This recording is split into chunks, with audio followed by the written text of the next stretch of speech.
Good afternoon, everyone. Thanks for coming. And if you guys want to find a seat, you're welcome. Sit right up here in the front row. There he goes. Michael's He's head stick to the back. Is that I'm going? We know where to catch you at church.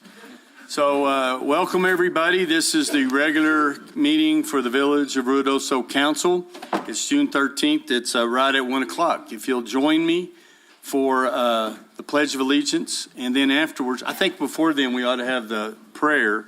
So, Pastor, if you'd come up to the front, this is Jake Mao with the J Bar J Country Church, and he's going to lead us in a prayer and has some scriptures. Go right ahead, Jake.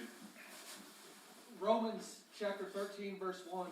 Let every person be subject to the governing authorities, for there is no authority except from God, and those that exist have been instituted by God.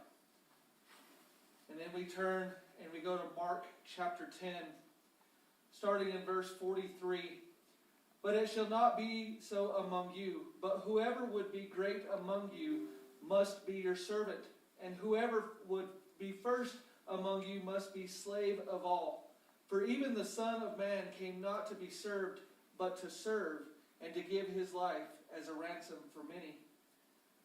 Just as a reminder that we are all called as servants, including our governmental authorities, that they will be held to account and to standard by God himself. Let's bow our heads in prayer. Oh, Father God, we come to you and we just thank you for this day. We thank you for this, the ability to gather here in a free country, Father God, and be able to work with our governing authorities. Father God, we just ask that you reveal your will to us and that you open our eyes and open our hearts to seek your will and to glorify you.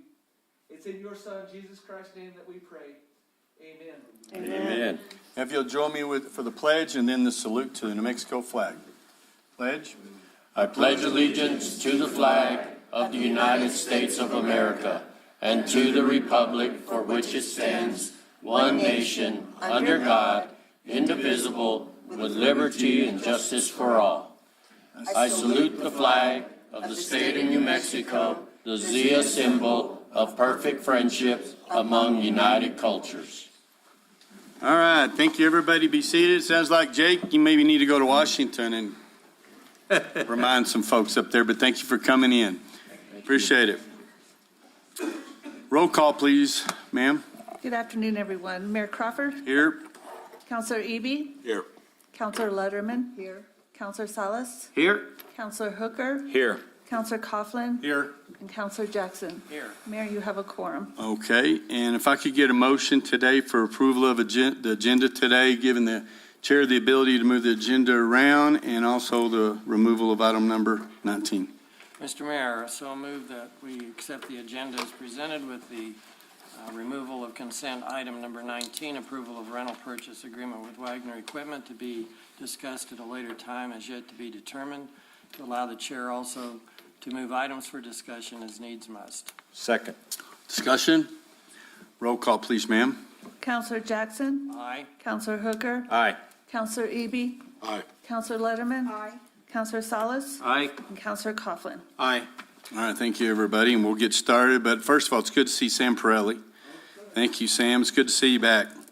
Consent regular items. We have a few today, so to save time, the council has reviewed all of these. We move them in one big swoop. A lot of them are just redundancies. Item number 1, consent, regular item. Approval of governing body minutes, May 9th, 2023 regular meeting, May 22nd, 2023 special meeting, June 6th, 2023 workshop meeting. Item number 2, approval of to schedule a public hearing on July the 11th, 2023 for an application submitted by La Salsa Kitchen, LLC for a restaurant and beer and wine license with on-premise consumption only with patio service for the location at 654 Suttereth Drive, Ruidoso, New Mexico.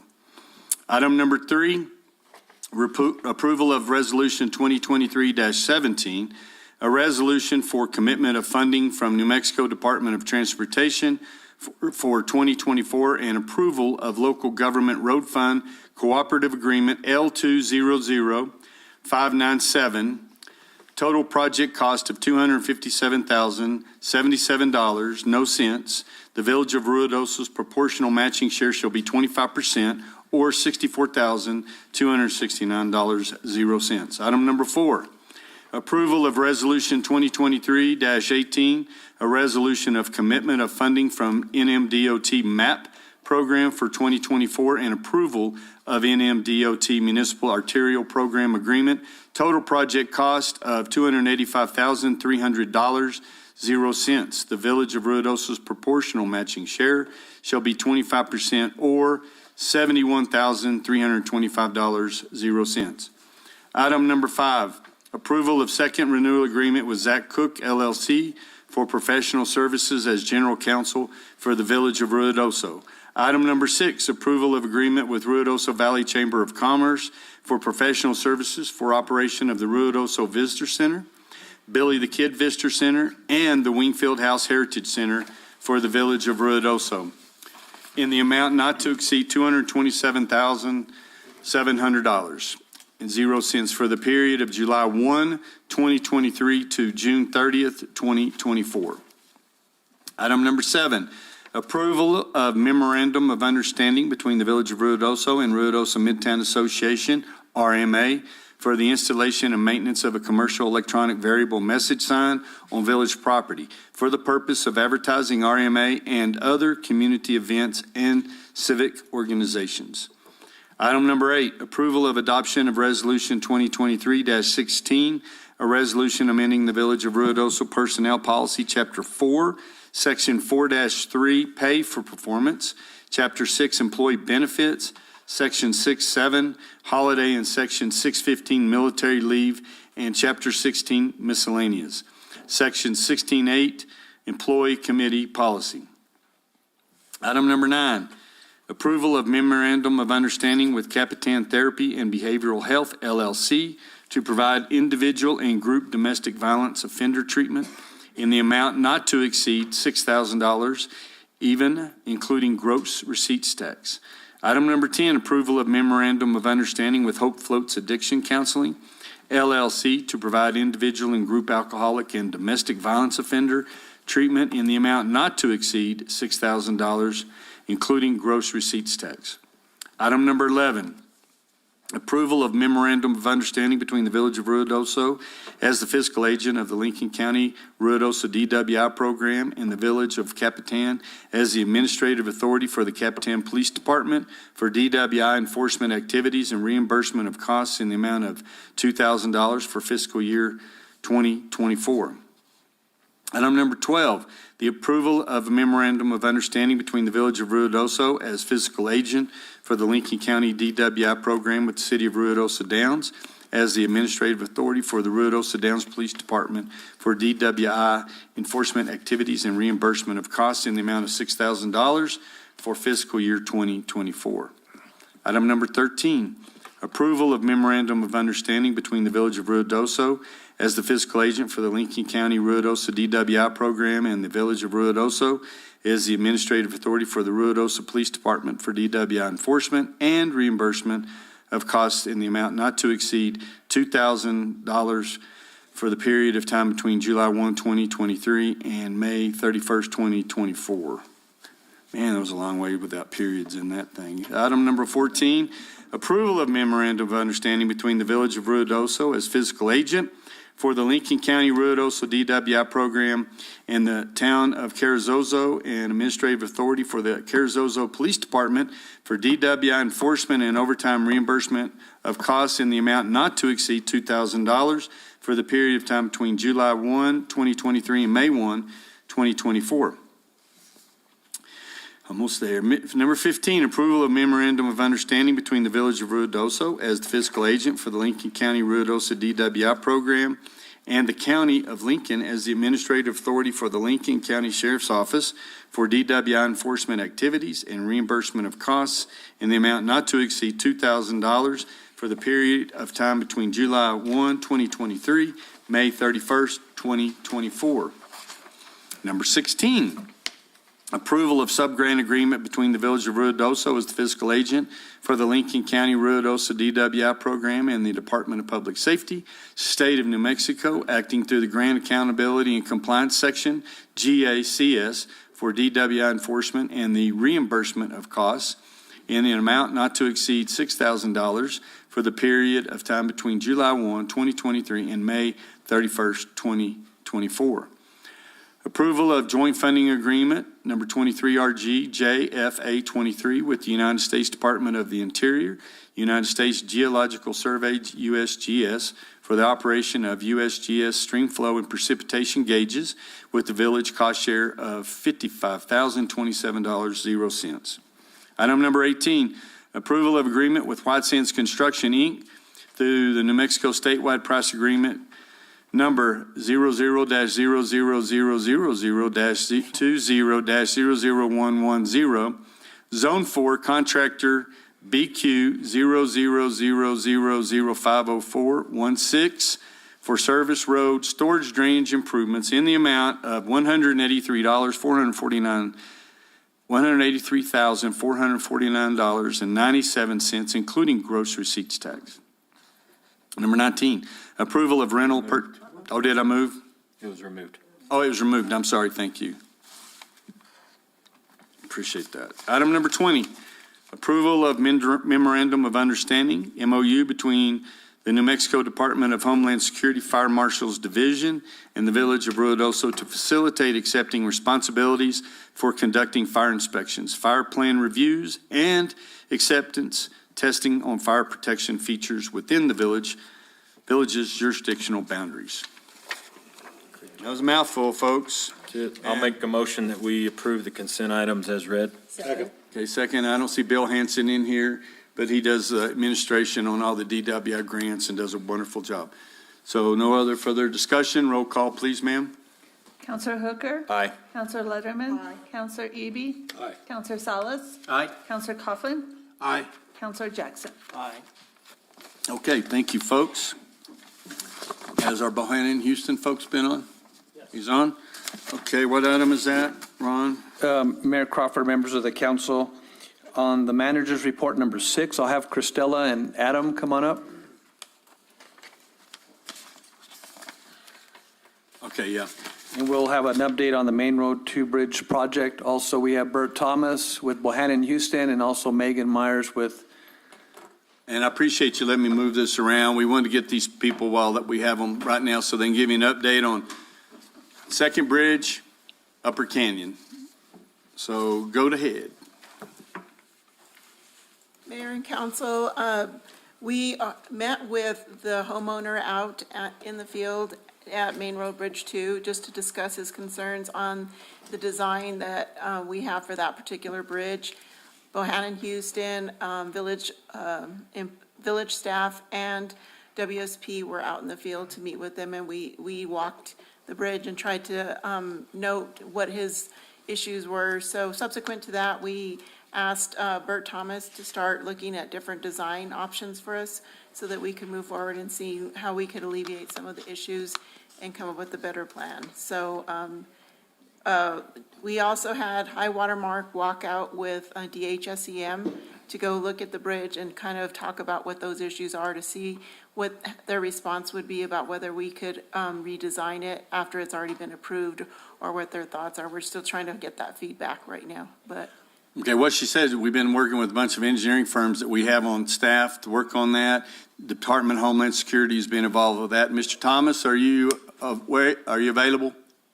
Yes, I am. Can you hear me? Yeah, so you're the engineer on that, and you've been out to look at the bridge because the design that was given to our utility director, myself, and others have been out there, and it's just not acceptable. And you've had a chance to look at that proposed design and then actually what's in the field. Do you have any comments at this time?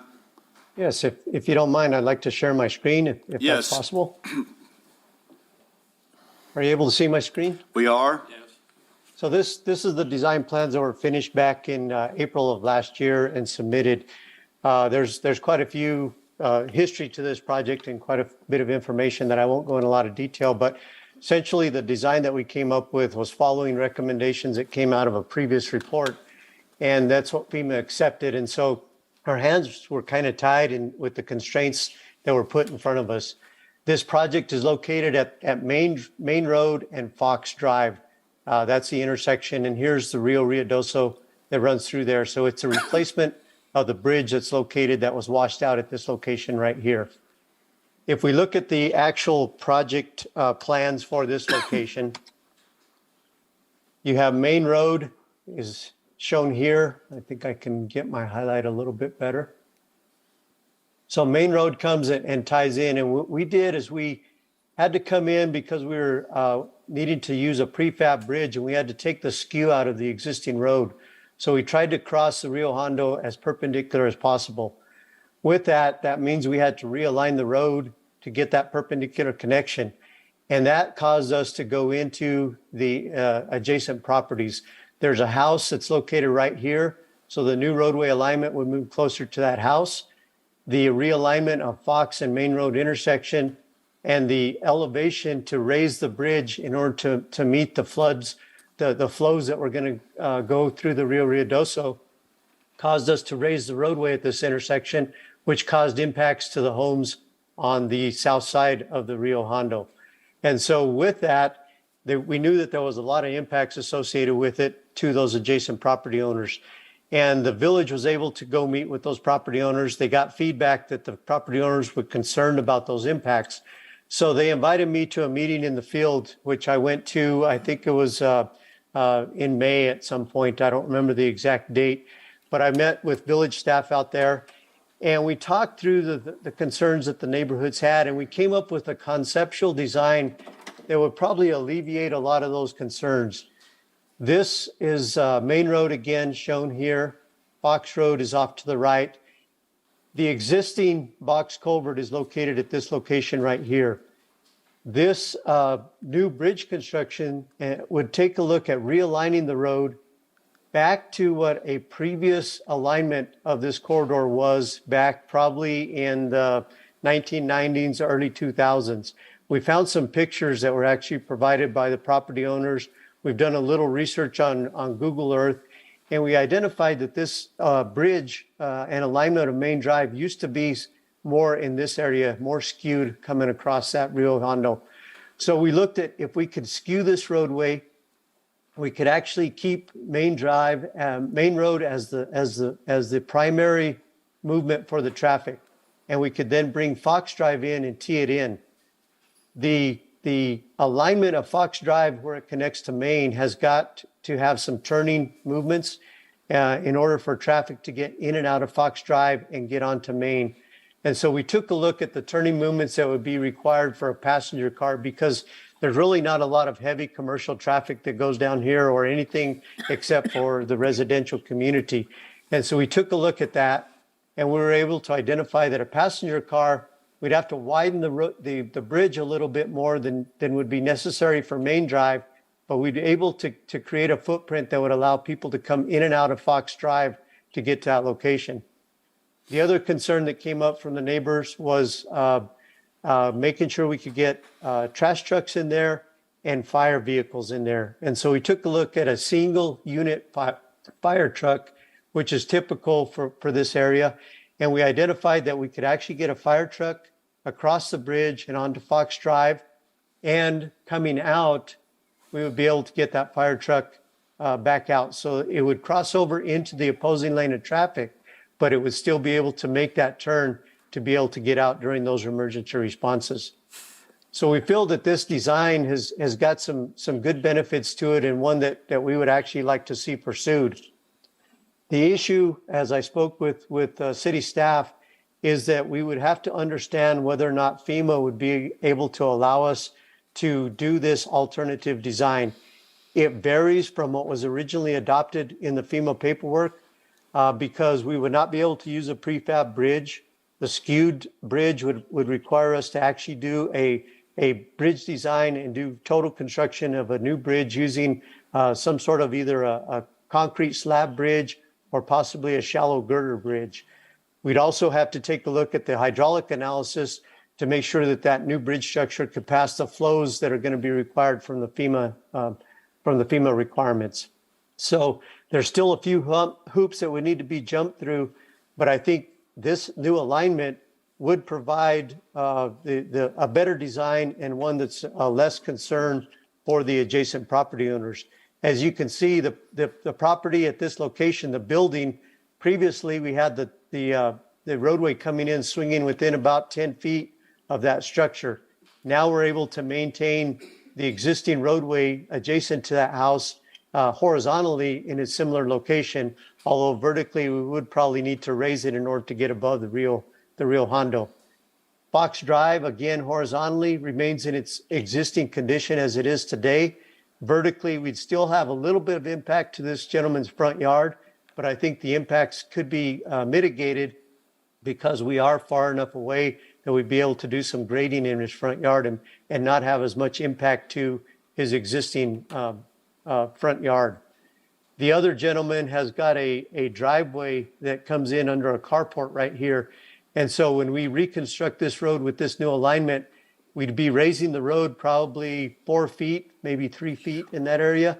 And so we'd have to reconstruct probably his driveway and possibly even reconstruct the portal that he has for his drivers to park under. So with that, I mean, there are still some things that we need to be worked out in detail, but I think we would like to see if FEMA would allow us to proceed with this type of a design and construction. Ron or Clarissa, did I get all of the things that we talked about?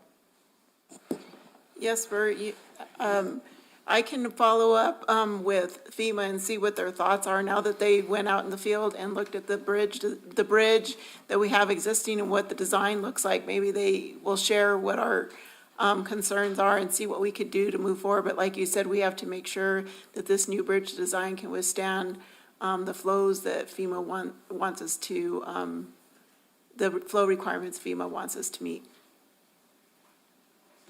So what I understood from that is we're going to raise the bridge still 4 feet. Minimal. Is that right?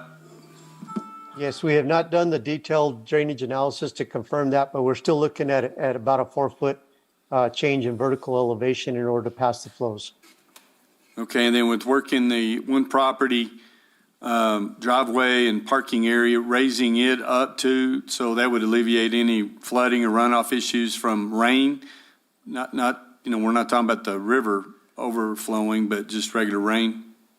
That's correct. When we do the reconstruction of the road, we would take a look at the properties adjacent to it and make sure that any of the flows coming off of that property would not get ponded in the area here.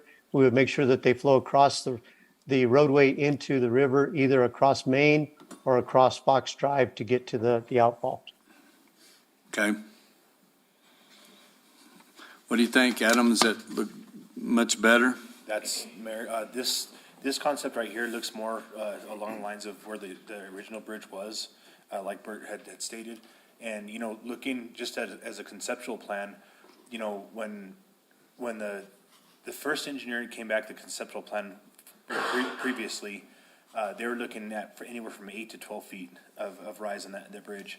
They did bring it down to 3 to 4, but the house on the the northeast corner? Right.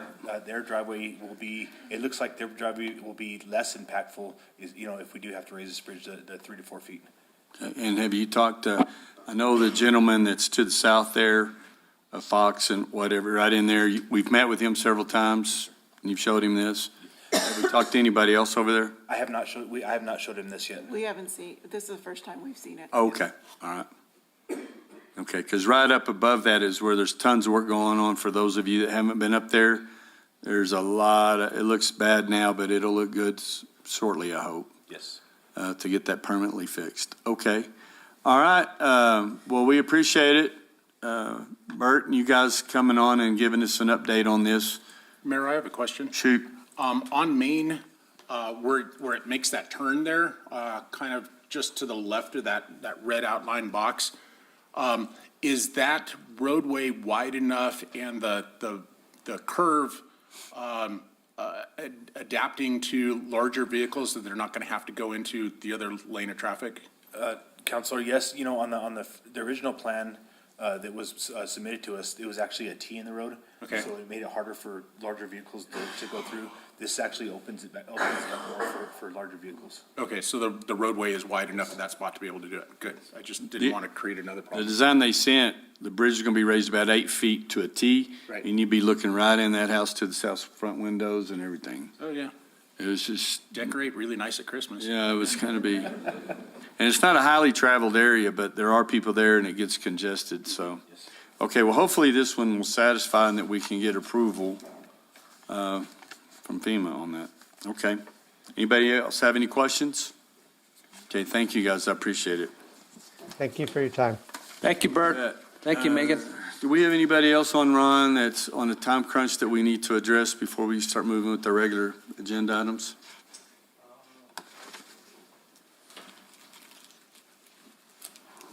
What about Mr. Dorgan? Oh, yeah, yeah.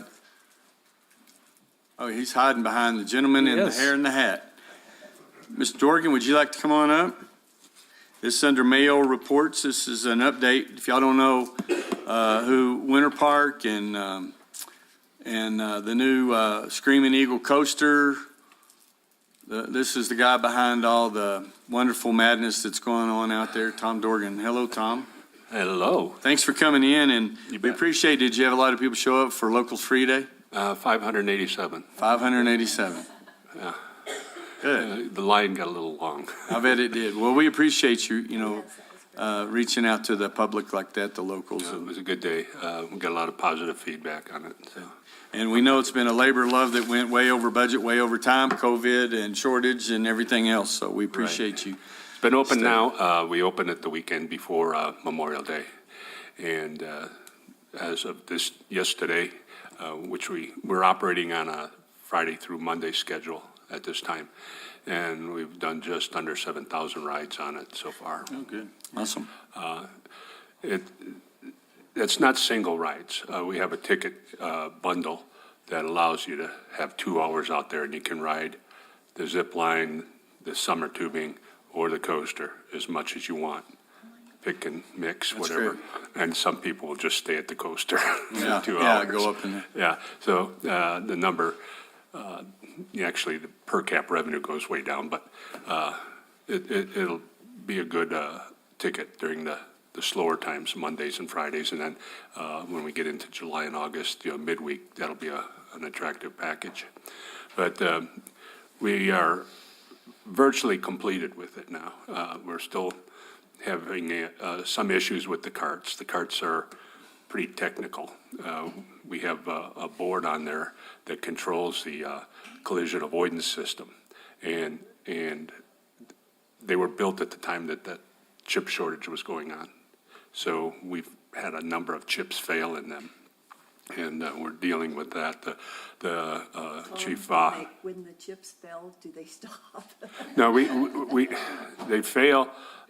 We know when they fail. Okay. We do an inspection on them every morning, and they're going down. It seems during the charging period. The carts are removed from the track daily. And they're supported in the ceiling on a track rail system, and they're all plugged in. And when they come out, we go through them, we test them all, and because they have audio on them as well. There's announcements that play at different points on the hill, and that's where we're finding the failures there. We also have some issues with the actual grip that takes the car up the hill on the cable. The chief operating officer of ADG, the manufacturer, was here last week. They're not sure. They think they may have grips that have it too hard. They're too hard. The metal is too hard, so they're testing that as we speak. But we're working through those issues. The system itself has been extremely reliable. We've had some issues with these grips, but overall it's been very, very reliable. Of course, it's a self-controlled ride. You control the speed you come down, and that's what determines the throughput on the ride as far as the number of people we can get through. We'll get 9, 10, 12-year-old girls come down and never put the brakes on, and then the 14-year-old brothers coming down with the brakes all the way. It's the funniest thing you've ever seen. I've been out there watching from different points of view, so I can get a feel for the ride itself and what people experience. It's fun to sit there and you see everything from wide eyes and to fear. You hear laughs, giggles, screams, everything else. It's a good feeling for me. At this point in time, I've invested just over $4.25 million on this ride. The ride that we have there is comparable to any of the coasters in Colorado. Ours is almost the same length as the one at Purgatory up in Durango. It's longer than the one at Aspen. It's longer than the one in Vail. The one in Copper is about 600 feet longer than ours. So we have a major, major attraction out there for us now. And I'm very happy with it. Going forward, we still need to do some beautification work out there. We've moved some trees in already, but we're not going to try to transplant any more until we get into the fall. Then, we are seeding. As soon as we get some moisture, that should start to pop. We also want to put a split rail fence, the cedar fence around the front of it. I think it'll be a lot nicer looking with that rather than the steel barricades. Going forward also, we want to run on a daily basis through July and half of August, and that unfortunately is going to be a staffing issue. I mean, we lost a couple of employees in the last week, and we're bare bones as far as having people to work. I mean, we're in the same situation that many of the businesses in town are in, especially the restaurants and that. So that's where we're at today. And the feedback I've gotten, again, has been extremely positive. One of the things that I want to bring up, and may not be the proper forum, but I want to address it. Over Memorial Day weekend, and I don't want this to be a rub against the softball players, but over Memorial Day weekend, the smell of marijuana out there was so intense, you could get a contact high probably walking through the parking lot. Open containers, that's always been an issue. But what was really disturbing this time is, I don't know if the people are just getting ruder and more crass or what, but I was speaking to a gentleman at the coaster and getting his feedback, and he looked up, he said, "Look at that." And I turned around, here's a ball player urinating on the parking lot right in front of the coaster. Either too lazy or drunk to go up to the restrooms were 200 feet away. So, we did this, and when we went into this, it was to offer another family activity. And, that kind of environment isn't family. And I don't know what the answer is there, but it does bother me. The youth baseball, different demographic, families, and it really benefits me. There's no doubt about it to have those people there. The adult, I'm not sure if there's anything we can do about that. Oh, yeah, there's going to be something we can do. Oh, yeah. But it's an issue. I mean, you might just drive out there Saturday afternoon and see what I'm talking about, because we have another big tournament this weekend. This is the adult one coming up? Yes, this is the right? Cool Pines. So we've had the youth boys baseball, Little League, and then this last 2 weekends we've had the Queen of the Mountain youth girls, and great tournaments. I mean, a lot of people, and like I say, it does benefit us when they're there. One of the other things, and I know we've had issues, different things going on with Parks and Rec, but we have a need for the parking lot to be restriped out there. And early this spring, I was discussing that, and we've had some changes in that department now, so that never got done. The other thing, and I asked one of the foremen in Parks and Rec about putting down some temporary stripes, even on the gravel, to delineate where the people need to go. What we see out there is they want to get as close to the field that they're playing on as they can, and don't want to walk.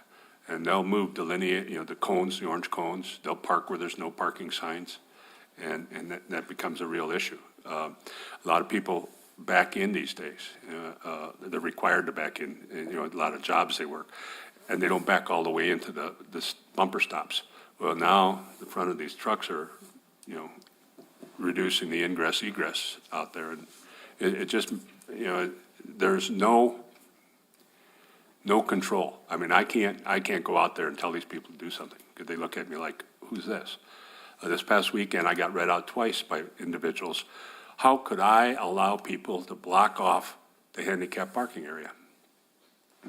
That was the tournament organizers, pulled the trailer in there, and blocked off all the handicap. Well, I don't, you might get a call, because I said, you need to talk to Village Hall about this. I said, I don't control these people. When they come out to run these tournaments, they kind of take over. So again, I'm trying to run one business there. That's their business. And sometimes they take over.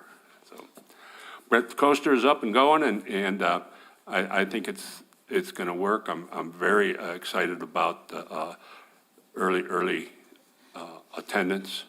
We don't have a lot of advertising out there yet, and the last 2 Fridays and last 2 Mondays have been very, very positive as far as attendance. We did almost 200 rides yesterday, for a Monday. I thought that was great. Mm-hmm. And last Friday we did 227. So, I mean, that number is a good number, this time of year. Okay. So that's pretty much where we're at. Well, I appreciate that. Thanks for bringing to light some of those issues. People that can do something about it are in the room right here. We'll get those guys together with the manager. We get Parks and Rec, Utility Department, the Police Department. And that's one thing we said we were not going to tolerate, just open smoking in the public like that. So we'll see what we can do. We'll work on a strategy. Okay. But appreciate you coming in, and thank you for what you've done, and I know it was difficult. Before you go, Sure. I just want to make sure, make clear, you were talking about some of the issues you're having out there. Mm-hmm. I know the way you operate your business. I just want to be clear, that has nothing at all to do with safety of the ride. Those are just some operational issues you're having, but the safety of the ride, there's no issues at all as far as that goes. Yeah. I mean, we've had, the engineers did a pre-inspection. We've had the state certification done by a third-party certified amusement ride inspector. Right. So everything there has been. Yeah, been because done. some people will The just hear issues- the issues, and then they'll immediately think, oh, it's. No, I can bring it the in. issues are not on safety. I mentioned the grip that takes you. Right. What'll happen is it'll slip through, the cable will slip through it. Right. The car cannot roll backwards. There's 2 wheels on the bottom of the cart that are one directional wheel. Plus, if those wheels for some reason would fall off, which they're not going to, there's rollback pawls, just like you'd have on a real coaster. Right. So any issues that we've had are on that uphill, going uphill. And as I said, we also, every cart that goes out is inspected in the morning and tested, so it's not going out with a bad board. And we've never had a board go out during the day. And see, when that cart comes through, there's sensors on the track all over that trigger all the different functions of the cart, which is audio in different messages triggered in different places, and lights that our operators can see just from a light board on the back of the cart. If you come out there, I'll be more than happy to show you. On the back of the cart, there's a clear plexiglass shield over the lights, and that shows you exactly what's on. We can see everything. You can see if the person's got the brakes on. You can see if, what's functioning, what's not, what's the charge in the battery. It's all on a display on the back of the cart. The carts are very sophisticated. They're like $12,000 a piece. And it's not just a metal cart with wheels on it with a plastic body on it. There's a lot going on underneath. Right. I just want to make sure that nobody misinterprets of what you were saying. Yeah. And what that chip is doing, it's monitoring some of the functions, but mostly on the sound system. The anti-collision system is triggered by another group of sensors. And the way that works is if you come in within 80 feet of the vehicle in front of you, alarm will go off and a light will flash, and it'll tell you to apply your brakes. You're too close. And if you don't, it applies them for you. And then an additional safety factor on that anti-collision system is a wet mode that takes that distance from 80 to 180 feet for anti-collision. Because with the wet track, it may slow down slower. Perfect. Okay. Thank you. And again, you know, if any of you want to come out, and I encourage you to come out and ride it to see what it's like. Because one of the things that, well, you could do it. You know, one of the things that came back to me is people thought, well, this is, you know, it goes up there and comes right down. It's a 3-minute ride to the top. And a lot of people just want to do it for a sightseeing, as opposed to the thrill that it can be. What time does it open? 10 o'clock. 10 o'clock, okay. Just look. All right, Tom. Okay. Appreciate All you. right, thank you. Thank you very much. Thank you, Tom. And we'll work on the other issues. Okay, anything else, Ron, you can think of that we need to do for people to get out besides regular agenda? Mayor, I think we're good. Okay, so we'll go to public input. This is, if you signed up, sometimes we get people sign up for the wrong things. Doesn't have anything to do. This is just you want to come in and bring up something and talk to us about whatever, but this is different than the public hearings, which we'll have shortly. So if you have public input and I call your name, we just ask you to come up to the microphone, tell us your name, and just what you want to talk about. And you have 5 minutes, Yep. and I'll give you a 2-minute warning. Bill Jones.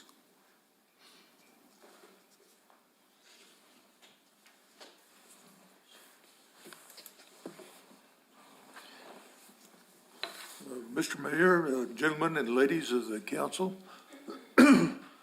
I served on the Portales School Board for 10 years, so I know when it comes to public comments on the agenda item, it's time to button the chin straps. I'm just joking with you, right? What I'm here about is to express concern on short-term rentals in residential neighborhoods. And talking to village staff, which have been very helpful, Stephanie in particular, in explaining the city ordinance on short-term rentals. And I believe for short-term rentals in residential neighborhoods, that train kind of left the station because it's pretty much established. And I understand that as a source of income for the village, the lodger's tax on any rentals to accommodate tourists is important because that's how you get the funds to set up new attractions such as the coaster that the gentleman was speaking about earlier that increases the tourist visits to the village. But the short-term rentals, but any amendment to add to the number of clients to a housing unit that increases the coming, going, the congestion, and the potential for, increased noise and partying, to be quite frank about it. And that's put into a residential neighborhood, and it's been peaceful, fairly quiet. And there's a lot of tranquility involved that can be disrupted. And I'm speaking from a not a year-round resident, but I have a vacation home in Holiday Acres, which happens to be a very quiet neighborhood at the time, but they're building a new unit that's going to be strictly for short-term rentals. And one of my neighbors, fellow board member from Portales, he decided to move here permanently, he and his wife. They lived in Portales, and it was the quietness of the neighborhood and just, of course, Ruidoso, the view and the tall pines and the whole effect is reason to move to Ruidoso. And then the new unit will go in right beside them, and they're they're a little concerned about it, but, you know, it's, Stephanie had given me the ordinances governing short-term rentals.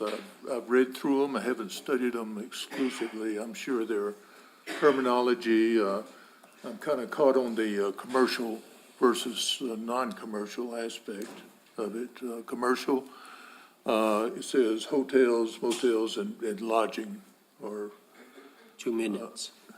2 minutes. 2 minutes, okay. Would be not allowed in residential areas, but short-term rentals are classified as residential, I believe. So I'm a little at loss on that difference. But anyway, I just wanted to voice my concern on that point. So, thank you. Thanks, Mr. Jones. Thank you very much for coming in.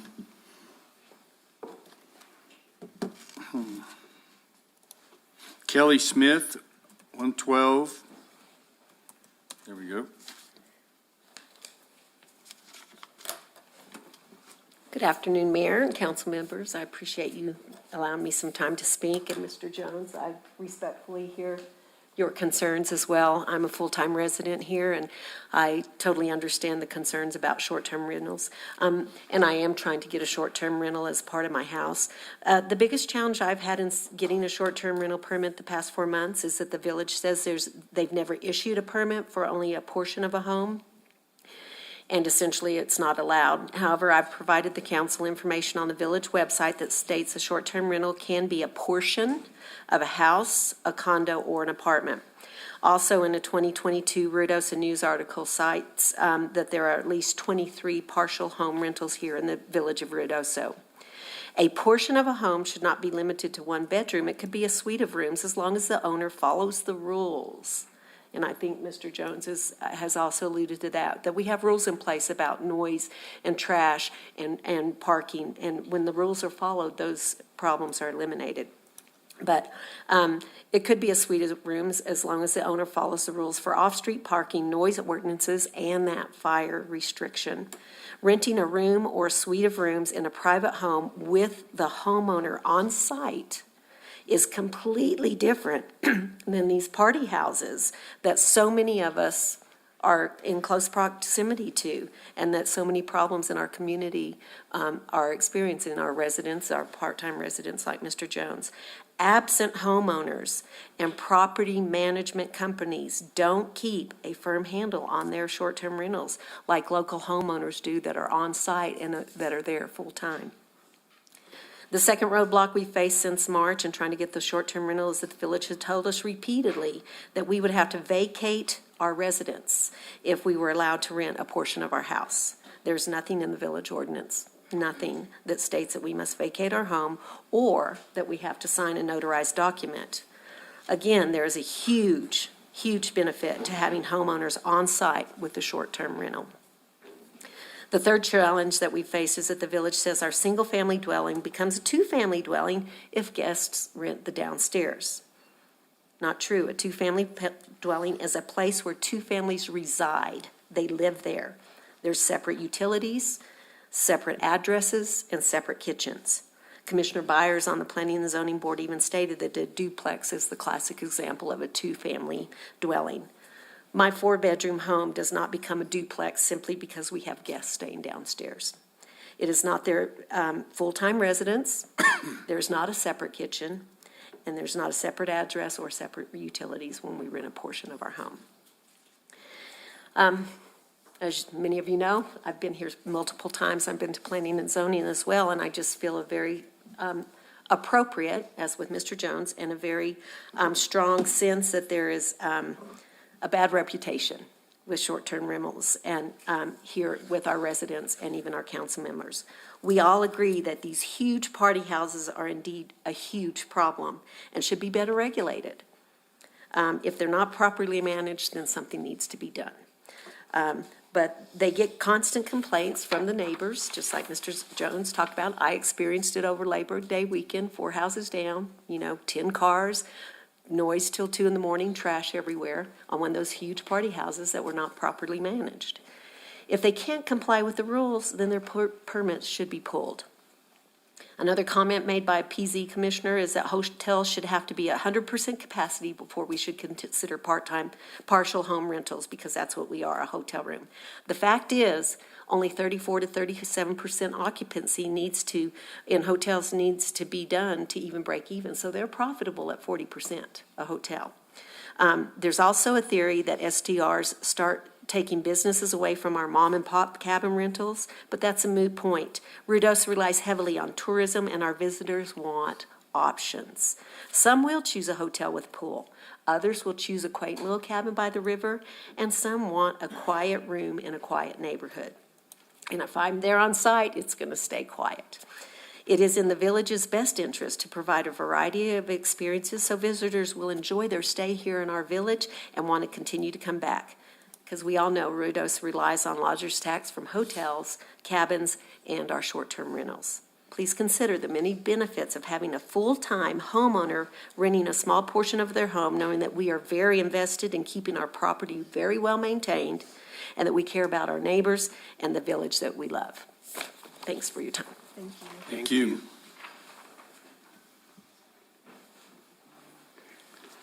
Okay, next is Mark, is it Jakubowicz? Pretty close, Mark Jakubowicz. And real quick, definitely ride the Screaming Eagle coaster. I've been down 5 times. It's awesome. Can't wait to go back.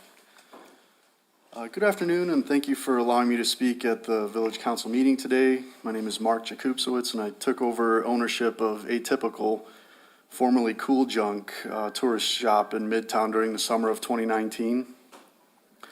And I'm here to address a certain issue that I've previously brought to the attention of the village, but I never received a response.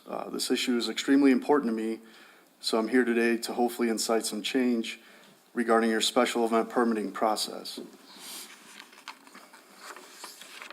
I firmly believe that every business in the Midtown District should have a fair chance of making money, and I believe that the village has a duty to make the Midtown District profitable for all businesses, not just one. The village has issued permits twice already to Downshift Brewing, allowing them to close off the public parking lot at the intersection of Eagle and Rio Streets. Sorry, I'm really nervous about public. Oh, you're fine. No, you're fine. The first occurrence was for an event on September 24th, 22, and the second took place on March 18th, 2023. In both instances, the public parking area is blocked off on a Friday before the event, and final cleanup doesn't take place until the following Monday. In effect, customers are blocked from parking behind my shop and other nearby retail businesses for over 3 days.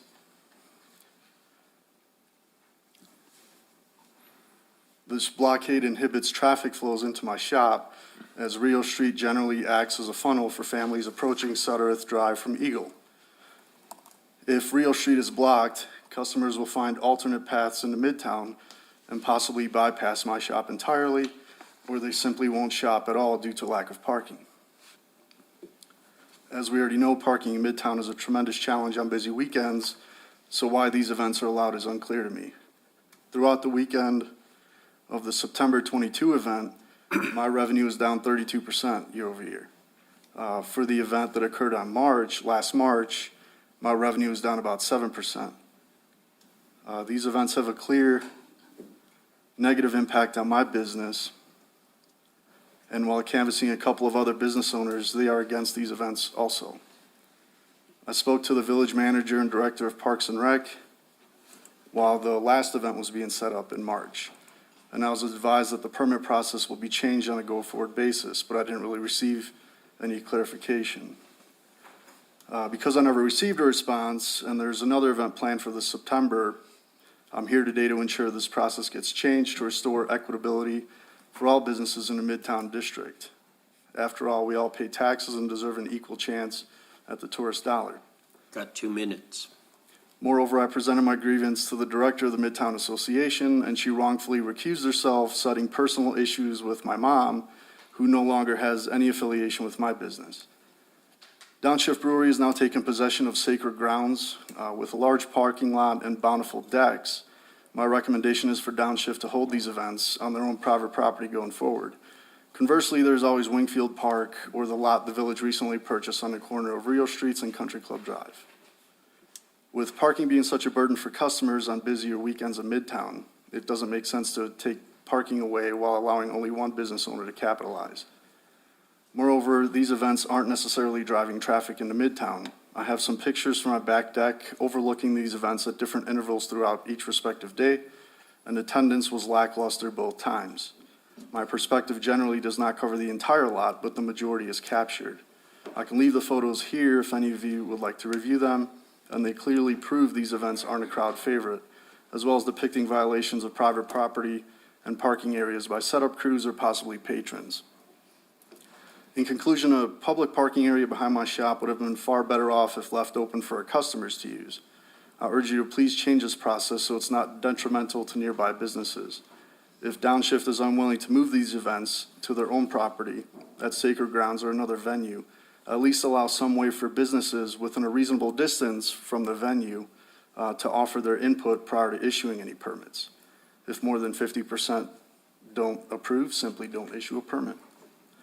I appreciate your impartial attention to this matter, and I'm grateful for the opportunity to speak to you today.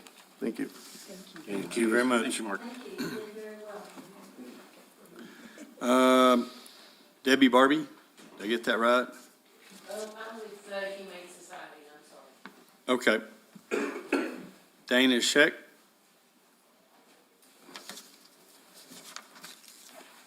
Hello, I'm Dana Shank, and I am going to apologize for looking down, but I want to make sure I hit all the points and don't take up too much of your time.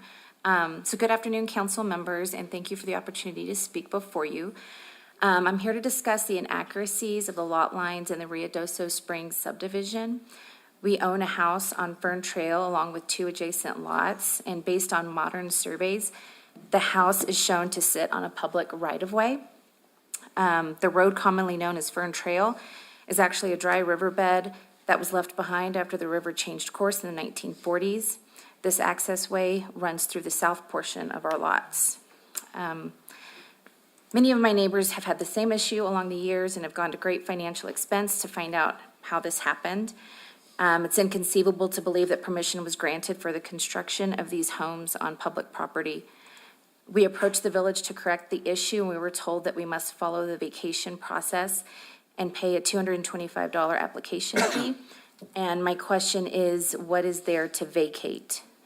Surveyor D.T. Collins reported the following regarding a lot directly to the west of us, that there are 43 feet missing from the original plat of the subdivision, and suggested that the village accept the location of the existing house and its occupation to the river, disregard the platting of the river channel and Pine Street, acknowledge the errors in platting within the subdivision, and plat the lot to the south boundary of Fern Trail without charging for vacating public land that either has not been constructed or does not exist on the ground. The surveyor comments on the replat state.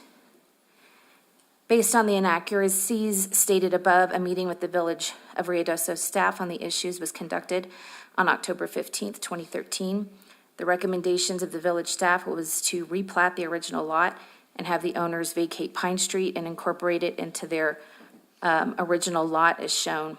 Because of the inability to determine the true location of the 50-foot dedication right-of-way for the Rio Ruidoso based on the map of Ruidoso Springs and the lack of physical land between Fern Trail and the Rio Ruidoso, the village hereby relinquishes its rights for specific area for the dedicated right-of-way of the Rio Ruidoso within the newly platted Lot 11A Block H. The surveyor had additional findings that there is 50 feet of width, non-built roads within this area. Fern Trail in this area was never platted in its existing location. The location of the existing channel of the Rio Ruidoso changed course from within its original platting and has been within that channel for decades. There is a 50-foot wide public right-of-way that was platted for the original location of the Rio Ruidoso. This platted location was either shown in the wrong location, or the distances given for the lots adjoining the river were in the wrong location, or the distances given for the lots adjoining the river were incorrect. Until this issue is fixed, We cannot refinance our house, and selling it would be very difficult. My question is, why did the citizens have to go through this process when the village has admitted that the original plat was incorrect?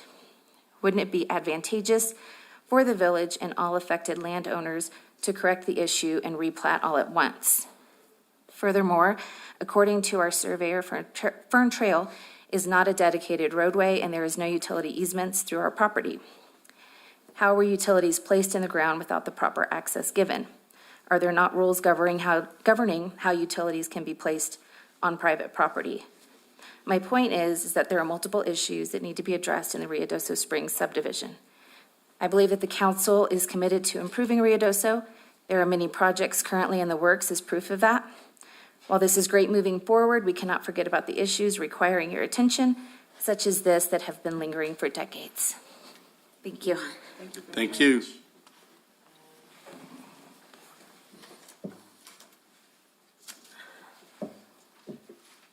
All right, thank you, everybody, for that. And now that'll close the public input portion out, and then we'll move on to mayoral reports and presentations. We'll start with presentation of new employees and promotions. We like doing this because it's always nice when we get to see some new employees and promotions for sure. New employees, Michael Martinez, stand up. This is your new deputy village manager. He was hired on May 22nd. And I know he's been drinking from the fire hose since he got here on different things. He has experience coming into New Mexico from Sunland Park. He did some work in El Paso. And so we're grateful that we have him on staff, very knowledgeable, and hopefully we get his family here pretty soon. They're looking for a house. You know how that goes. Also, we have a new emergency manager, Eric Queller. I'm sorry. He was also hired on the exact same day, and he comes to us, a new grad, and so far the people that we've talked to in our circles, that we do have emergency meetings all the time, planning situations, they're very impressed with his knowledge. Not nearly as much as we were impressed with his height when he got here, because we just saw about this much of him. And then we invited him down for a meet and greet, and we didn't know there was all 6'6" or 7 of him. But thank you, Eric, for coming in. And he's like the rest of us. He spent some time here with family when he was younger, and so we're glad that you're here full time. Then we have, I don't know what, we're not going to go into all of them, but we do have 32 temporary seasonal employees with Parks and Rec. And then do we have any of those here in the council chambers right now? Okay. Donnard Ballard? No. Okay. She's the temporary library assistant. Was she here? They're working. Good place. Paula too? Yes. Okay. So we appreciate it. I know other departments have picked some of your people away from you and moved into other areas, and so we're glad that you have these folks. Promotions, we want to move on to Amanda Castillo to library supervisor, effective 5/21.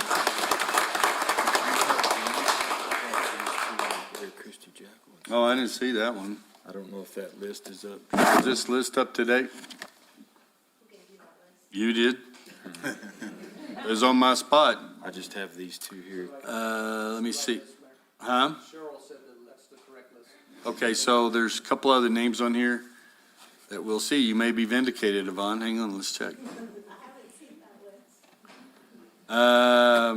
Christy Jackie. Recreation leader. Sebastian Polindo. Oh, he's here. There you go, see? Maintenance technician. Are you from here? Yes, sir. Born and raised. Born in here? And so we're glad to have you on here. So, and you've been with us since June 5th? Yes, sir. I just started. Okay, well, hopefully your first week has been good. It's been really good, actually. Really good, actually? Taking good care of me, so yeah. Oh, awesome. He paid him to say that. So he's with you out at the wastewater treatment plant. Man, we're really glad to have you. Don't let anybody tell you that the number 2 ain't number 1 at the wastewater treatment plant. because that's a big job. So we're welcome. Do you have anything you want to say to anybody? I didn't give the other folks any chance, but anybody? Thank you guys for the opportunity, and thank you guys for, making you guys new employees, so thank you guys again. Well, appreciate it. Well, we're certainly glad to have you. Thank you very much. Thank you, Counselor Hooker. Yeah. And then the promotion. And then promotions, Amanda, we already said Amanda. And then Seth Caruth to Detective Sergeant. Stand up there, Detective Sergeant. So y'all do something here, Chief? We have, and if everybody doesn't know, this is your Chief of Police, Lawrence Chavez, and then the big guy behind him is your Deputy Chief, Minner. And so you have something else you pin on him? Awesome. Congratulations, young man. On the chest. Thank you very much. But I don't know if you guys pay attention to the news. We've had some things that have happened that we've got some convictions on, and this man is one big part of that on doing the investigations. One of them that most people know about is the gentleman that shot the dog. And then we had a lot of, that was pretty serious stuff, the way they had to do the investigation. A lot of high-tech stuff, made some firsts with DNA recovery and all of that. So we appreciate everything that you guys do. Go ahead, Chief. So we had a promotional process that came out on top.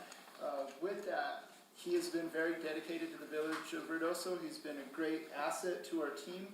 He's been with us for a little over 2 years.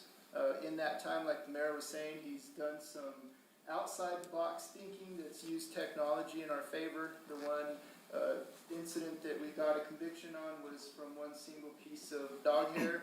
We found a lab in Florida that was able to process the DNA on it, and we had a successful conviction, and the offender is in the Department of Corrections right now as we're talking, so it was very good.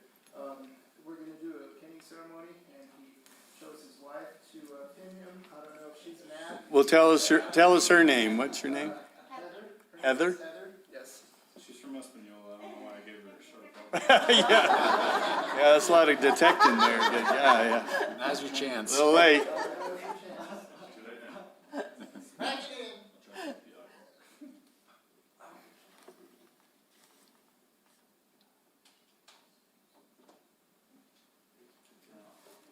There you go.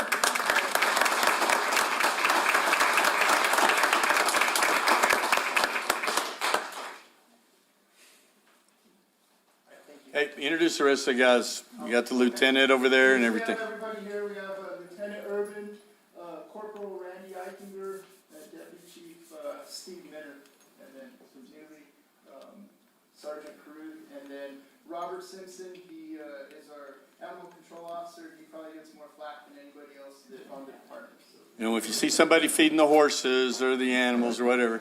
And now we have the locksmith. Oh, you're going to give him a plug? I was going to give him a little advertisement here. Because if you need to, formally has taken over Sam Pirelli's locksmith business. And so you need a locksmith. This is the guy that we go through right now. So anyway, we appreciate it. Like to support our own. But these are some of the finest that we have. Yes, ma'am? He is our son-in-law. He is their son-in-law, too. Okay. I need to clarify that. So, but anyway, these guys are the ones out there, just part of them that work hard for us, and we appreciate they do a community policing. And if you haven't signed up and you want to find out more about the police department, how it works, the chief goes through and does the Citizens Academy. It's a 10-week course, 3 hours every Thursday, I think is what it is. My wife went through it. But it opens up a lot of eyes on just what they go through, and it has a lot more understanding that goes on. But these guys work hard to put a new face on the police department so that, you know, when we're calling them, it's not always at a tragic time, that you know them and that it's a friendly face. So we appreciate what you guys do, and congratulations, Detective Sergeant. All right. It's always fun when we get to do that. Good employees are hard to come by. I can tell you that. Next is proclamation, June 24th, 2023 is Lions Day in the Park, and I wish if you guys would come on up. and we'll get started. If you don't know a line, here's some lines. All right. Come on up, gentlemen, ladies. Yep. It's good to see you moving. Who's is the president with you? You're I see past president and it's president. He's got a bunch of bars on there. For another 3 days. Another 3 days anyway? Well, if you'll come up and I want you all to introduce yourself. Sam Powell, I'm the president of the Ruidoso Valley New Lions Club. I've been a member for 43 years. 43 years. All right, Sam. Hi, my name is Catherine Pirelli. I am the treasurer of the Ruidoso Valley New Lions Club. I'm the newest lion in the Noon Valley Lion Ruidoso. About a year, and I'm the tail twister, so y'all be careful. There you go. I'm Jessica Lookingville. I'm the media chair. I'm the membership chair for Ruidoso Evening Lions. And then I'm also your New Mexico 40 District South Diabetes Awareness Chair in Action. Thank you. Hi, I'm Cisco Knox. I am the treasurer for the Evening Lions Club. I'm Randy Rue. I am a member of the Ruidoso Valley Noon Lions. I've been here for 2 years, but I've been a Lion for 44 years. Awesome. Thank you, guys. And again, volunteerism, the Village of Ruidoso, we couldn't operate if we didn't have volunteers like you folks, so we appreciate it. So this was passed on to us, and I'm happy to do it. This is proclamation for the Village of Ruidoso. Whereas the Ruidoso Valley Noon Lions Club, in conjunction with the Ruidoso Evening Lions Club, is presenting Lions Day in the Park at Two Rivers Park Lions Pavilion on Saturday, June the 24th, 2023. And whereas this event will be an all-day community event for kids as well as adults, and will include a strides walk for diabetes awareness. And whereas this event will be a fun day for the entire family and provide an opportunity to meet the Lions. And whereas Ruidoso Lions will provide information on the importance of membership opportunity in the Lions Club International in service to the community of Ruidoso through projects such as Operation Kids Sight, as well as providing scholarships. And whereas Ruidoso Lions recycle used eyeglasses for those in need, provide eyeglasses to children, assists adults in obtaining eyeglasses and getting eye surgery, and aid with handicapped. And whereas Ruidoso Lions' motto is, "We serve." Now therefore be it resolved that I, Lynn D. Crawford, Mayor of the Village of Ruidoso, do hereby proclaim Saturday, June 24th, 2023, as Lions Day in the Park, proclaimed this 13th day of June 2023 in Ruidoso, New Mexico, Village of Ruidoso. So congratulations, folks, and everybody go out to support what the Lions are doing. It's a well worth cause, and we appreciate that you do it. You bet, Sam. It's excellent to see. Thank you, Sam. Oh yeah, you want to get a picture? Somebody will take a picture. You got anybody with a camera? We got people with cameras. Somebody take a picture. Come on, somebody can. Oh, there they are. She's taking it. Everybody pose. Ready? Cheeseburger. Do y'all know that lady how to get the picture? Okay, thank you, folks. Thank you. Appreciate it. Thank you for all that you do. Frank, good to see you. Good to see you. See you. Thank you. Sounds like we missed a couple of meetings and got put on all these committees. Thank you, Cisco. Oh, Thank you. Thank you. Appreciate you. Appreciate it. Thank you for your service. Appreciate what you do.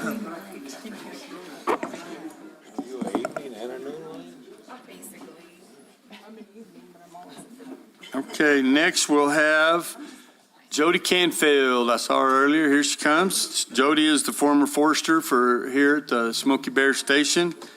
We did a lot of work with her, and she's going to give us an update. We'd ask her, and it's about coexisting with Ruidoso wildlife. and everybody understands it. You see it every day.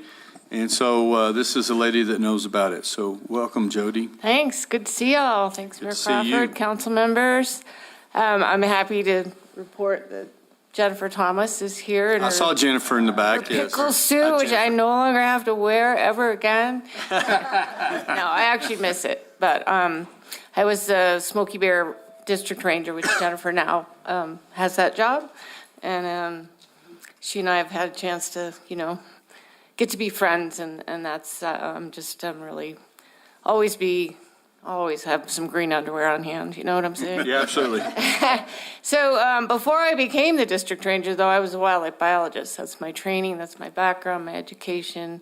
Spent 28 years in the Forest Service and also for the state of Montana. So that's near and dear to my heart. And of course, I live in a place where we have an abundance of wildlife, and it's a challenge and an opportunity. And, part of why some of us really have decided to call Ruidoso home, including myself. So it's a place to experience, nature, the mountain climate, which I heard over and over again from my staff. This is why people come here, is it's like an amazing climate. And I'm staying because it's an amazing climate. And then the culture, the recreation, the shopping and commerce opportunities. But wildlife is a major consideration for a lot of people choosing to visit Ruidoso, choosing to relocate here. Thanks, Yvonne. Yeah, please. So when I first decided to move to Ruidoso, it's like, what does that mean? I even speak some Spanish. But it means noisy. And what's noisy about our town besides, usual things, including short-term rental parties? But it was named after the river, the Rio Ruidoso, which I guess must have had a bubbling, noisy sound that, prompted the naming of the river and hence the town. So what's the significance of that? Well, water is crucial, as we all know here in New Mexico. Whiskey's for drinking, water's for fighting over. And animals all need food, water, and shelter. And water is really the key to the reason why we have an abundance of wildlife in our community. It also is the reason why people came here. So who do we have, And as a wildlife biologist, I'm going to throw out some words and you'll learn something today. We have our herbivores, which are animals that eat plants. And their whole digestive system and their dental wear and everything is geared towards that. We have the omnivores, which, the most notable example of that is our black bear, our state wildlife mammal. And then carnivores, which really I got thinking about it. It's like, most of the animals we think as carnivores aren't really carnivores. They eat plant material as well as meat. But our raptors, like our bald eagles, some of our hawks and whatnot, are predominantly, actually exclusively meat eaters and would qualify as a true carnivore. Next. So we also have animals find security here in Ruidoso, and I'll go into that a little bit more, but we are a forest, and that's a reason we have such a beautiful climate in part. But it probably wasn't always that way, and we've seen examples here recently, and if you look at a map of historic fires of this area, this place burns. And we're in the southern Rocky Mountains, and that's just a natural thing. We just happen to be people who came on a landscape that had frequent fire, and now we're, not wanting frequent fire. And so we've allowed the forest to grow up. Go ahead. What happens with fire, though, is fire creates openings, which creates, opportunities for animals to have abundant forage, particularly our herbivore animals, such as elk and deer, rely on those native meadows that are created by fire, which we don't have as much of. And then in addition, when you bring humans into an area, you get additional food sources and additional water sources. Potentially, our golf courses are, some of the best wildlife habitat we have here in town. And how many do we have? 7 or 8. Everybody has a hummingbird feeder, and hummingbirds aren't the only things that like hummingbird feeders. Just saw a bear the other day guzzling out of a hummingbird feeder. And then garbage. Garbage is a real issue, and a lot of animals will exclusively feed on garbage. Raccoons in my neighborhood, every single day, every single night, they come looking for a little snack, and sometimes they get it. So, the other thing, of course, is that we have ordinances against hunting. Animals instinctively know when hunting season starts. And for those of you that like to hunt, you know that, opening day of hunting season and, yeah, they know where the private landowner lives that doesn't allow hunting. And in the village, we don't allow hunting. So it creates a sanctuary for animals, and our animals that live in town here, pass that on to their offspring, and they don't ever leave. So they don't have that opportunity to develop sort of the fear instinct that comes from being a prey animal with predators such as human beings that are in pursuit of you. Next. So what's the problem? Great place for wildlife, great place for people. Well, animals end up eating foods that are not designed for their particular digestive system, and that can cause some issues both with disease and parasites, fleas, ticks, botworms, and then, in some instances when they become malnourished, they can become aggressive towards humans. And I've actually had deer in my neighborhood chase me, and I'm a pretty tough chick, but I'm not gonna stand around and wait for a deer to mow me over. Go ahead. And then in addition, we've all seen instances, probably have all had some car encounter with mostly our deer and our elk. I've certainly, collided with a couple in my lifetime. Again, the ticks and the fleas that end up on our pets and our animals, skunks that end up, spraying on our dogs or eating our pet food. And I learned, during a safety meeting one time working for the Forest Service, that deer are the #1 killer of human beings, of all animals in all countries on planet Earth. And the main reason for that is car collisions. But deer can also be aggressive physically as well to human beings. So just keep that in mind next time you look out your window and see a herd. Go ahead. So how can we coexist more harmoniously? It's never going to be a perfect picture. But we got to make some progress. First and foremost, we've got to continue to discourage people from feeding wild animals. I still see people feeding animals corn. I still see garbage out and about. I saw a black bear 3 days ago pick a bag of garbage out of a dumpster and cross the road, and she had 2 little cubs. So what are those little cubs going to learn? How to pick dumpsters. And then trash. Even compost, it has to be fenced in areas that animals can't get to. And then, of course, people who feed their pets that maybe aren't even aware that we have this issue here in town. And, they're inviting skunks and raccoons and, potentially other things. Go ahead.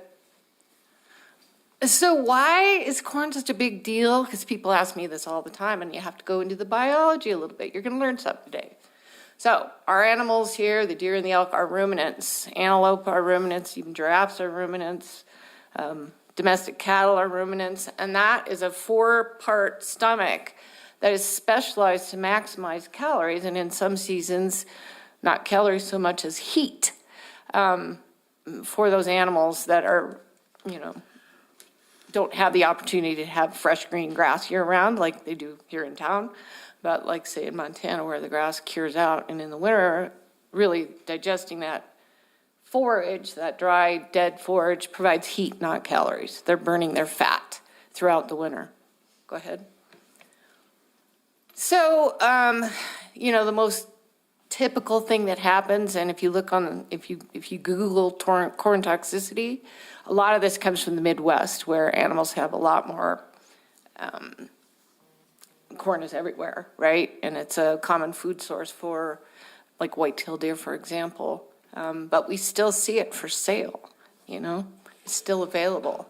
So corn toxicity is a general term. It's related to a couple of different diseases which can out and out kill the animals. Go ahead. It's essentially, shifting from a roughage diet, like if you just ate celery for 2 weeks, and you lost a whole bunch of weight, and then all of a sudden you switch to steak.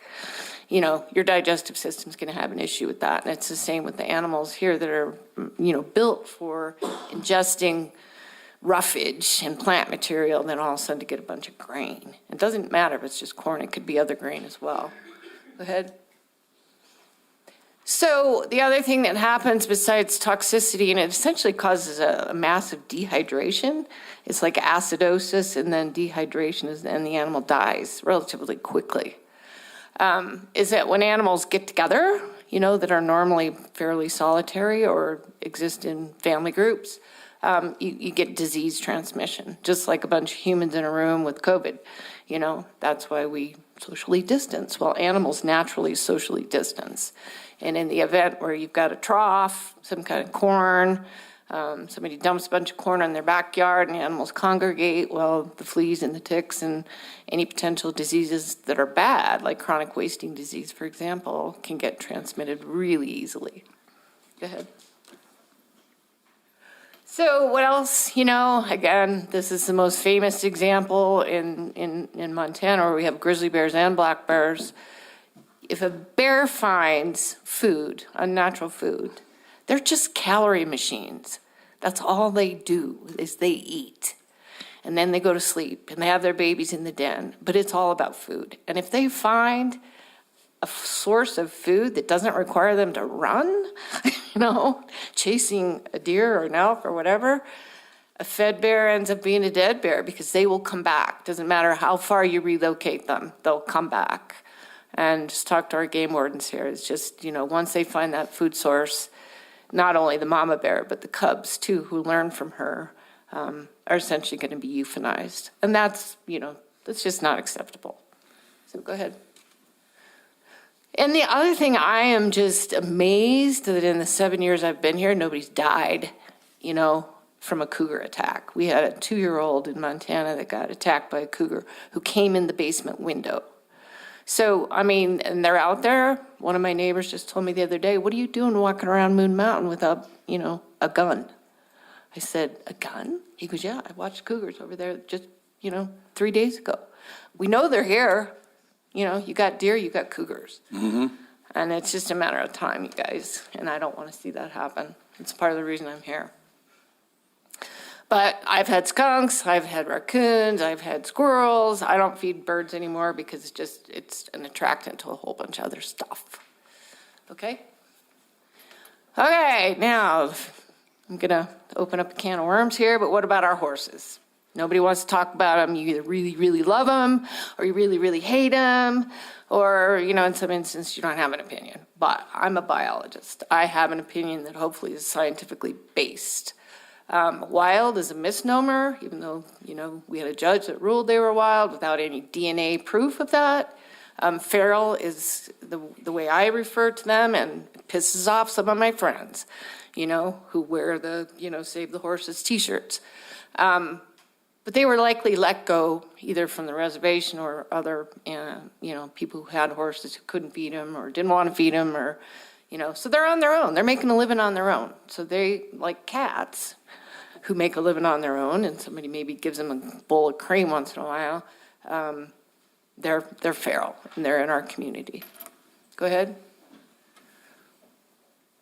They are beautiful. I do enjoy seeing them in certain landscapes, but they also destroy landscapes. And I remember calling you one morning and saying, those horses just came through my yard and they ate everything. I had nothing left, literally. And they haven't been back, but you see what they do, the golf course, the soccer fields, everything else. And you know what? They reproduce. We forget about that. And we've seen the beautiful little foals on the ground just here recently.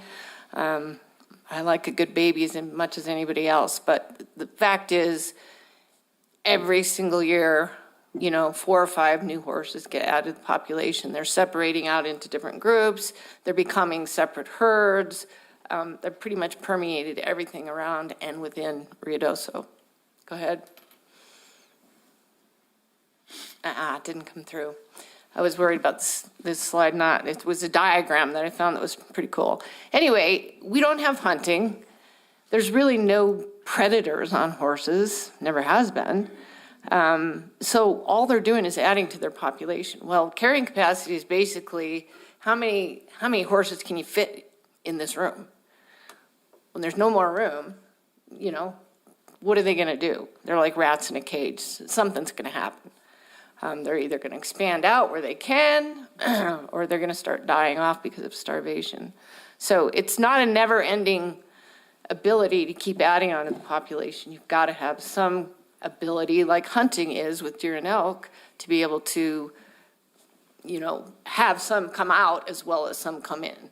So it's essentially, you know, in and out, but we're not letting any out right now. Go ahead. Sorry that didn't come through. So what's a compromise? First of all, point out this map is where we actually have bona fide wild horse herds in North America. You'll see Nevada is really where they're most concentrated. So if you want to learn something about wild horse management, it's available. It's online. Montana, we had a couple different places where we had wild horse herds, and it was very controversial because they were competing with cattle, which Montana's a ranching state. And when you start competing with cows, you're in trouble. So, you know, managers of these horse herds, particularly on BLM land in Montana, had to figure out something to do. You know, they couldn't just let these herds grow exponentially because they were getting a lot of political flack. Cattle industry has a lot of political clout in some places. So education, obviously, is our number one thing that we can do without a whole lot of cost. And then, you know, I've talked to Mayor Crawford a little bit about some other alternatives, you know, potentially confining and augmenting feed, you know, creating almost like a horse paddock like you would have at a zoo that, you know, is emulating natural habitat, say like for tigers. They're not closed into one little space where somebody just throws them a steak once a day. But some ability to control where they go and what they do. Yeah, next. And the most successful thing that's out there right now is some ability to control reproduction. So, or outflow from the population. BLM in Nevada, Wyoming, Montana, all of those other western states that have wild horses, they have an adoption program. And there's a really good documentary, if you're interested, about 4 young men who adopt wild horses and break them and ride from Mexico up to Canada. And it's a documentary because it has some different opinions and different viewpoints, veterinarians, cattle ranchers, animal lovers, wildlife biology professors. It's called Riding for the Brand. And anyway, you know, really what they came to as a compromise was we've got to sterilize some of these horses. We've got to have some kind of ability to control reproduction. And then we have this resource for people to be able to adopt these horses who really want a horse and take care of them. You know, is that the most successful piece of this program? Probably not, because they're wild, they're feral, and they're tough to break and they're tough to maintain, but people do it. And I've had friends that have gotten some really nice horses from this program. They're beautiful horses. Next. So people always say to me, well, geez, Jody, don't be such a downer. You know what? We have all this beautiful wildlife. We can't feed the deer. We can't feed the elk. Can't feed the horses. You know, what about birds? And yeah, I have bird feeders. I don't feed them, put bird seed in them anymore because of the raccoons and the squirrels. But it is an acceptable way for people to interact with, you know, birds are the most plentiful, they're beautiful, they come in all shapes, sizes, and colors. I'm an advocate of people getting into birding because it is a way they can connect with Mother Nature and learn something about our wildlife community. That being said, there's also a huge body of evidence that just like other animals, when you congregate, you transmit disease.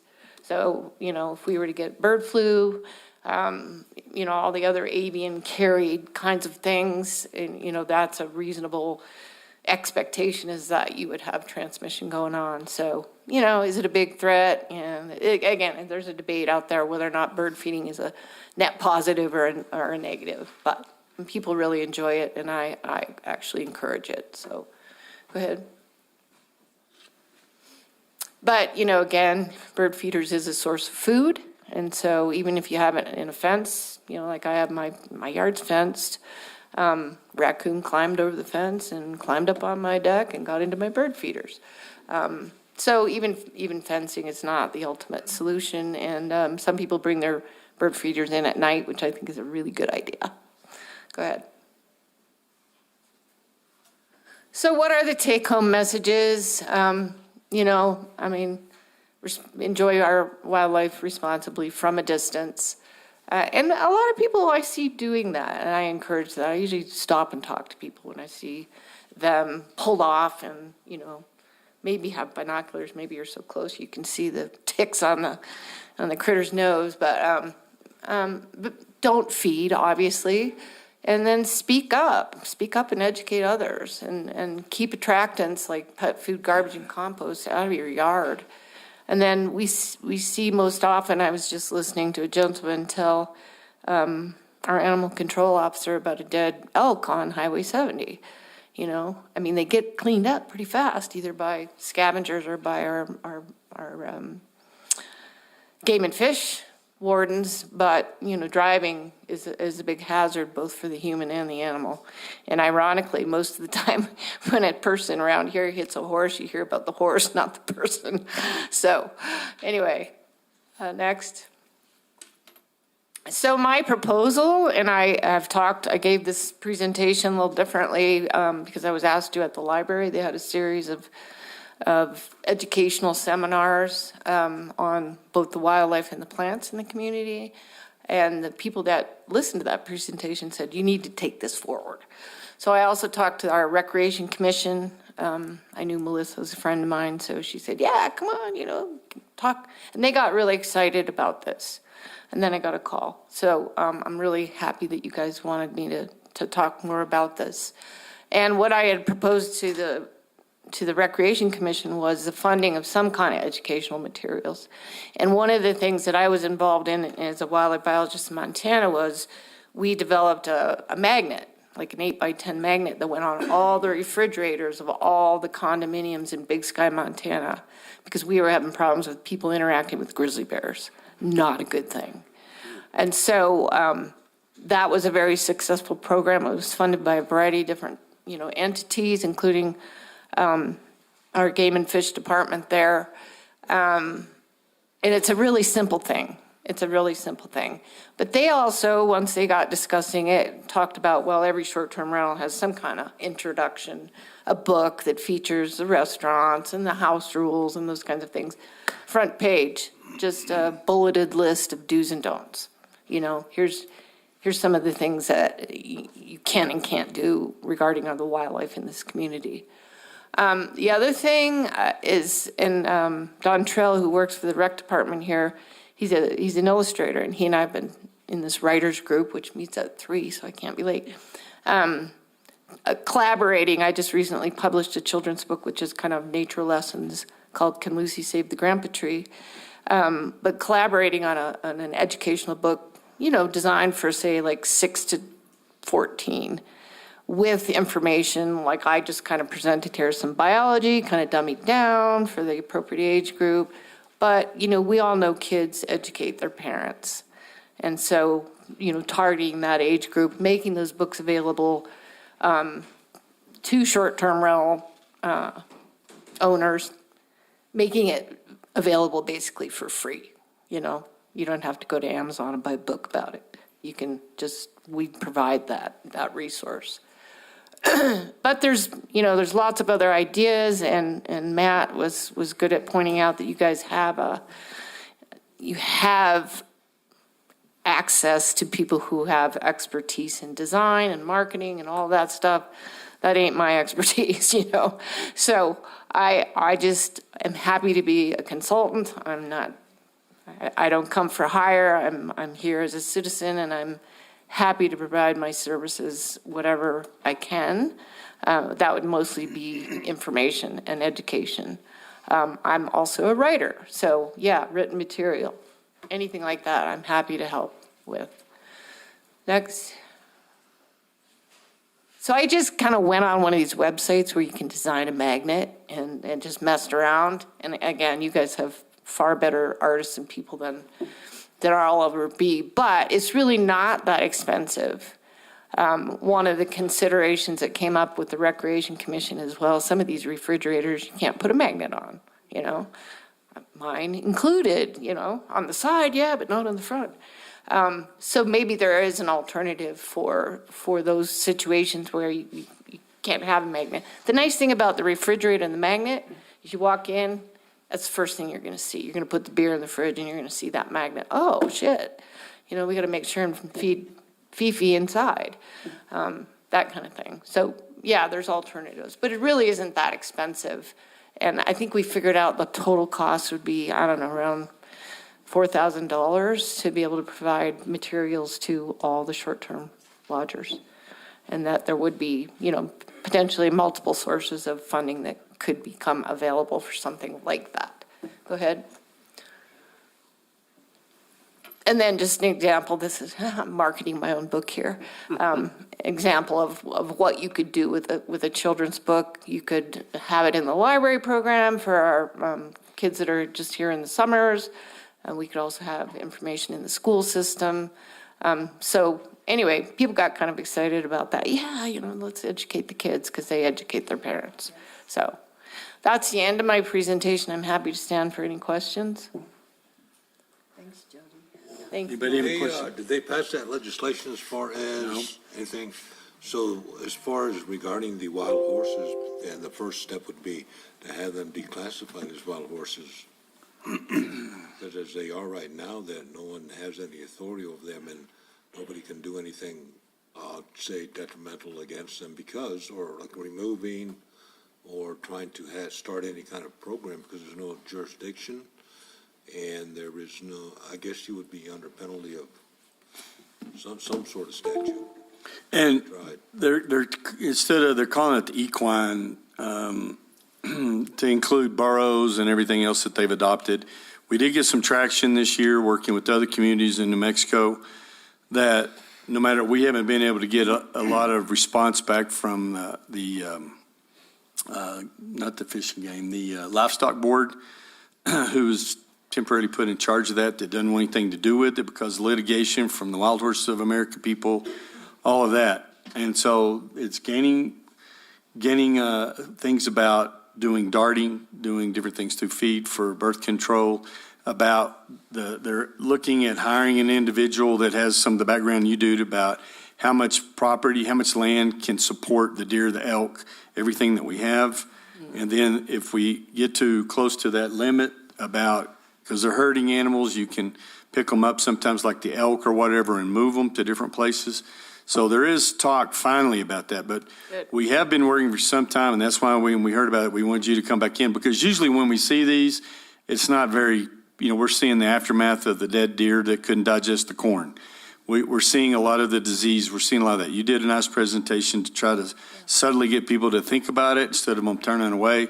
But we do have we've been working on this for some time, and it's taken us longer.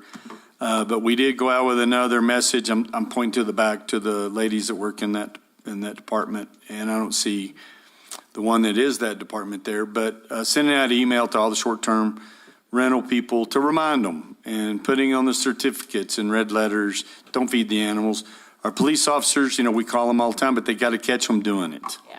And that's the thing, we don't catch the horse head in the window eating out of a box that they just got from the grocery store, the day-old stuff or whatever. But it's going to take ticketing some people. We've got signs everywhere to ad nauseum, and that's some of the things that we've gone over, talked to people, and people aren't as easily, and I don't know if people ever were, but when you try to correct them, to bring them to notice about things, then you end up in big arguments and disagreements.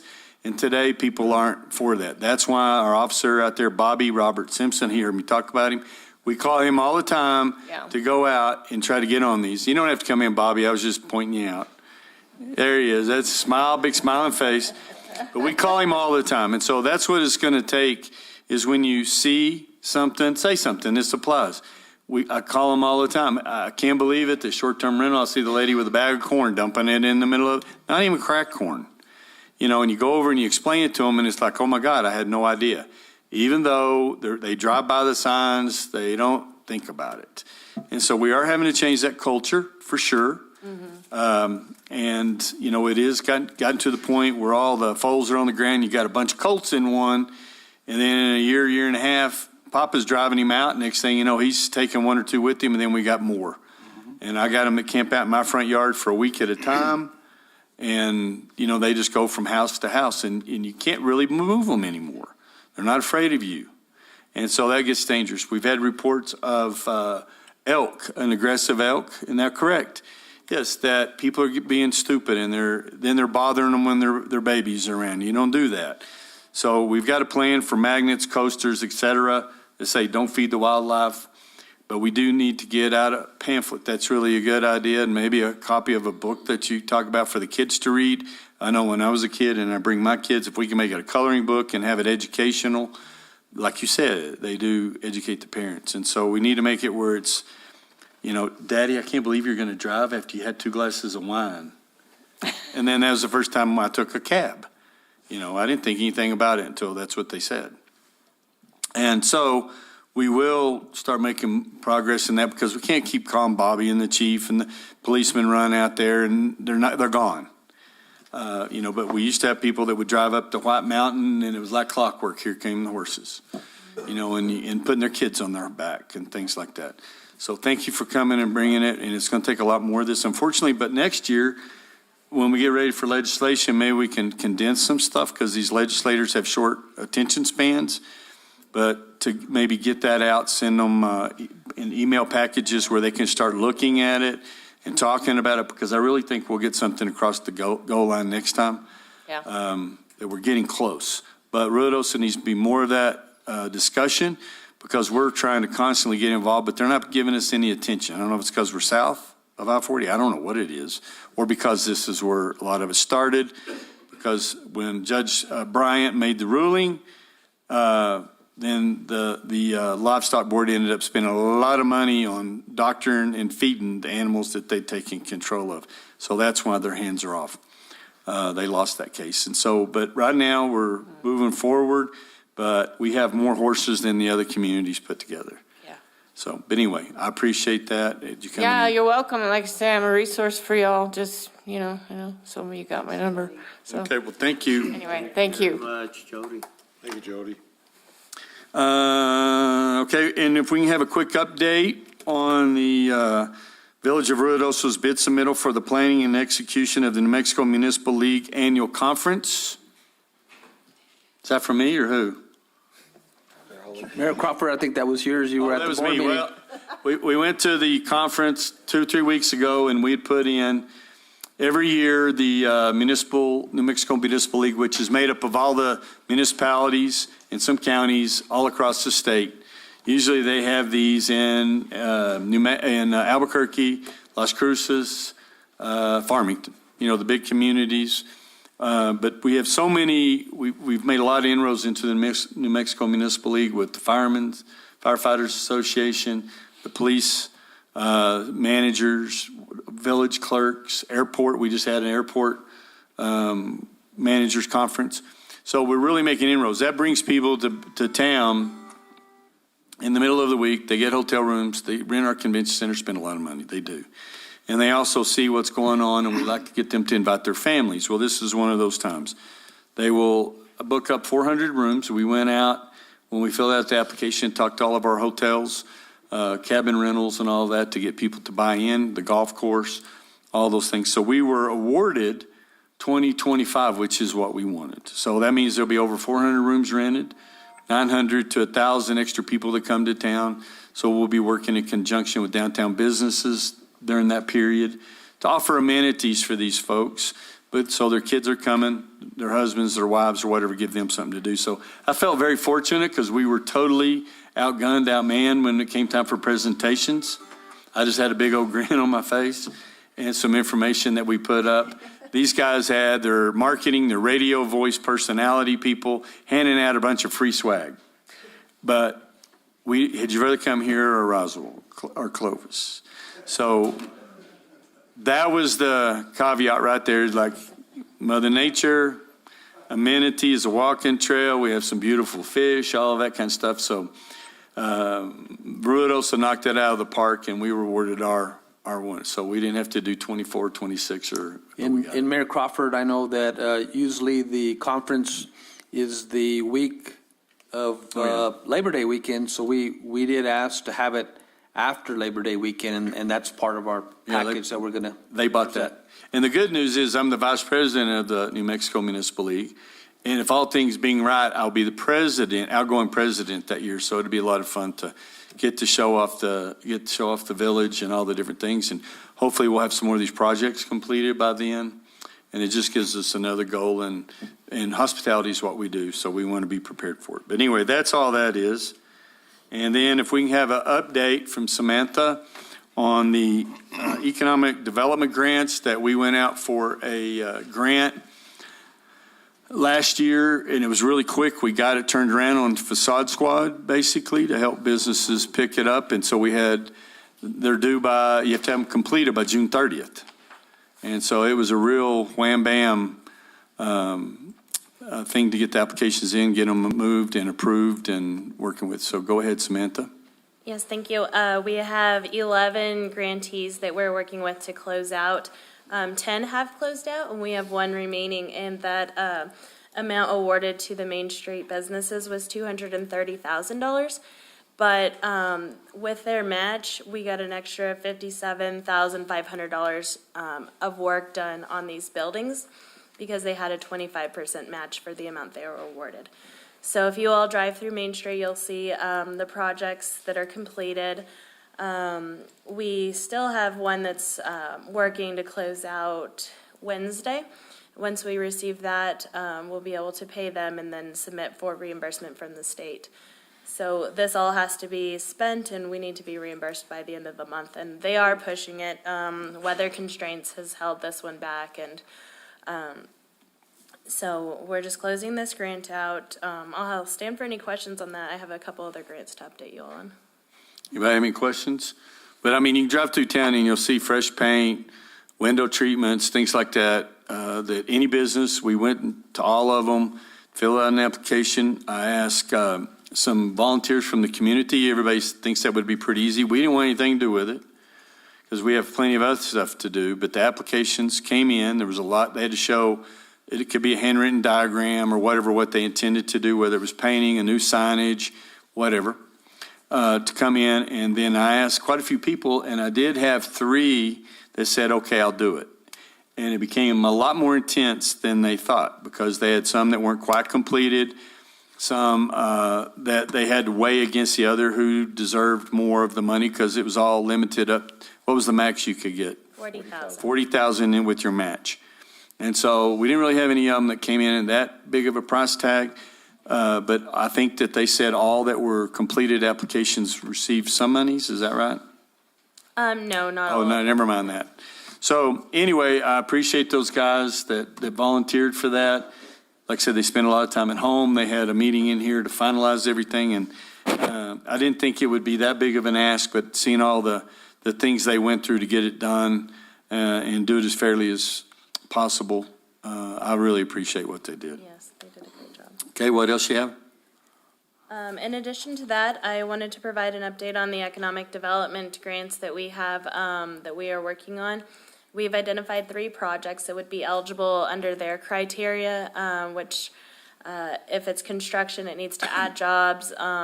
If it's non-construction, that's not necessarily a component, but they're looking for revitalization, as well as making the community more resilient during a time of a natural disaster.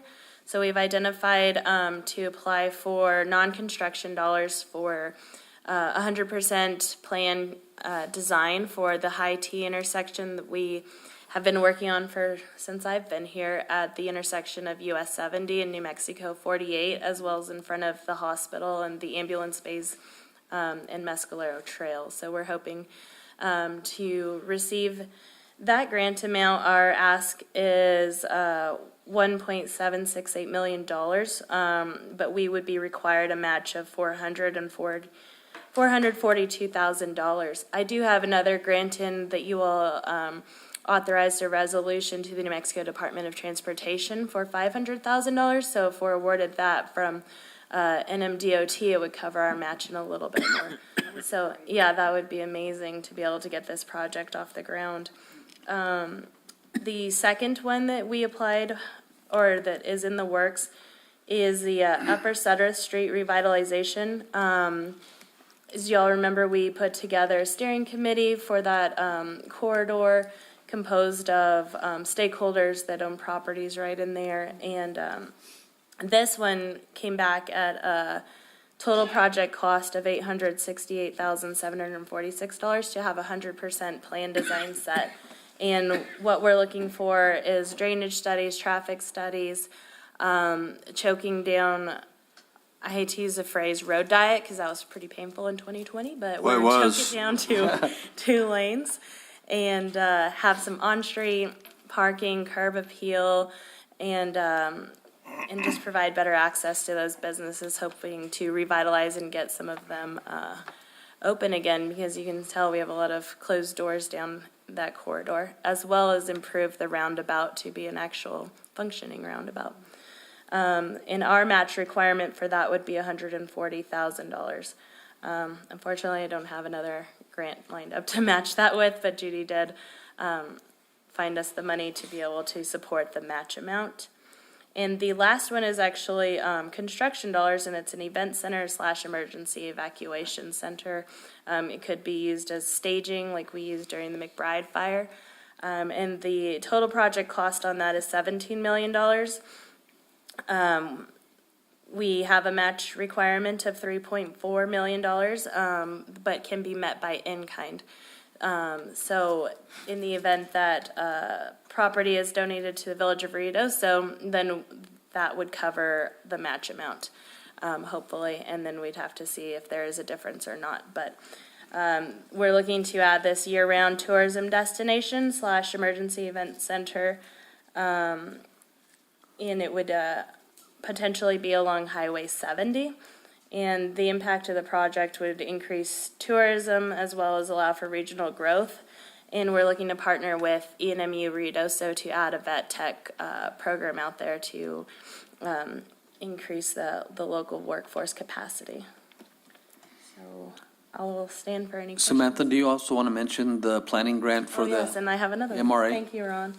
And I completed yesterday a $50,000 planning grant to Department of Finance for a new metropolitan redevelopment area, which would be from the intersection of Sudworth and Meacham to the intersection of Meacham and Alpine Village, with hopes that we can include in the plan workforce housing to gain points that we were lacking during last year's qualified allocated points that we missed on our 9% tax credit application with the 17 units of apartments. It would also help with revitalization for sidewalks and open up different opportunities for public-private partnerships, all of that comes with the MRA tool. And it was 77, 72 units. 72 units. Okay, you said 17, yeah. And with- we already own the property. And we own the property. With this grant, it's $50,000 and there's no match required. And since it falls under the $60,000 threshold, we can procure directly since it's a professional service. And so I have spoke with Site Southwest, and they said they would be able to complete the document for that amount. And Mayor and Council, on that application, we'll have to submit a resolution. So what we may ask Council is to have the mayor approve a resolution and come back and bring it back to Council and have it certified, ratified. And that's good stuff. And that's all I Thank have. you very much. Any questions? Okay, thank you very much. Board and commissions, we have new appointments to the Sierra Blanca Regional Airport Advisory Board. Is anybody aware that we're doing a $13 million project at the airport right now? It started May 1, redoing the runway, Bravo, blah, blah, blah. and- 12:30? Huh? May 1? Yeah, it started May 1. Yes. 12:30, runway 12:30. Runway 12:30, and then there's a cross intersection which had to be closed. The total airport, because we're FAA 139 airport, we had to close that down June 5th. and it's proposed to be closed to the 26th, but good weather and whatever, we're hoping we get that opened way before 4th of July weekend. Okay, go ahead.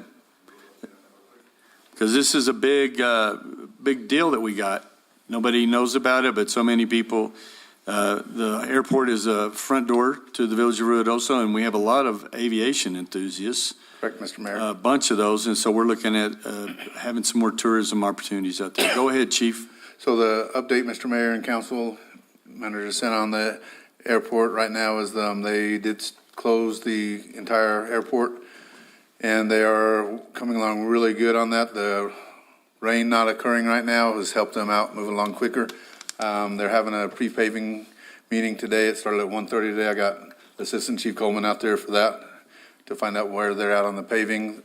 They're looking at hopefully having the paving done by the 19th or 20th is what I was told is what they're looking at. So if that occurs, then we might be able to open up the airport, the 0624 runway prior to the 26th is what we're hoping for. So that's where we're at right now. But the construction is coming along great. They're moving along really quick. Beautiful. Thank you very much. Yes, sir. Yeah, there was some new money that just came out this last legislative session. We were able, because we work so closely with Armstrong Consulting, we had a little project going on, and we were able to get that funding with our master plan that we have out there. So anyway, this gentleman, he's not here, but he has a lot of experience. He was a former owner of FBO, Fixed Base Operation, in Albuquerque and in Roswell. He lives in Alto, flies airplanes, has a lot of information on how to generate revenue and things that would make us a better operation out there.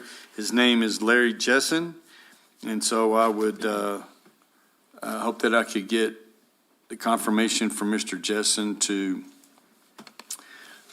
join if I get a motion for Mr. Jessen to join the Sierra Blanca Regional Airport Board.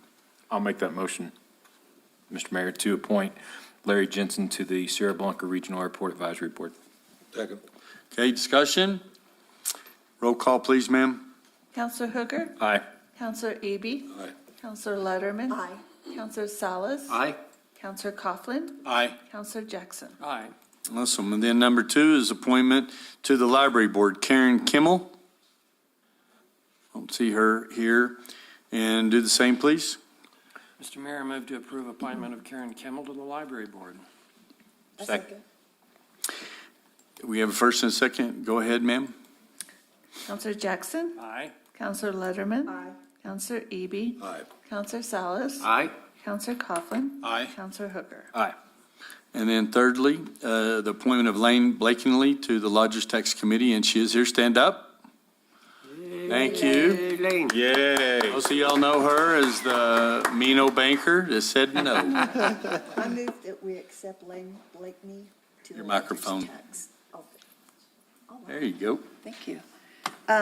I move that we accept Lane Blakeney to the Lodgers Tax Committee. Second. Roll call, please, ma'am.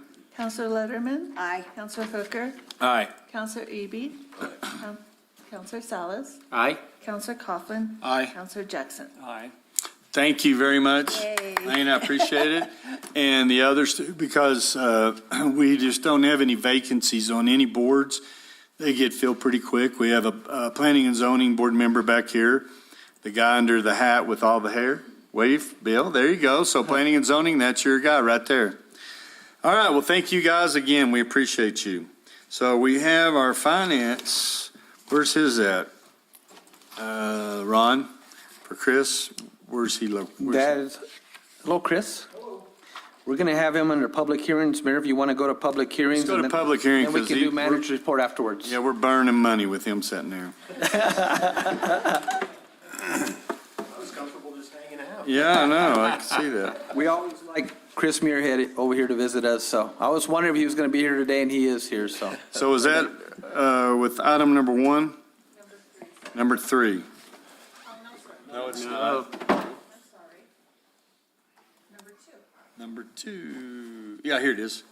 Item number 2 is public hearing for ordinance 2023-05 to authorize the Village of Ruidoso to enter into a loan agreement with the New Mexico, thank you, Judy, Environmental Department for the purpose of obtaining project funds for a stormwater management plan in the principal amount of $100,000 and a loan subsidy grant funds in the amount of $250,000 for a total funded amount of $350,000. Yes, sir. And this is, introduce yourself, Chris. Yes, thank you, Mayor, members of the council. Chris Murad with the Model Firm, bond counsel to the village. Always nice to see you.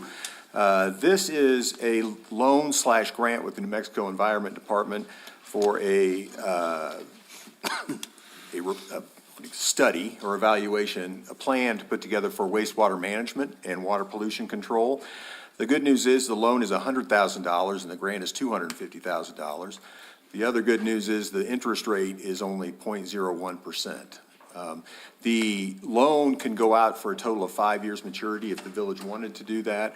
Although in talking to Judy, I think the plan was to pay this off pretty quickly after completion of the project. And so that's also a good thing. What's important about this, and just to keep in mind, is I know we annually do the general obligation bonds, and that is the ad valorem property taxes. This is the other kind of pool of bonds that you would do as a revenue bond with a specific gross receipts tax pledge. So this one is a limited pledge of just your 0.5% environmental services gross receipts tax. And that's important to note because, heaven forbid, there should be a shortfall in that, which isn't going to happen. The New Mexico Environment Department isn't looking to any other, has no legal lien against any other gross receipts tax, property taxes, utility revenues, anything of the like. It is limited to the 0.5% GRT. And just talking to Judy on the way down this morning, and she just confirmed there is no outstanding debt with a lien on that revenue source. So happy to answer any questions about it. NMED is the lender through the state. Again, let's see if there's anything else in here that, I think that really covers it. The big things are that you can repay it at any point and that you're just limiting it to this environmental services gross receipts tax, just to compare it to the GOs and the other outstanding debt. Do you have anything, Judy, to add? Yes, Mayor. Counselors, again, we currently had this plan, the full 350 already budgeted in our budget. So what we did was leverage those monies in order to get the $250,000 grant. So as soon as we get the deliverable, we will actually pay off the loan because we already have it budgeted in the system. So Very good. Does anybody else have any questions? No. Okay, since this is a public hearing, we'll open this up to the public. If anybody has anything that they would like to bring up, questions they would like to ask, you can do that now. I don't see anybody. Is there anybody online? Nada? Okay, that was an easy one. We'll go ahead and close the public hearing portion of that, and then I would entertain a motion to enter into the agreement. Yes, sir. Before that, did the clerk office receive any notification, emails, calls, or anything pertaining to this public hearing? Mayor and council, no, we did not. Thank you for letting me ask my question. Finally, yes. You get a motion? Mr. Mayor, I move to adopt ordinance 2023-05 to authorize the Village of Ruidoso to enter into a loan agreement with the New Mexico Environmental Department for the purpose of obtaining project funds for a storm management plan in the principal amount of $100,000 and loan subsidy grant funds in the amount of $250,000 for a total funded amount of $250,000. I'm sorry, $150,000. Second. Any discussion? Roll call, please, ma'am. Counselor Jackson? Aye. Counselor Hooker? Aye. Counselor Eby? Aye. Counselor Letterman? Aye. Counselor Salas? Aye. Counselor Coughlin? Aye. Thank you. Thank you, Chris. Appreciate it. Chris. We'll go ahead and do item number 1, public hearings. Public hearing for ordinance 2023-04. Chris, thank you. Amending the Village of Ruidoso Municipal Code of Ordinance, Chapter 74, Streets, Sidewalks, and Other Public Places, Article 3, Excavation, Division 1, generally Section 74 through 62 permits required in Appendix A in conjunction with Chapter 74, compliance with division and terms a permit to amend and strengthen language. Yes, sir, Josh, Mr. Streets guy. How are you doing? Doing well. Good. Mayor, Council, this is just to strengthen what we have in our guidelines. That we do have in our guidelines for all future driveways to future driveways, new driveways and existing driveways that are going to be paved or concreted to be permitted. And this is just so that we can make sure that we're connecting in with the roads right and not having problems with our roads. We do have some the older driveways here. It is an older town that come out into the roads, and when we're plowing and stuff, you know, we catch them with the plows, and this is just to help strengthen the language on that to make sure that the driveways are put in properly. Okay, how much is the permit? The permit is $50. Okay. And then it's gone out, we inspect it. I know we ran into some of these issues on Paradise and other places just recently, big time. Okay, does anybody have any questions? I do. You go ahead. Josh, does this also include when a new house is being built and we have to bring our water and stuff over to their driveway, and then you know how we cut the road and then it's like this? Is that going to also help get that paved back the way it should be paved back? Mayor, Councilor Letterman, that's something separate. You know, we actually, the water department actually does the water tap, and then we're actually patching as we're doing it now. Okay. Now, as far as the sewer part of it, the homeowner is responsible for the cut and the sewer. Okay. Okay, thank you. And then we patch it. Yes, sir. I have a question. In the new language in here, it says, under driveways, it says, no person shall pave or concrete an existing driveway without first obtaining a permit from the village street department. Yet, when we get into Appendix A, the new language in there says future driveways to be paved or concrete, it's $50. So that, reading that, just literally means that if I'm going to pave an existing driveway, I don't have to pay a permit. Okay, I missed that in there Okay. on that. So that's at the very bottom of Appendix A.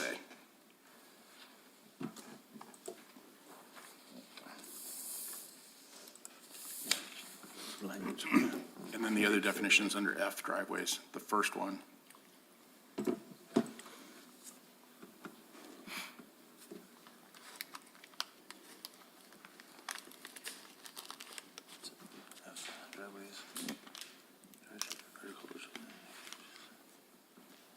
Do y'all have Appendix A sitting there with you? I got it right here. Yeah, that's what he's looking at.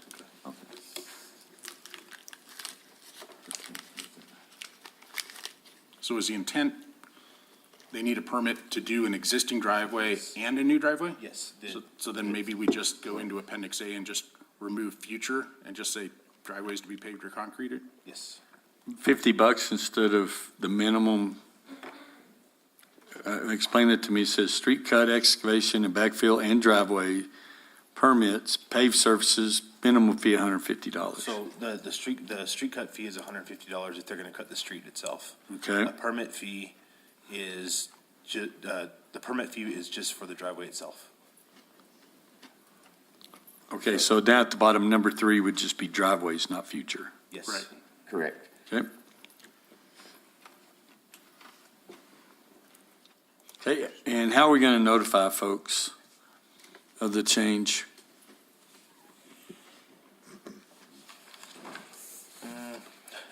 That's a good, any new construction, it's actually in their in the ordinance, you know, when they have to come in. As far as future paved. Well, like, for example, I'll take my driveway. If it's starting to crack a little bit, so if I jackhammer that all out, have them come pour, I need to get a permit. Yes. Well, on that would be, I mean, if it's already concreted, that would be maintenance of your driveway. Even if I jackhammered it all out? If you jackhammered the whole thing out, you would need to come get a new permit, yes. Okay. But if you have a spot in your driveway that's cracking and you have somebody come and Saw cut cut a it out. patch and saw cut it and fix that part, that would be considered maintenance of the driveway, which, wouldn't consider a permit for that, but we're running into a lot of problems, as like I said, future driveways on that to be paved is the places that we have that are base course driveways now, and they want to pave or concrete their driveway, and then they're just coming in and paving and concreting their driveway, and they're not meeting into the road right and impeding with the traffic and the ordinance as well, but just to give people an idea of what we're talking about and why we want it. The newer ones, I think with building permits and the rest could be included in that, but for those that are existing driveways, it might be helpful, and that is something we already mail out, and it would be an easy way to, they can hardly come back and say that unless they don't have water, that they didn't know. Well, I just don't read mine, but I mean, you could put it on the village website and then actually put it in the newsletter, it'll come out. More people read the newsletter than anything, and then we'll talk about it on the radio show. Again, at Mondays with the mayor. What time is that, Ron? 8 a.m. Monday morning. To 10 o'clock, so we want to. Is that $14.90? $14.90 on your radio dial. You can stream it in too if you want to. But we go over a lot of these things, and then we'll get with the Carrie, the PIO, and put out bulletins, and we'll get with Greg to have it circulate, and we'll get with 93.5 and those guys too. But we need to have it succinctly phrased, and so we need to work on the language. We can get with our attorney here and work on some language, or with community development, just to make sure that when they're building their driveway, it's not exceeding into the roadways where you're going to have trouble trying to plow. And a lot of times when you're plowing and and it's cracking it or whatever you're doing, I mean, they're coming and calling and saying, well, that's my driveway. Well, it ends here. You need to make sure. Well, we could also reach out to all the paving companies and let them know, because they may not know, and they're just going to come out and do the work. One of the problems I have is we enact various ordinances, and then we don't enforce them. You know, kind of like our sign ordinance right now. You drive through town, and you're going to see the flags up all over the place, and I mean right on the main street. And I have people calling me and saying, "Well, can I do this?" I go, "No, you can't." Well, but they have one across the street, and nothing's happening. So if we're going to do it, we need to make sure that there's a mechanism to be able to enforce it. Otherwise, we just need to get it off the books. And some of those flags, you can have a short temporary permit 3 times a year, 4 times a year, that they can do it. So we just need to verify that they have These a are ones that permit. are up every single day and on the weekends and so forth. But again, just back to the point of it being an ordinance, and there's an enforcement in here, but we need to enforce that. How we're going to enforce it, that's what we need to work out. But if we can't enforce it, then forget it. Just don't even approve it. Well, it's like right now, we have ordinances that people put up fences they don't get permits for. Exactly. Nobody knew until they got called and they got shut down, and Bobby's working on that one somewhere. He's always lurking around, but he's working on that one too, and so work has stopped, and I know it's a matter of money and getting it done right, because it was not planned out very well. You know, it's So we all know what's wrong we're talking about, but those are things that happen, and that's why we need the public's help, you know.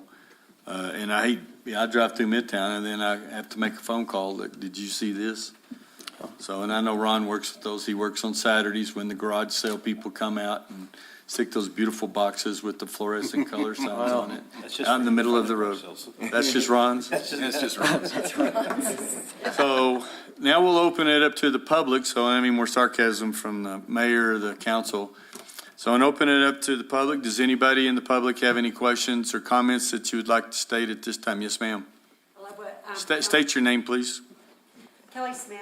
I love what Councilman Coughlin said about notifying the paving companies or the construction the people that do that, because having, just moved in and wanting to improve my property, and you say, oh, can I do this or build a fence or whatever, we ask those landscapers and those fencing companies, do we need a permit before we do this? And if they know the answer, then that helps so much. I think that's a great idea. Good point.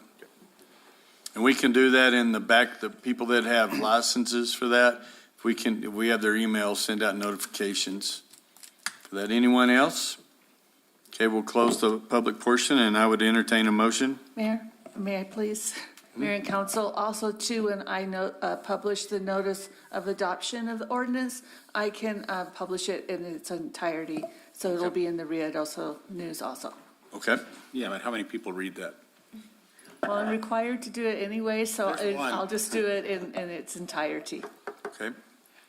Thank you. We try to use every avenue possible, we really do. Okay, I'll entertain a motion.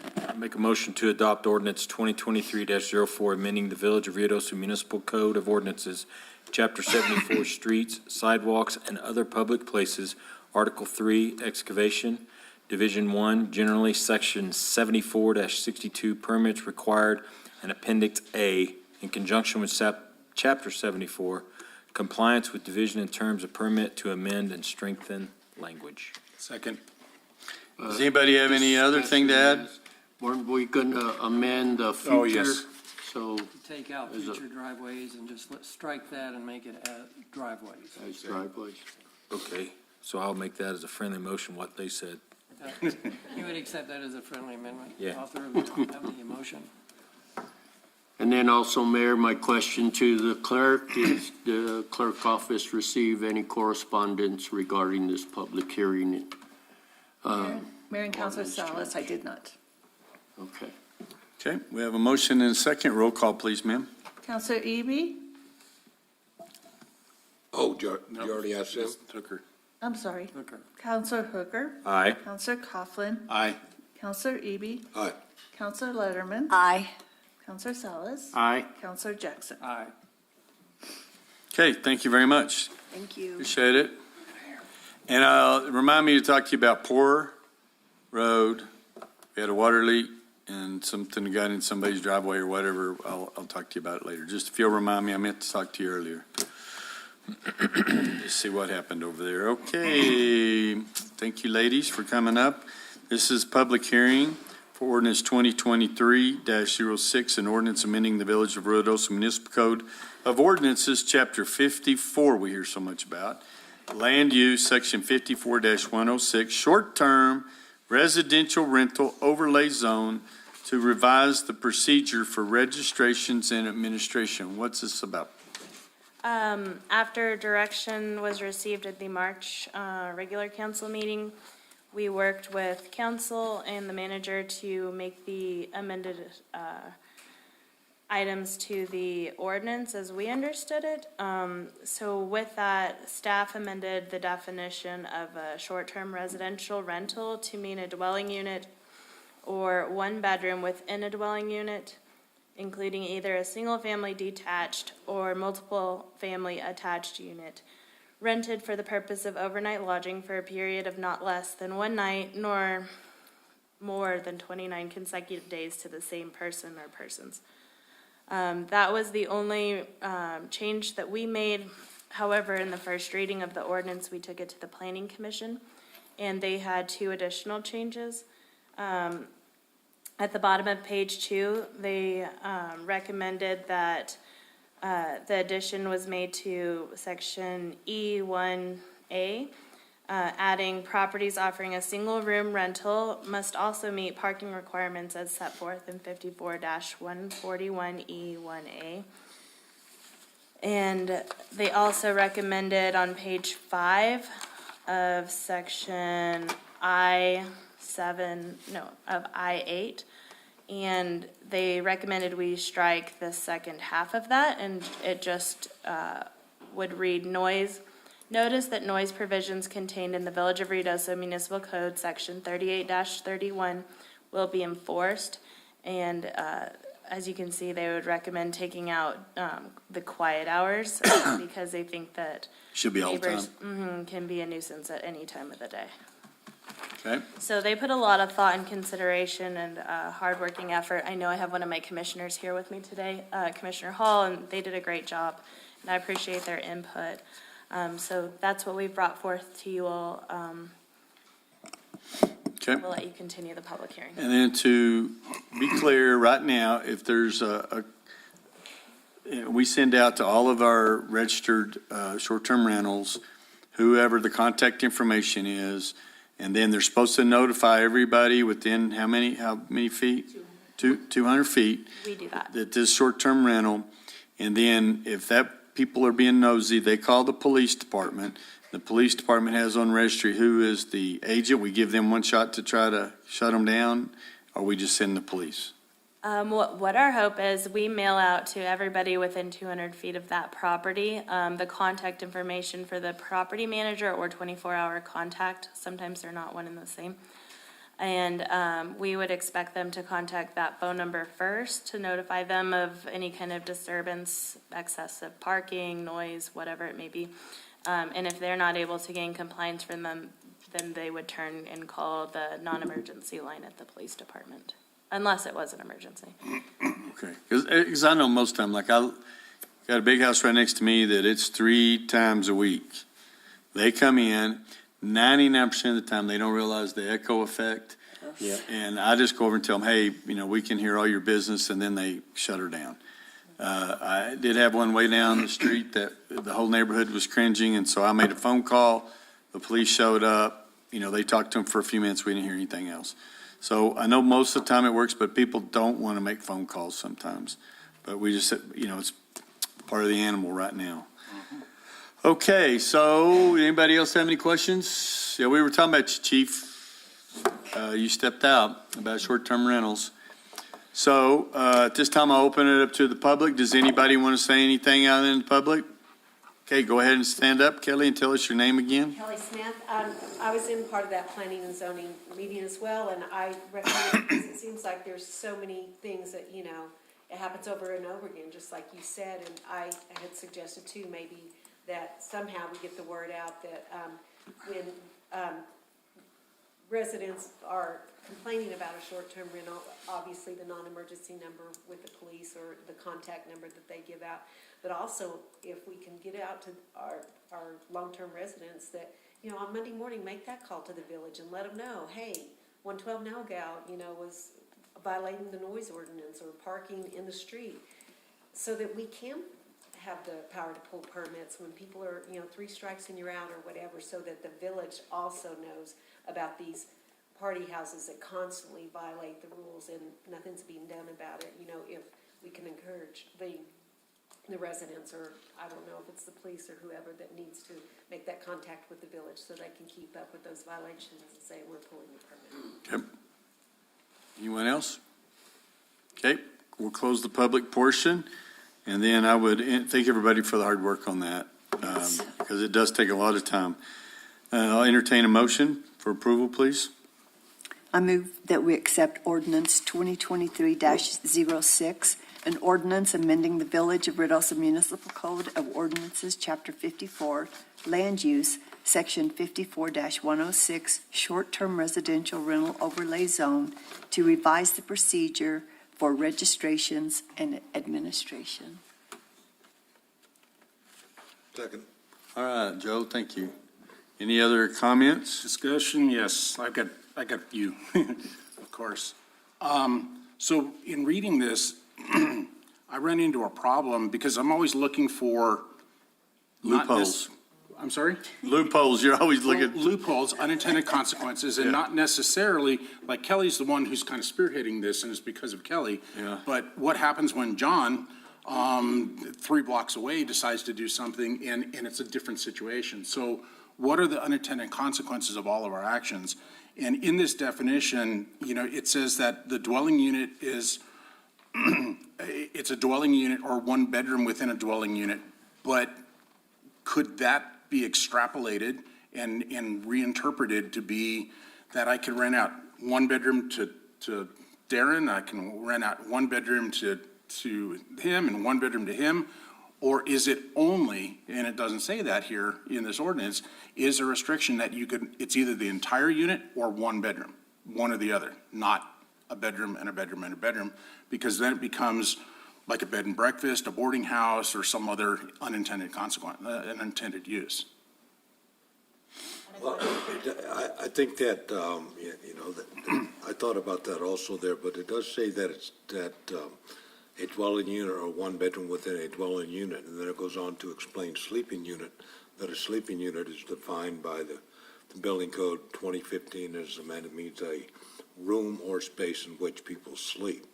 So if you were to combine those two, then that would explain your bedroom as your sleeping unit, 1 sleeping unit. But I think he's asking if you got a 3-bedroom and you're renting out 3 bedrooms to 3 different three different people. Well, what it says is under 7, short-term residential rental means a dwelling unit or one bedroom.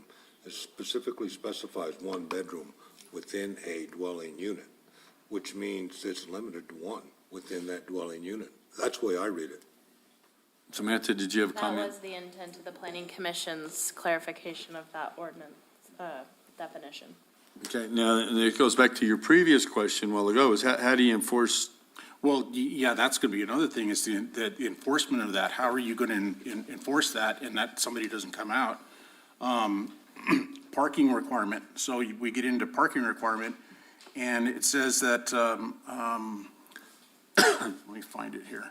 The parking, we refer back to section 54-141, and then when you look at 54-141, it says a dwelling, single-family, two-family, townhouse, and so forth, is 2 spaces per unit. So there's needs a minimum of 2 spaces for that single family. But then there's another definition in here, and I'm sorry I didn't write down exactly where it was, but for every bedroom, there needs to be one, it's here in this one that refers to that. The parking calculation shall be based upon a minimum of 1 off-street parking space provided per sleeping unit. So we have 1 per sleeping unit, and then we're referring back to the other one, which says 2. So in the case, like Kelly has a 4-bedroom house, is that 2 plus 4? So she has to have 6 parking spaces? No, it would be 2 plus 1 for the rental. For the 1 bedroom that could be rented. So she would be required to have 3 off-street parking. But this says sleeping unit. And a sleeping unit was defined as Counselor Eby said, as a place where somebody's going to sleep. And there are multiple sleeping units within the dwelling. So our units for the short-term rentals, the occupancy and the parking spaces are built upon the permitted number of bedrooms allowed for rent.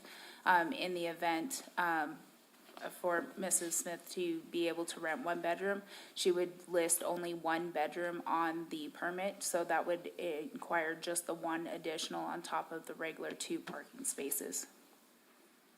Okay. If it was a 4-bedroom unit being rented out as a full home, there would have to be a parking spaces for 4 parking spaces. So would the short-term residential permit be specifically an entire house or 1 bedroom? You can't mix and match? Correct, because that violates the definition of the rentals and brings in lodging house, which is not permissive in the residential district. Okay. As I was reading through this ordinance, and I haven't really read through the incomplete ordinance before, but under number 7, it says business registrations, and just a comment is, business registrations are required for anyone conducting business within the village of Ruidoso. If an owner rents, lists, or books a property with a managing agency, a business registration is not required. If a property owner rents, lists, or books a property with a managing, it's not required. If they book it without a managing agency, a business registration is required. So I can see how the assessor is kind of coming back and going, well, you guys are requiring a business permit, so it's a non-residential use of the property anymore. Yeah, because they do pay GRT on these short-term rental bookings. An update on that, the assessor's office is looking to purchase their own version of software tracking for the entire county so they can even out the playing field.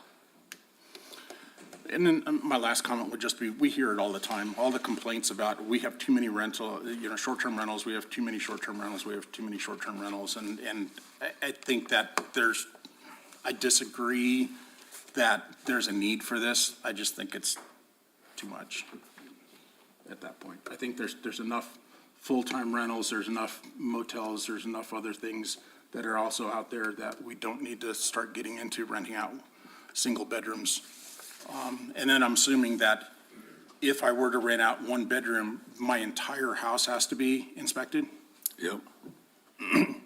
Regardless of whether it has a complete separate space that has its own exterior entrance and everything, because it's all part of the one unit? That's where we're gonna run into some challenges, is with the inspections, ensuring ingress and egress and firewalls and any kind of separation for, if there's cooking on both areas. And so there are some challenges that we're gonna have to strategize with code enforcement and the police department to overcome if these changes do take effect. But the intent would be to inspect the entire dwelling? I would direct my staff to do that, yes. Okay. Anything else? Yeah, I'm good. Okay. Where was that? Oh, yeah. Roll call. Counselor Letterman? Aye. Counselor Eby? Aye. Counselor Salas? Aye. Counselor Hooker? Aye. Counselor Coughlin? No. Counselor Jackson? Aye. Okay, thank you, everyone. Thank you all. Thank you, ladies. Now we'll I move, expect a lot of people for that one.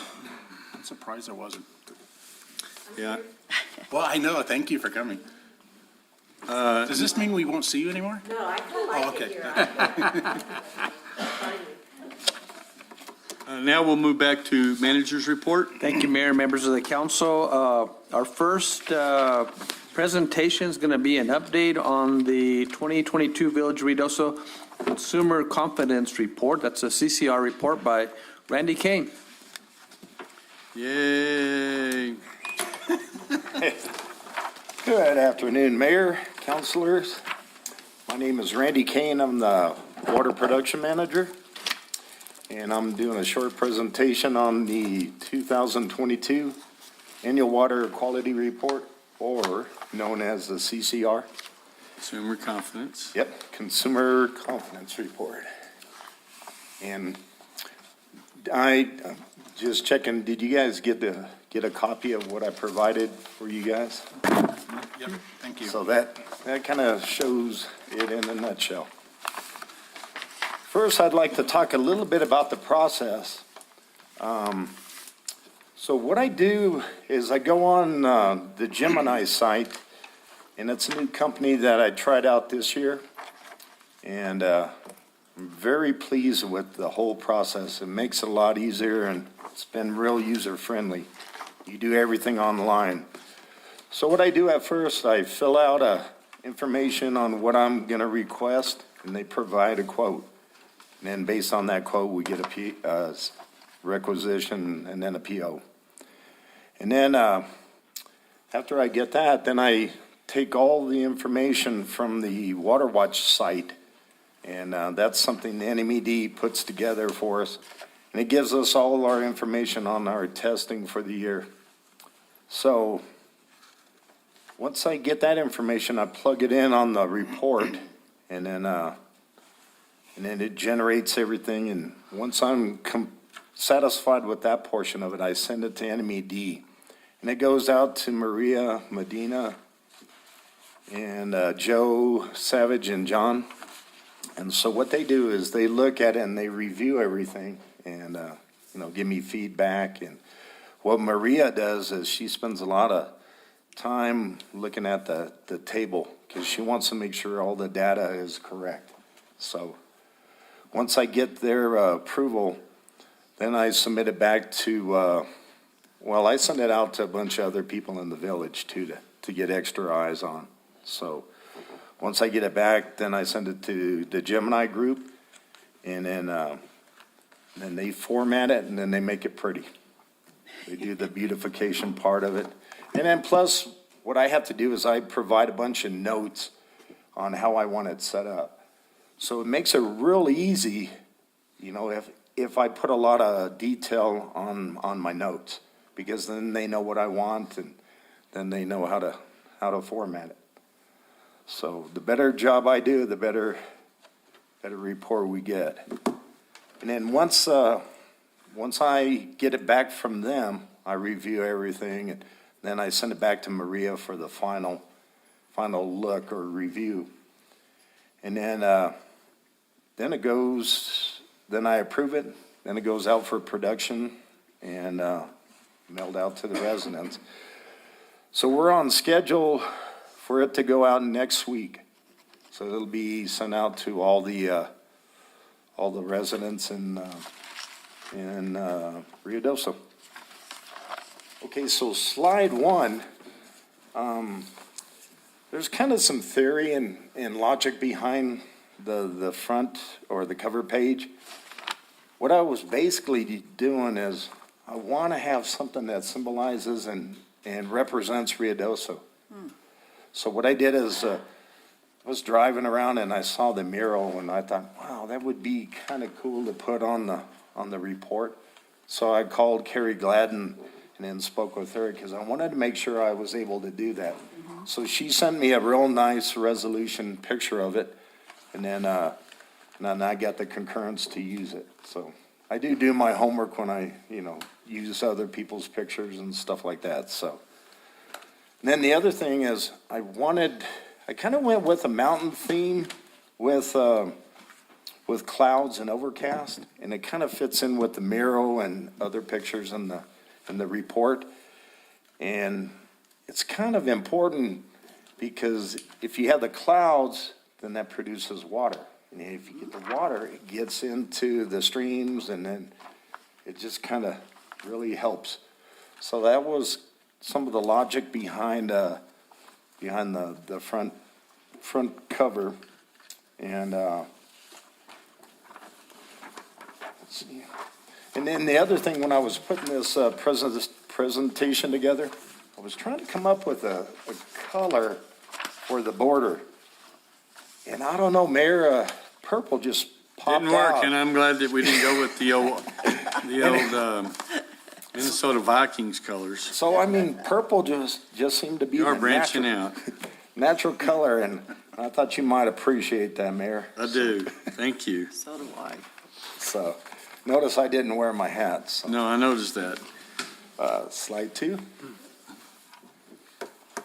And then basically what this is, our mission continues.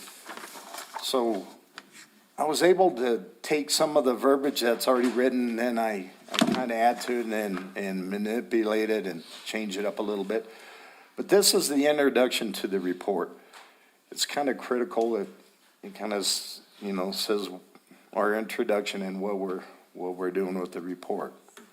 And then the source water assessment, that just kind of explains, a little bit about, what we did.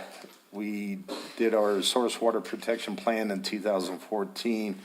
That was done by the village and NMED. And then we completed the SWA was completed in 2005. That's the source water protection. And we're currently updating the source water protection plan now. I know NMED was working, we were working with them, and we were getting a lot of stuff done, and it was almost completed.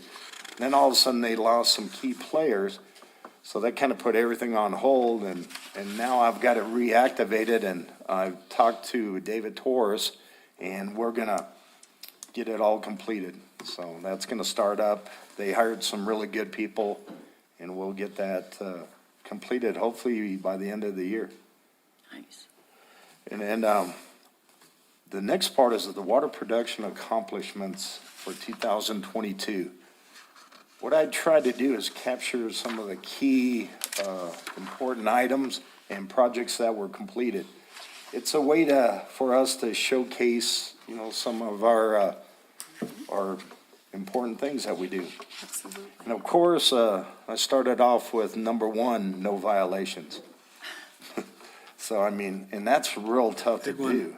That's a good one. A lot of hard work and effort goes into, trying to keep everything in compliance.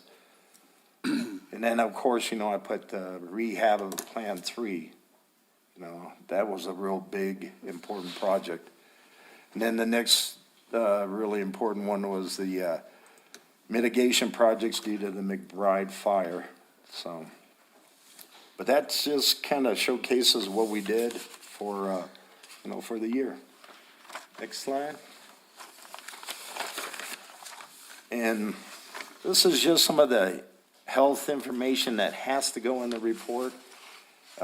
It's mandatory language that has to be, put in, and you can't really change any of it. So there's a few of those that we have to keep the things exactly the same. And then on the report questions, that that's just basically, if anybody has any questions or concerns with the report, they contact me and I'll be glad to assist them with it. Next slide. And this is substances that could be in your water. This is also a mandatory language that must be in the report that you really can't change. Then the water treatment process, that just basically is a description of our treatment process at both plants. Kind of gives a little breakdown on what we do, so. Next slide. And Ruidoso water supply. So this basically just is letting you know how we get our water and where it comes from. So it just lets the public know where their water is coming from. And then the lead information, that's always a big one, and a lot of people have a lot of questions on that. So that's just some additional information on lead. So Randy, how much lead pipe do we have in our system? We don't have really any. So the only I thing that, remember we did though for a while, and speaking with Adam, yeah, I don't think we have any, right, Adam? It's just the only lead they have is on the Homeowner side, correct. So, these old cabins or whatever. right. Counselor Salas, you know, one of the things it's brought up like way back in the day is, and they're bringing it up now, is anything that has galvanized right, before a service is, they say that it could have lead in it, but as far as putting actual lead pipe in the system, we do not have any black lead pipe in the system that we're aware of. because, yeah, I know we got still quite a bit of 2-inch galvanized Yep. throughout. And that was one of the surveys that they did is, you know, the customer side. Right, but we knew that, but, okay. And we'll be working on that for next year, so. Appreciate it. Thank you. Next slide. This is the most important piece to the consumer confidence report. This is basically the nuts and bolts. And this is where everybody looks at it and you know, tries to figure out, you know, what's in our water. And the thing is, you know, I know, Mayor, you had asked before is, how was our numbers in our report? Actually, most of them are pretty good. The only one that's a little bit higher was the TTHMs. And that one's, we've got some really good things that we're working on to get those numbers lowered in the future, So a TTHM is, we had that deal going on once before, that's a byproduct of, Yeah. if the water sets too long, or, Oh, yes. And it's a remind us byproduct about how that is. It's a byproduct from chlorine. Oh, chlorine, that's it. Yeah. And then you can do it by decreasing your water age, you know, by moving with your tanks and stuff. And we're gonna be putting some mixers in grindstone tanks. We already purchased them and we're gonna install them. So that will help out with the mixing portion of it too. Then the other thing you can do is decrease your, you know, keep your chlorine residuals, you know, at a decent level. Plus flushing is a big item also. And usually where you get these higher TTHM values are on your dead ends. That's where the water is dead-ended and it, you know, it's not really looped, so. And that's where we take our 4 samples on some of the bad, you know, the worst areas, so. I know we were talking about or asking if we could change a couple of those sites. Was there any movement on that? We had talked to Joe and John about that, and I haven't really gotten an answer, but this was a while back. I think we can, but it's probably a pretty lengthy process. You know, it's gonna take a little bit of work, but I'll try to get an answer for you on that for sure. Yeah, that'd be good. Because I know I had talked to him, but it's been quite a while, you know, on that. Well, wasn't one of the testing sites at Cattle Barn? Yes, it Yep, is. which was been closed down forever. Yeah. So that would have resulted in some higher readings. That's where we got. we got the 880. Well, it came from that side. And what had happened is, the buildings and everything were shut down for, I think, 3 or 4 months during that time. Longer than that. Yeah, but I mean, when year. we took our, F. when we took our sample, they had been down, I think, 3 or 4, or maybe a little bit longer. And then, so that water had, stayed inside, but, we did a lot of work, to try to beat that one, but, they're gonna stick with, what they had to with the violation, but we proved to them that it didn't even go out, and it didn't go into the system at all, because we had meter readings on the building and everything. But, and then they had the water system inside that we really didn't know about, but that's a lesson that we really learned about. So Randy, with those high TTHMs, would those have resulted in, and I'm reading from, there was some information that was being put out on Facebook. And it said the last 3 years, the water utility has spent 3/4 in significant violation of federal drinking water standards. Would those higher TTHMs result in a significant violation? Well, I know it was in violation. It was higher than what they. Oh, yeah, it wanted. was, the MCL is 80 Right. on TTHMs. And then we exceeded, with 880, of course, and I think that was a world's record in New Mexico, so they have never seen that, that high of a value. And then the other thing it does is it gives you a violation for 4 quarters. Yeah. So it takes 4 quarters to get that running annual average, back into compliance. Okay. So, I mean, a lot of people don't really understand that, but, I do a report, and submit the data, so I keep a real good eye on the TTHMs and, well, they call them disinfection byproducts, so. And one of the things that we've done just to mitigate that situation, also working with Terry and Randy, is actually put outside ports at the meters instead of going inside and getting anything out of their lines or anything else like that. It's straight from our main. Straight from the main. Okay. That was the issue with cattle barons, is we had to actually go inside. Yeah. So now we do have a sample port, outside. And we've done that over at the Allsups also. Plus, we're able to flush it a lot longer. And, our numbers they were creeping up really, slowly towards that 80 on the MCL, but we've done a pretty good job of keeping them down, so. But anyways, we also test for more substances, but only the substances, listed were found in your water. So detecting a substance in the water doesn't mean your water is unsafe to drink. And our goal is to keep the D-Tex, below the MCLs. So, people think they have some stuff in the water that it's bad, but no. We didn't exceed anything on the MCLs, so. And most of our numbers are fairly decent, so. It's a pretty good report in that aspect. And I'm pleased to say that their drinking water meets or exceeds all federal and state regulations and requirements.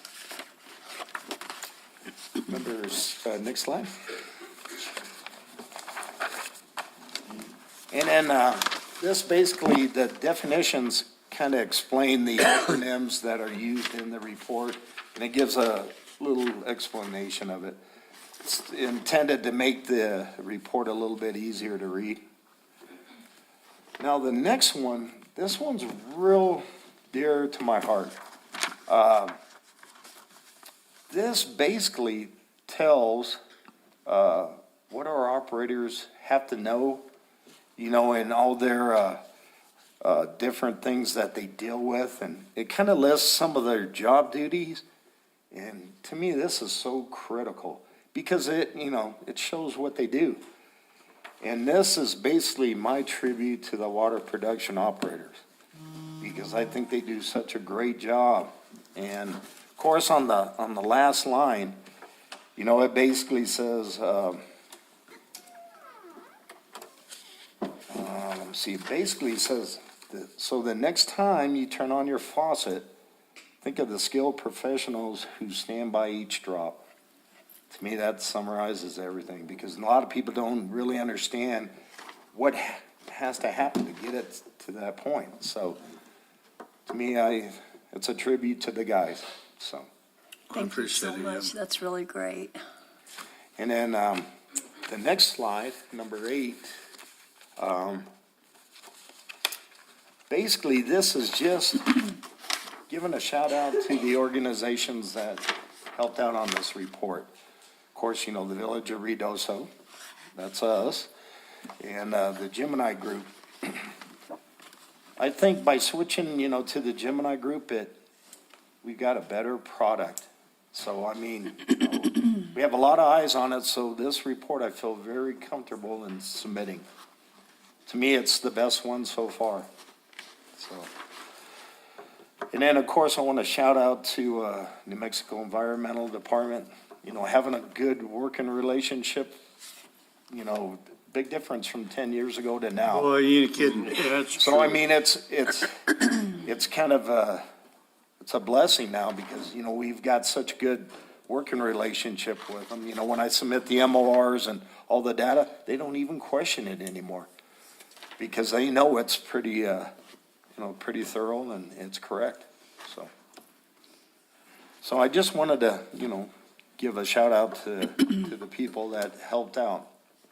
Next thing, Ruidoso or Serengeti? As in the desert. Yeah, you know, in Africa. Yeah. Well, I took this picture, must have been 7 years ago. And it's kind of a neat picture, and I messed with the color and did some things to it. And I was talking to the lady at Gemini Group, and she, you know, we were talking about pictures and, you know, what we wanted included in this report. And I said, I took this one and I explained it to her, and she said, well, send it to me. So I sent it to her, and she really liked it, so she said it should go in there. So, It is very nice. you know, and I like taking pictures and stuff like that, so, you know, 7 years ago, it still looks good. Yeah, it does. And the rainbow kind of, you know, makes it look neat. Very nice. Actually, this was taken in Alto, Oh, wasn't Right the outside. Serengeti? Okay. Yeah. so it's not Ruidoso or Serengeti, Yeah. it's Alto. but- Well, thank you. That's a good report, and we Yes, thank you appreciate very much. Any questions? all work, because we have come a long way from Pajacqua and Savage all over us, boy. Yes, Well, you ma'am. know, I'll make a comment, I don't have a question. Yes. As to the quality and the taste of the water here, my sister who comes to visit me from Texas brings empty gallon jugs to fill up my tap. Take home with her. Holy cow. wow. Oh, That's awesome. Thank Yes, you it for is. that. It's a lot better. I mean, you know, it takes a little bit of work and stuff, and, you know, our thing is we can shift water all around through the village. So, and how we shift it or pull it from different areas, you know, it does change the quality. You know, some is a little bit harder than others. When you blend it up a lot better, I know it's improved tremendously. So- And then all the 1.5 million on the bonds that the Oh, yeah. citizens approved, you know, that goes into replacing a lot of water lines. We've spent a ton of money on filtration and the upgrades that you did at Plant 3. Yes. That was big, and then what you're doing at 4, so. I mean, we've done a lot of improvements, you know, on the plants, and matter of fact, we just completed and have it online today. We rebuilt filter number 1. And I want to give all the credit to the guys. They did a great job, and it was a lot of work, and it's online, and it's awesome, so. Well, thank you, Randy, and all your people, and don't you ever retire or die. Because Randy, Maybe. it hadn't been that good. in life. Christella and Ashley are going to join on doing the grindstone levels, dam levels? We always have a question about, you know, the lakes, how much surface water are we taking, where are we at, on those kind of things. So, good morning, afternoon, Ashley and Chrisella. Appreciate y'all coming in.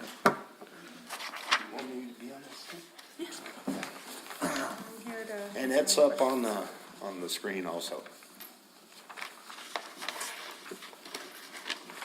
Do you want me to say? Okay. So basically, this, Can you move it back like it was? this is, Thank you. two graphs. There's one above it and then one below. Oh. And it's basically the Hollywood gauge readings and the lake level elevations. And kind of give you a synopsis. The March average, we kind of went back 3 months, of data. So in March, the average flow was 39.89 cubic feet per second. And then in April, on the Hollywood gauge, it was 35.52 cubic feet per second. And then in May, it was 21.62. And I know from March 1st to May 31st, the flow dropped 14.96 cubic feet per second. And the water can only be diverted to Grindstone Reservoir when the surface flows are at or above the specific flow limits.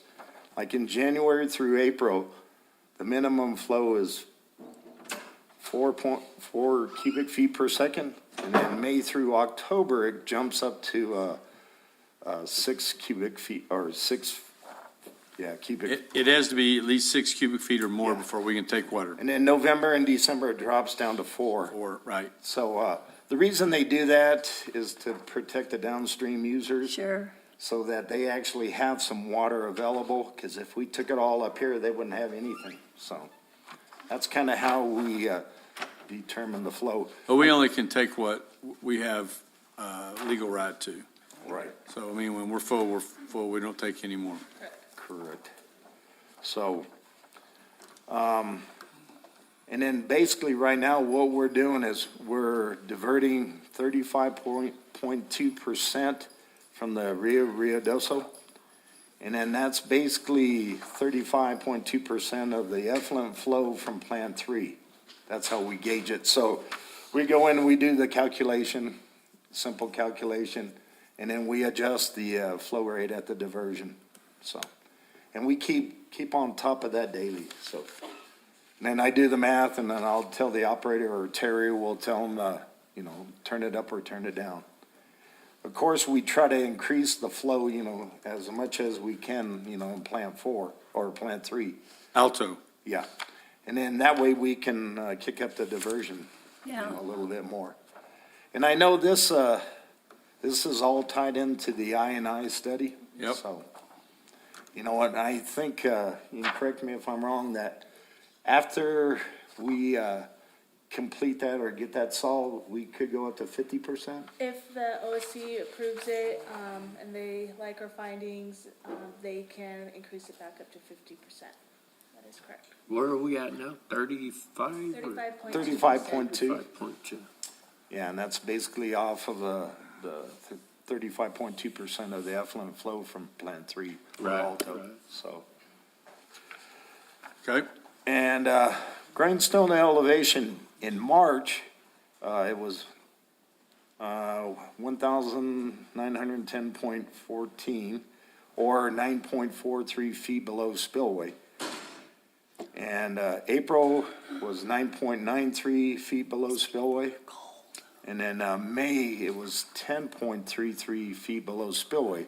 So from March 1st to May 31st, the level only dropped 1.3 feet in the last 3 months. So we're actually doing pretty good about keeping the lake up. I know the other thing you have to take in consideration is, we pull from that lake, so on an average, we're pulling 200 gallons a minute from filters, and right now we're running 3, so that'd be 600 gallons a minute. So whatever we're bringing in, it could be dropping a little bit or sometimes gaining, so. Okay, and the tanks are all full? Oh, yes. Matter of fact, like Adam had mentioned that, we had the plan off for probably 10 days. Plan 4, for that line project. Yep. And we stayed long on Friday, and we were bound and determined to get the plant back online on Friday, and we did. I think I left at 7:30, and the the other operators left at 9:30.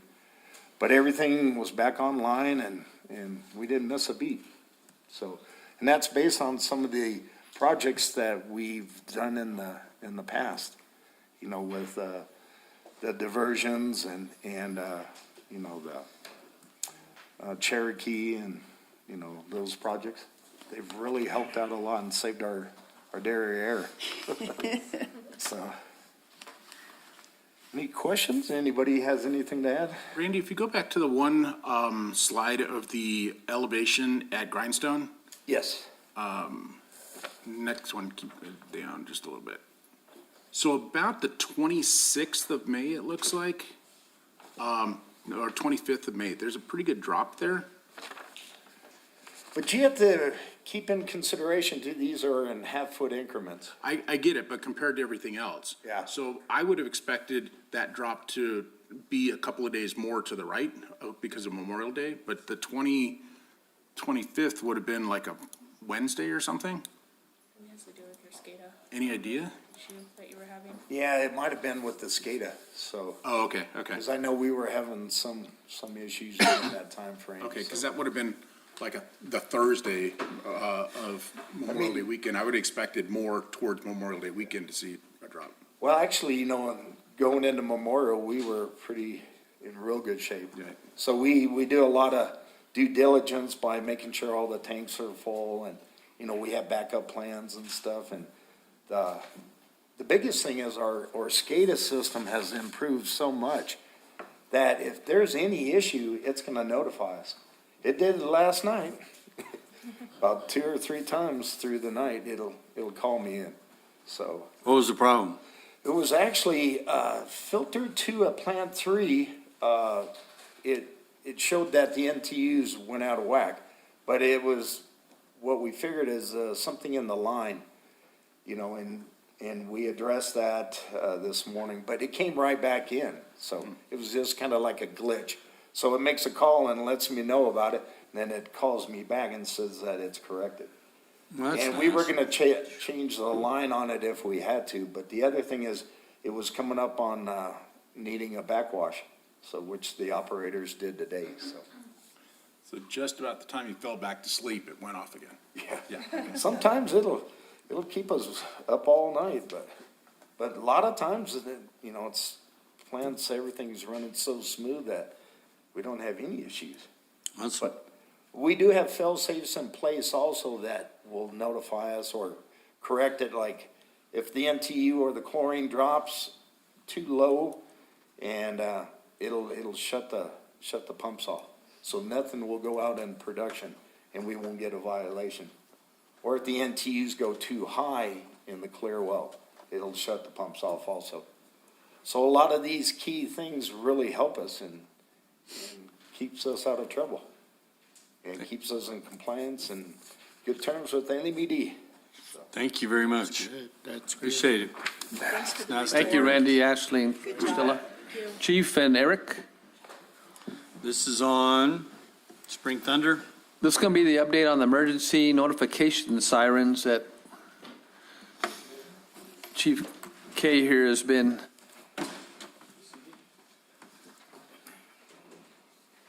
Sure. Thanks, Eric. Thank you, sir. Good, it's got pictures. Thank you. No, we need pictures.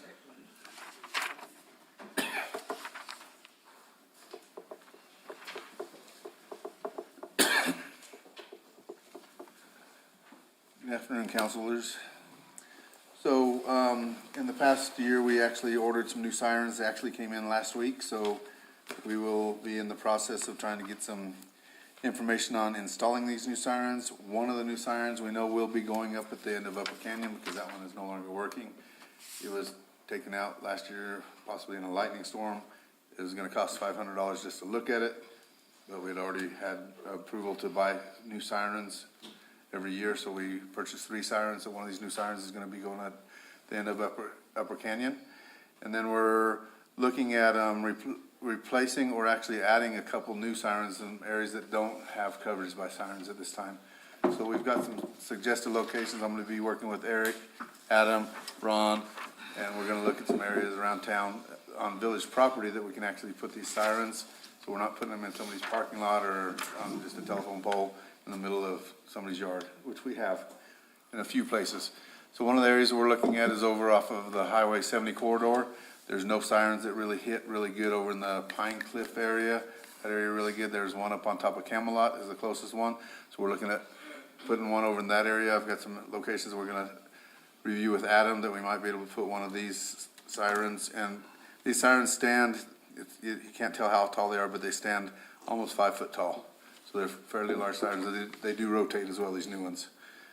So one other area that we're gonna be looking at is along the Gavilan Canyon area. We're thinking about looking up at the Gavilan and Hull area where we have the water tank and stuff to try to hit that area. I don't know how good y'all can hear the sirens over in White Mountain Meadows because the closest one is Station 2 for y'all. Yeah, I don't hear it very good. So we're gonna look at that area to possibly see what we can do about putting one there to help cover that area. So there's some other locations around the village that don't have siren service, but we're trying to update it and upgrade our sirens service around the entire village.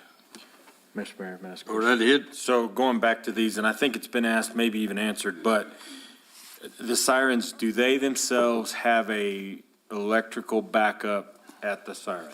They have battery backup. Okay, so if we, again, the worst case scenario, the day that happened, we lost all the power, is there still a way to talk to it and tell it to scream? The battery backup, yes, and then we do have generators at some of the locations at this point in time. Cool. And putting these in on village property versus in somebody's parking lot, like at Garcia's Restaurant or Great Wall, we can actually increase that generator number to those locations, put generators in those locations, because we can actually fence that off. Perfect. The one at Great Wall is right there on the road. Yeah. On the telephone pole. So we can't, it'd be hard to put a generator right there on the sidewalk. Right. So some of these areas, these new ones, we're gonna be able to upgrade the operations of them as well. Thank you, Chief. How long do the batteries last? I think they last about an hour, Okay. so that's why we do need to get the generator back up. Right. And we do that as well with our radio operations at Pikes Peak, which is by Swiss Chalet, and then at Camelot, we have radios there that we have generators already setting up there for backup for when those go down. Those, if we're not using the radios a whole lot, they'll last for about 3 hours, but if we start using the radios a lot, then it cuts it down a lot. But we do have generators at those locations already. Great. So on the second part of the, kind of the warning system for the village, we have our integrated outdoor warning system, which is our sirens. But then there's the back half of that, which is the Call Me Ruidoso system. That is an opt-in system, which is we're asking the public to get into that system for us to send critical alerts. There is another part of it called an opt-out system, and that is the Amber Alert system that wakes you up at 3 a.m. for somewhere nowhere here, nowhere close to here. But it's only known, as an Amber Alert, but there's the whole other system called IPAWS, the Integrated Public Warning Alert System. And we do have that capability. We do purchase that through AlertSense. We are going through the process with FEMA now to get an MOU with the feds and the state of New Mexico to use that system for dire emergency situations. And so with a lot of foot traffic from visitors, they're not here to opt into our system. This gives us the power to hit all of those cell phones in a geographical area.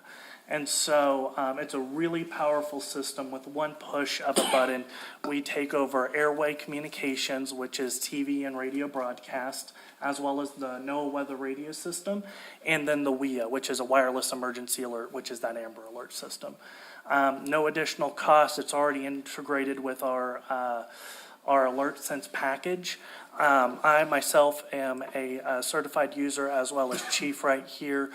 And we're just getting those paperwork filled out. So within the time being, it just adds to our public notification system. On the other part of that, at 5 o'clock, the 15th, which is our usual outdoor warning system test, This time around, we're going to be including a emergency alert that goes out through the Call Me Ruidoso system, and it's just testing the system. The last test was April 1st of 21 of that system.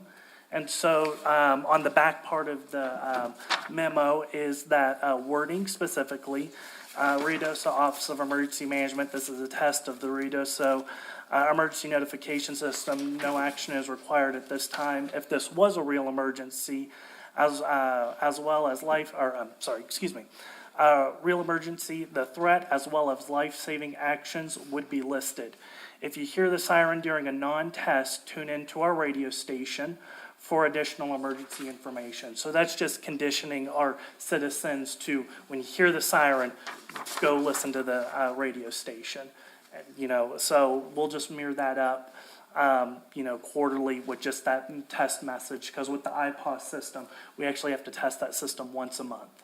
And so just that language of when you hear a siren, tune to the radio station. Hear the siren, tune to the radio station. So that's all I have for you.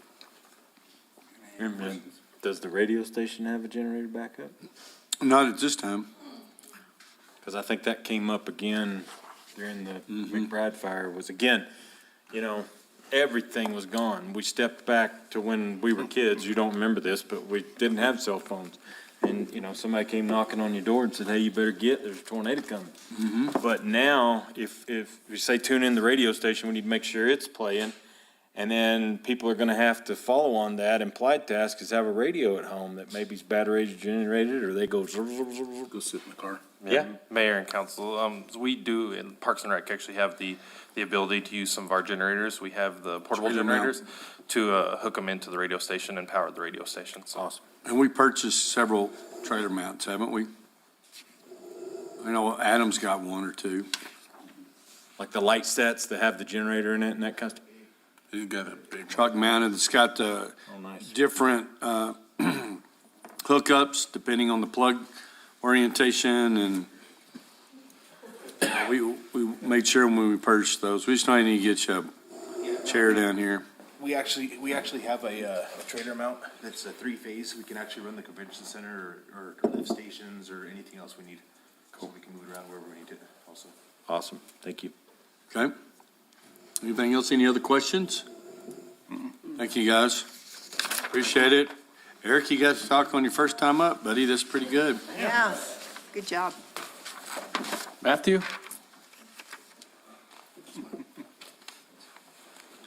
And Sydney. And Sydney.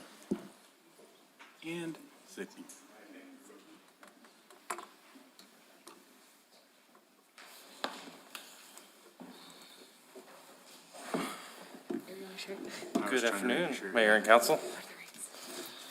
So we're going to be bringing just kind of give you an update on Spring Thunder, as well as, which is the May Rally event, as well as kind of how summer's going and our numbers as of this point. So for Spring Thunder, just to recap, that was the Ride Ruidoso May event we did on May 20th. We had the headliner of Molly Hatchet. It was a single-day event, and the just kind of overall view, we had 250 VIP sales, 379 general admission, and then 35 kids sales. The truck show had 47 entries, the motorcycle show had 8, and the bike run had 13. That was just kind of the overall. So that gave us, we brought in a total of $24,500 for that event. And rain was a big part of that. We got dumped on. I was soaked through by the end of that day. But overall, it was a very good event. There were no issues. People seemed to really enjoy Molly Hatchet, and they rocked for that group. Moving into the summer operations, so for the Whibbit and the lake and the pool, just Memorial Day weekend, the Whibbit had, last year's, wrong paper, had 303 people attend the Whibbit, and we had 558 parking passes. So for the up-to-date report, we have 1,139 Whibbit entries with 136 local season passes. We have had 1,955 parking passes with a total of 98 season passes, 285 veterans, and 395 boating permits sold at the pay station. And that is more than as of last year at this time frame. Okay. I was gonna ask, how does it compare to last year? Because I've heard people saying it's not as busy this year. Our weekdays are slow. So the Monday through Wednesday, so for example, this past week, we've had, last Monday, the 5th, we had 7 on the Whippet. So our early in the week, it gets pretty slow, but that's how we had it last year. We had wind. We have had wind like this past Monday. It normally tends to pick up towards the end of June and July. That's our Like busier everything season. else, yeah. But so, for example, the Whippet had 1,050 this time last year, and we're about 130 more than this time last year. So how many people staff the Whippet? We have anywhere between 5 to 6 lifeguards and 4 cashiers. So it was almost 1-to-1 on Monday. Yeah. Monday, it's pretty slow. Yeah, very safe. They end up cutting them as the day goes by when it's slow, and we'll send them home. Yeah, last week, and then we're gonna kind of monitor that, what Monday, Tuesday, Wednesdays are bringing, because last week we had 7 on Monday, 12 on Tuesday, and 9 on Wednesday. And so that is an enterprise fund, and so that's something that we have to look at is, is the value there to have it open 7 days a week and have it open those days, or is there value in shutting it down those days, so. How does the attendance at the pool compare to last year? I did not go over the pool. I don't have the last year's pool report, but for this year, we have had a total of 2,590 and 29 fees. And then we do have a new system this year, so we're all able to more accurately track the snacks and slushies and drinks. So I can break that down if y'all want all those numbers. But just a feeling, does it feel like the pool is about the same as last year, a little slower?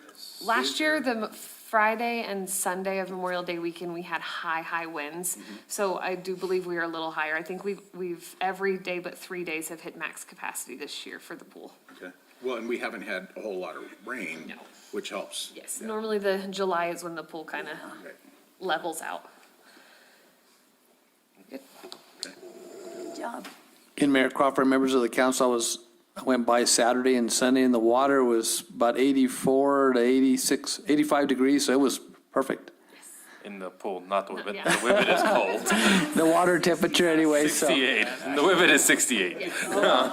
So- Difference. Test it before they jump in. How's the dam house? Is it open? It has been open. Grindstone, I'm how's not it sure looking what I'm not sure what their sales have been, but I've every time I've gone by, I've heard that, I hear our reservation's ready, so I guess they're doing enough business on the boats to keep a reservation list. So that, that's sounded good. Okay, I see a lot of record fish being There are. posted on Facebook. The guy that caught the big one that released it and was all excited, then his buddy caught it and kept Yeah, it. but that was at Alto. Big old bash. I believe it was a 7.5 pound bass he caught. Then he released it, and his buddy caught it shortly later. And Stupid bass. yeah, I didn't learn. We've had a lot of really big catfish caught out of Grindstone. Some very large. They'll send us pictures on our Parks and Rec Facebook. We always enjoy those. So it's been really great. Fishing has been very active at Grindstone and Alto. Alto, I've driven by there several times on the weekends, and there's not a parking spot to be had in lower or upper area. And there's just, all the way around it fishing. So fishing's been really active this year. Yep, we missed the old fishing report from old George. Oh, yes. The trout man, George. Yeah, there's a lot of anglers in there, they're at their limits, so doing well. All right. Any questions, comments from these guys? Thank you for everything. It's looking good. And then you have this weekend, a lot of stuff going on. Yes, we have the Party in the Pines weekend, so that encompasses the Tattoo Expo and Brudoso, and then we're also having the Cool Pines Classic softball tournament. Yep. The one that we were talking about, all the smoking and the stuff going on out there, Chief. That's what we were talking about out there. So we'll have a powwow on how to move on that stuff. But it is definitely going to be a very busy weekend. Isn't there something coming up at Wingfield Park, a play or something? Yes, that is too. We're having. When is that? The last weekend in July, first weekend in August. We're bringing back the tuna. Which one is it? Somebody was real excited about We're it. doing the red, white, and tuna. Red, white, and tuna, yeah. New characters. It's going to be fun. Okay. Looking forward to it. Guaranteed to offend somebody? Yes. Is it? It is, Or everyone? everyone. It Everyone. will Everyone. come in Good. ready to laugh and have a Because I was beer. offended at the last one, but not everybody was, so it's going to be I'm, an equal What'd they opportunity say about offender. you? It wasn't about me. Oh. It just speaks about smaller towns in Texas. Small towns, Texas. Yeah, smaller. I recognize a lot of those folks, yeah. Characters you love and characters you don't want to Yeah, love. but you don't want to show anybody, yeah. Is there room to still change the script a little bit and offend, make fun of the mayor? Yeah. Well, we do have there is a Leonard the mayor is a character, so if you're Yeah, wanting yeah, to. the mayor's actually Leonard. So if you want to come on and be in our show, No, man, no, thank you. pretty sure you take. Get enough punishment, that's good. Thank you, though, but that's, look, do you have anything else there, manager? Anybody have any other questions of the manager? No, I'll stand for any questions on the report. No, thank you. Good report, long, and we appreciate all the stuff. It's amazing how much stuff goes on, it really is. Okay, that concludes your portion, does it?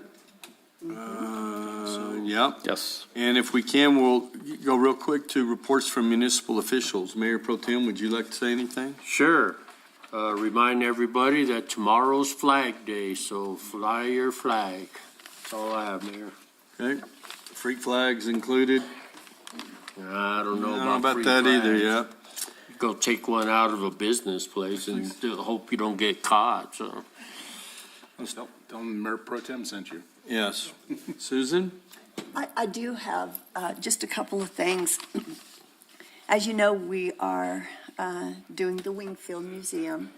So I've been going through a lot of papers. And I thought I had two little things that I wanted to say. January 16th, 1948, 75 years ago, the council, the mayor, and the clerk ended up in the paper. And the headlines it says Ruidoso Village officials. And it says the news photographer, and this is the Ruidoso News. It says Ruidoso News serving Lincoln County. And it says, the news photographer surprises the village trustees of Ruidoso during their regular meeting last Friday night in showing up to get a picture by way of welcome to the many visiting municipal officials. So apparently they were talking big-time water, and different communities around the area had come to listen to what they were saying.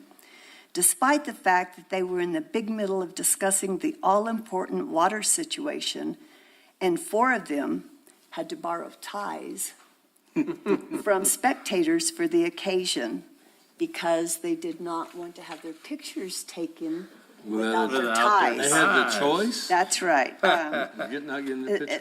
They said, we come up with the above picture, which is pretty good likeness of all of them. After all, if they were dressed up, they wouldn't look like the hard-working group they are. And then they name them. And one was my great-grandfather. And I have a feeling he had to borrow the tie. And then in one of the newspapers, they were talking about, I guess, after my great-grandfather had kind of retired, he was in his early 60s. And apparently one of the trustees they were vacant. And the townspeople asked Ike to please come back and help out. And so they were interviewing him, and he was saying that from 1914 until 1946, more and more cabins have been built in Ruidoso. The current estimate of cabins runs between 3,400 and 5,000 in Ruidoso. Each year has seen some new business start and more cabins dot the hillsides, but Ruidoso's most startling growth has taken place during the past 8 years, with the really big money just now showing up in the form of magnificent new markets, new stores, and new eating places. As the years have passed, Ike is taken to smoking his pipe more and punching cattle less. Until today, he runs only a few head of cows and a few head of horses, mostly as a hobby. Ike is taking life easy these days, trying to get used to all the people who crowd into the canyon, once occupied only by his family.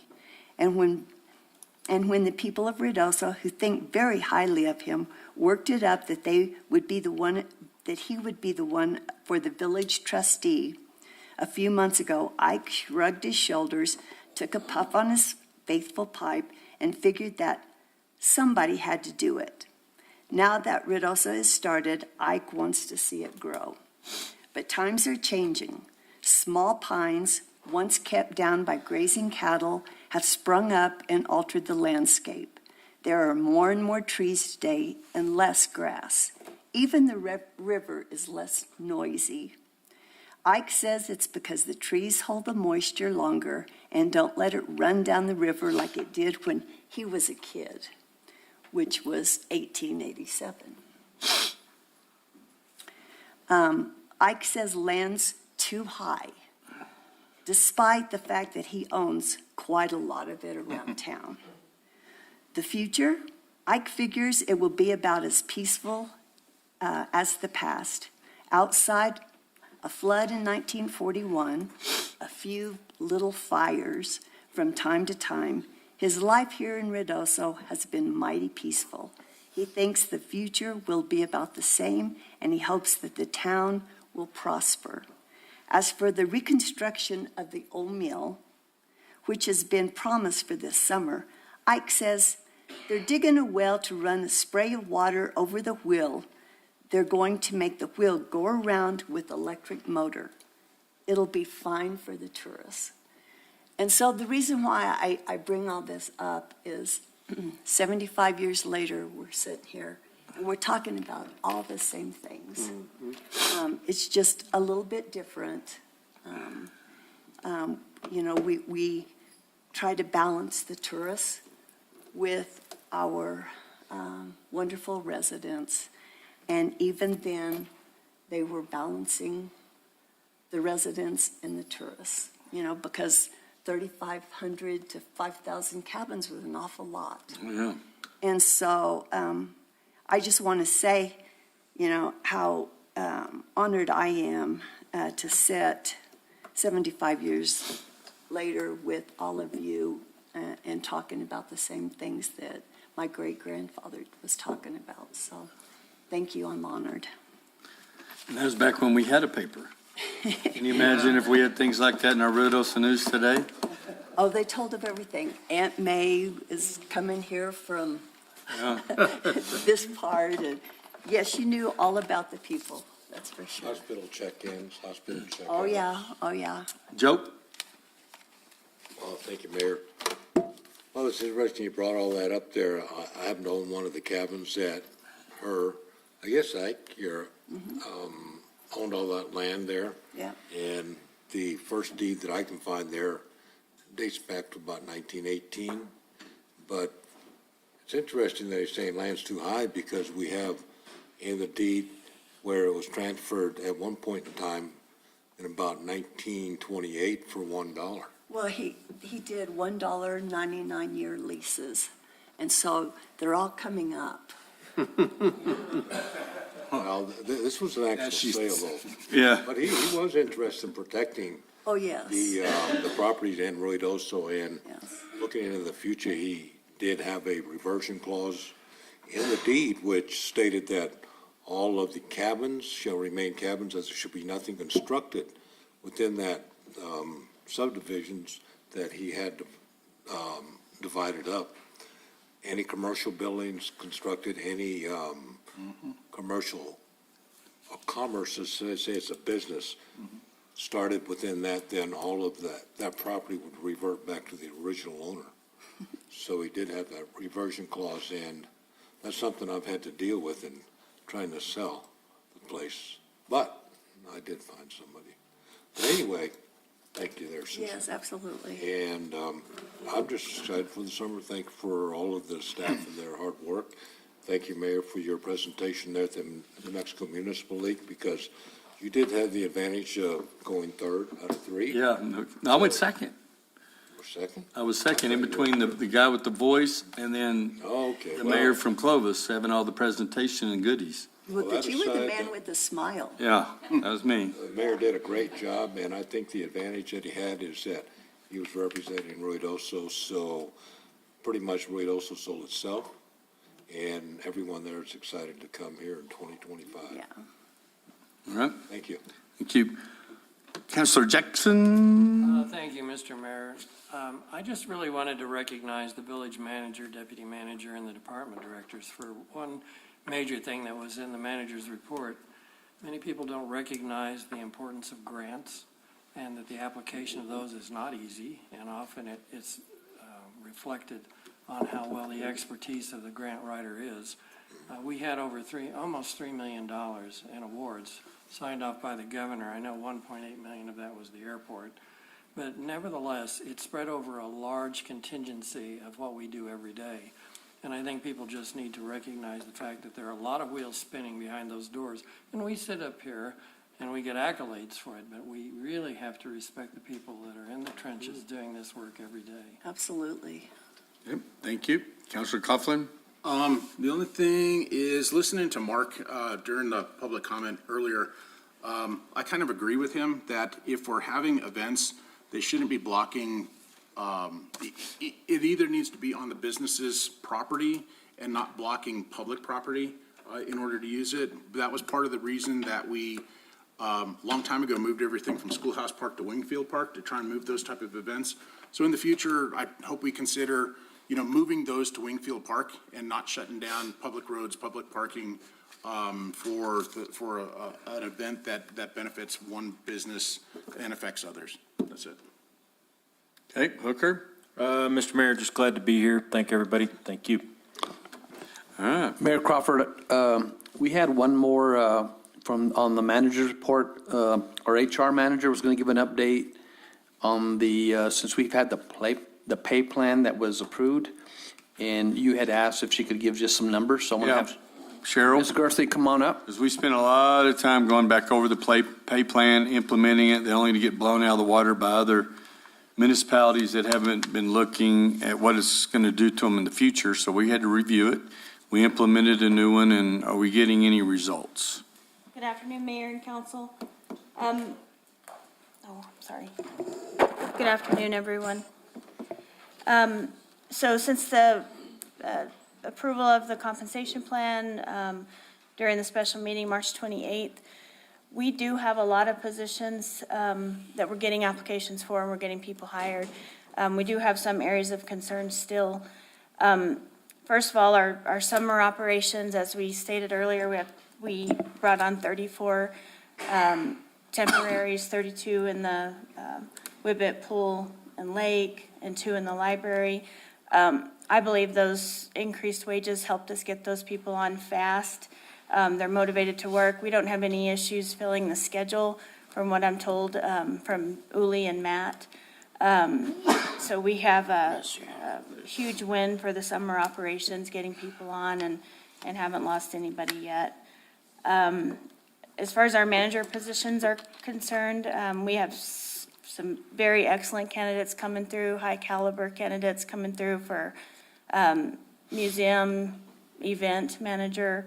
Of course, we have our airport manager coming on board on the 26th of this month. And we have Michael and Eric that joined, emergency manager and deputy manager. Where we're still struggling primarily is the public works departments, water, sewer, streets. Those wages increased from $13.83 to $17.28 starting wage, entry level, will train.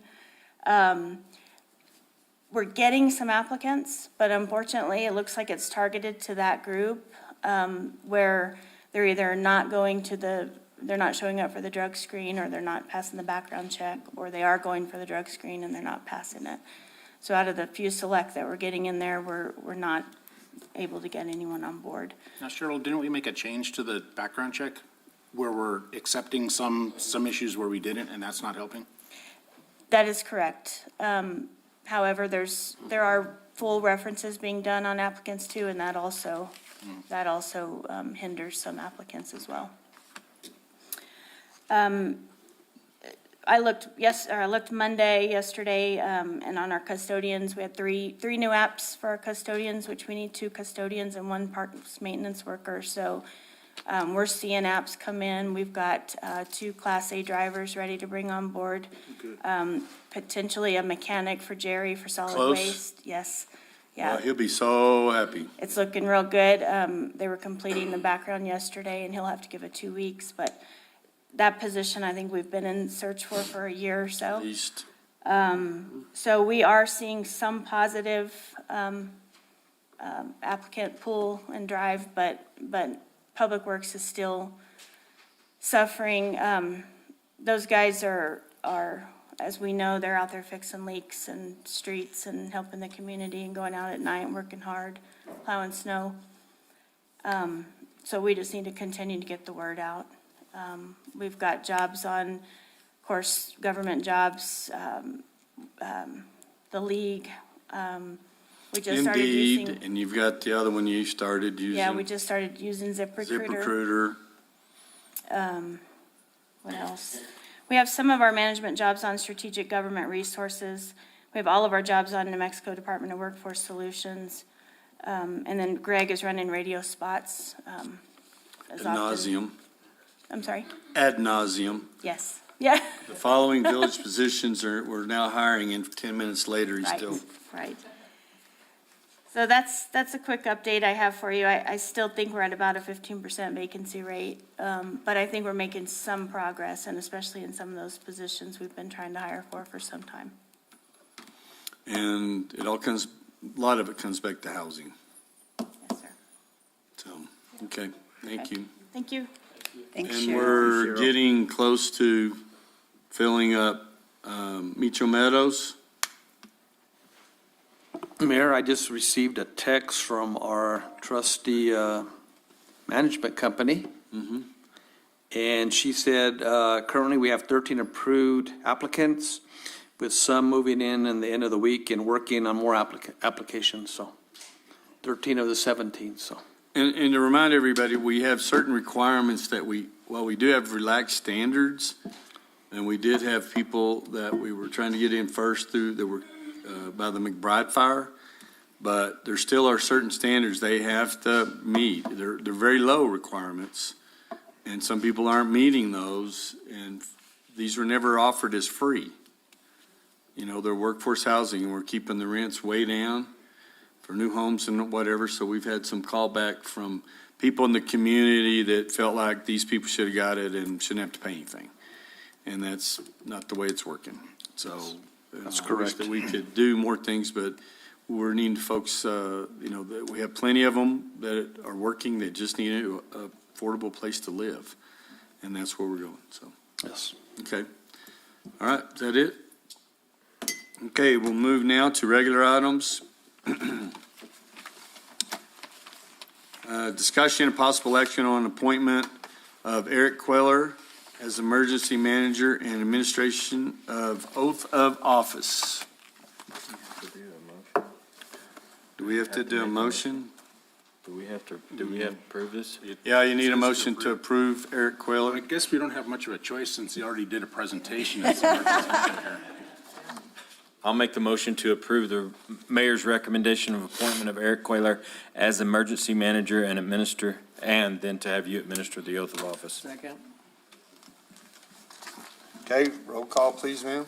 Counselor Hooker? Aye. Counselor Jackson? Aye. Counselor Eby? Aye. Counselor Letterman? Aye. Counselor Salas? Aye. And Counselor Coughlin? Aye. We don't need to stand up. What was I thinking? You're doing I'm going to give you your copy. And you're going to raise your right hand, repeat after me.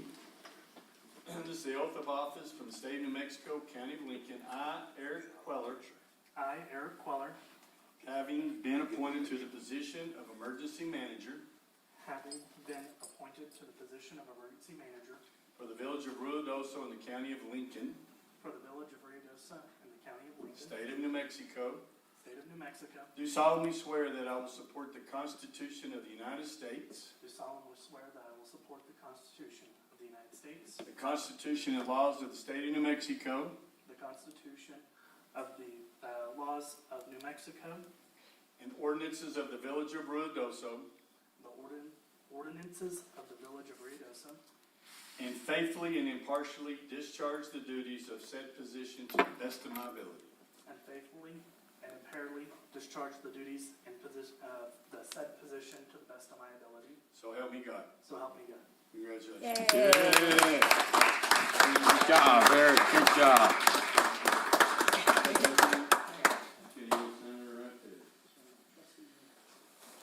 There you go.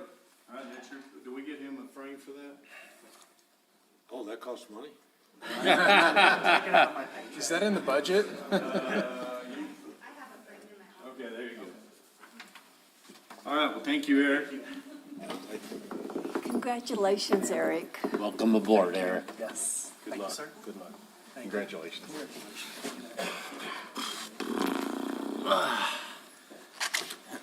It seems like it's easy to do that, but if you don't have that in front of you. It's even worse. Oh, yeah. I remember when Irma gave me mine, and with her accent, I didn't understand what the heck she said. Yeah. All right, there we go. Thanks, Eric. Item number 2, discussion and possible action on agreement between the Village of Ruidoso and the Humane Society of Lincoln Oh, County yay. for the safe and humane control of animals and the protection of the citizens of the Village of Ruidoso in the amount of $95,000. Hello, folks. And I think you have some folks that are part of your program, and you are welcome to come down if you would like, ladies.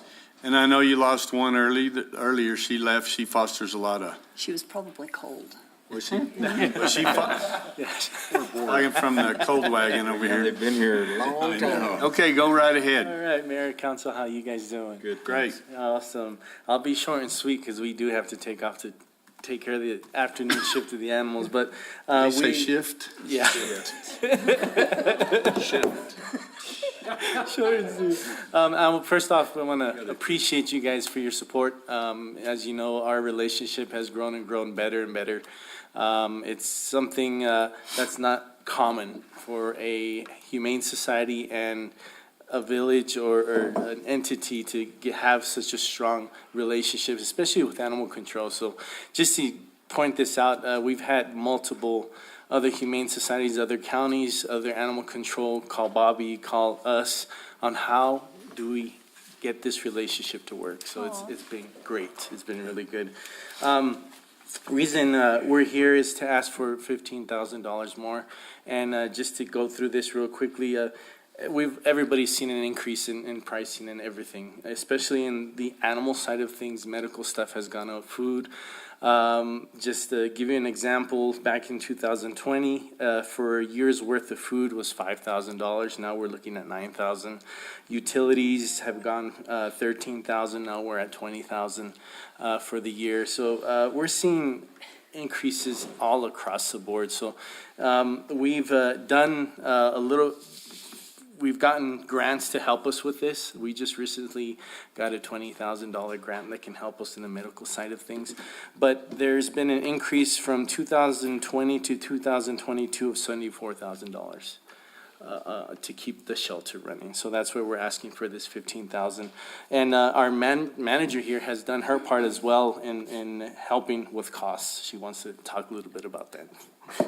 Hello, Mayor. Thank you again for having us. I have done a lot of research and looking into different vendors, making sure that we are getting the same stuff that we need, but at lower cost. I have worked with the vets and trying to lower cost and, and help with medical care and stuff like that. Also, like with supplies and, like Abel had mentioned, grants and everything else. We spend a lot of times at home when I'm not at work, looking and trying to find where we can to cut cost and help, and that way we can help as many animals as we possibly can. So, thank you. But again, we really appreciate your guys' support on this, and the public as well. It's been an awesome relationship. Something, again, that I'm going to emphasize is hard to find between animal control, an entity, and a humane society. So thank you so much. And it's going to be hard to turn him down for that extra 15 after that glowing report.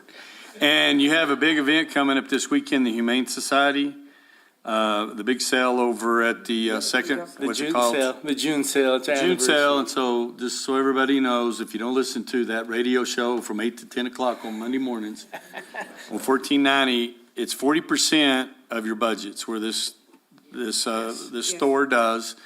So it's important for people to get over there. And again, you always need dog food, toys, cleaning supplies, and even kitty litter. Yes. For those that are so inclined. And so people can drop it by any time. Yes, Okay. anytime, either location, doesn't matter. Yeah. So what other location? The Oh, that- thrift store Humane or at Society, the right Humane next door, Society, yeah. whichever one. Okay. But we appreciate what you do, and it's nice. I know you guys are full.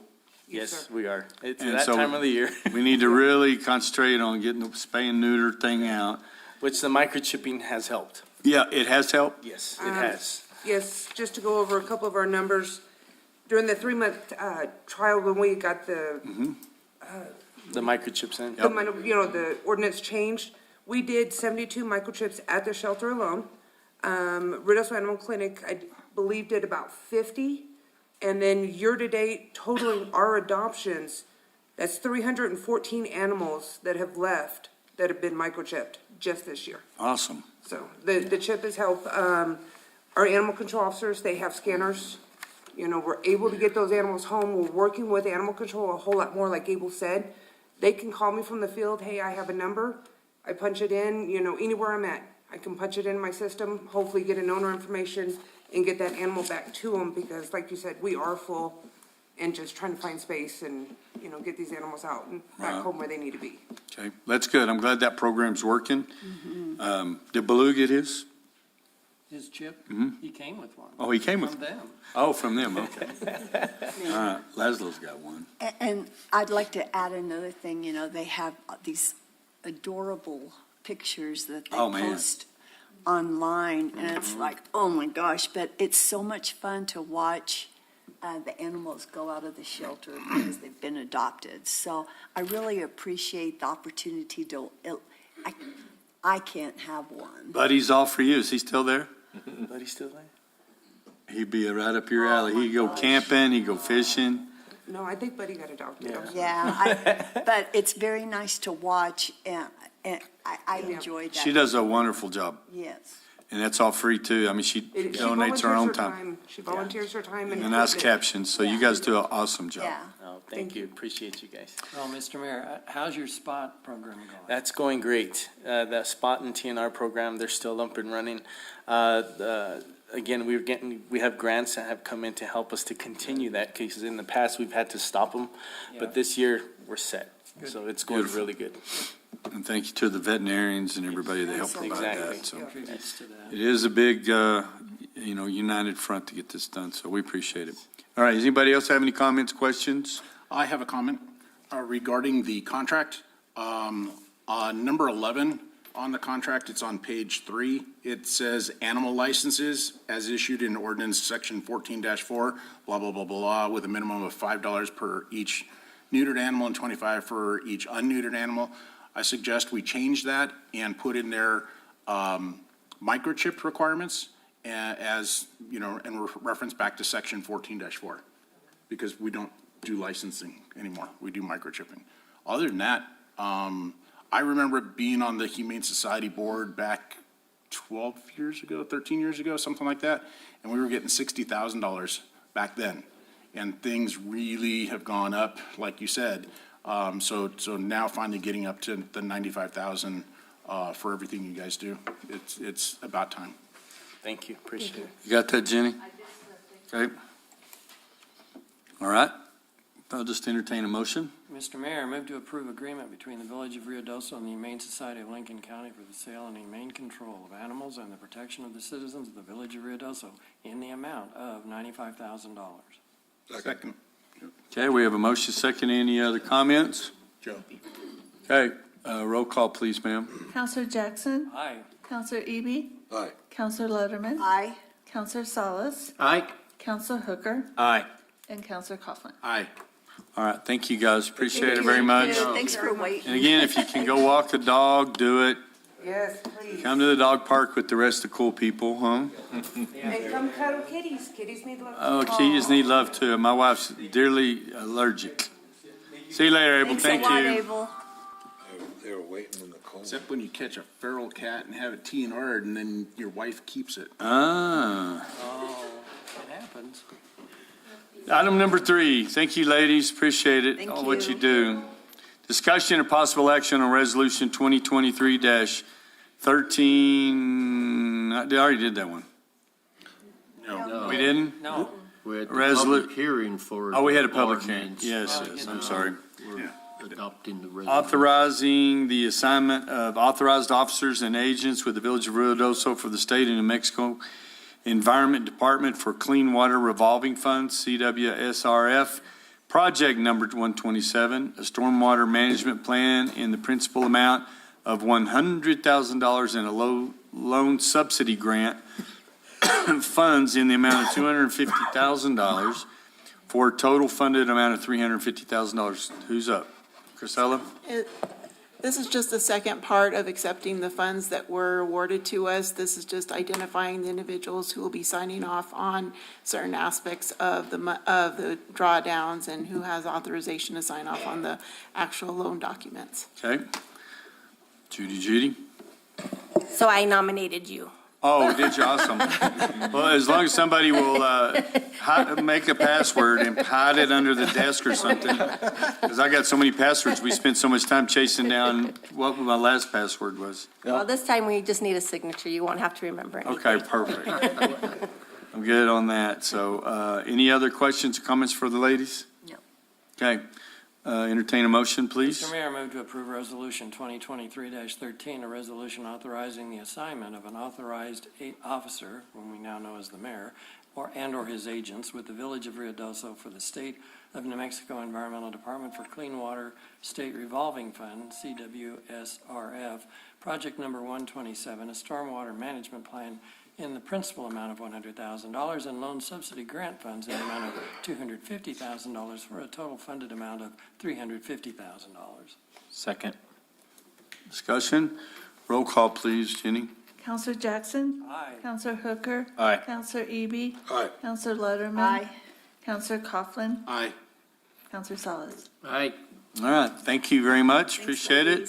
Next up, yes, ma'am, Samantha, is the discussion of possible action on proposal and contract agreement with, I'm sorry, I didn't realize you've been waiting this whole time. See, I was wondering the whole time, like, who are these two ladies sitting here? I wonder what they're doing. I'm sorry, somebody would have waved, I wouldn't So she's not contracted yet, so this didn't cost us much.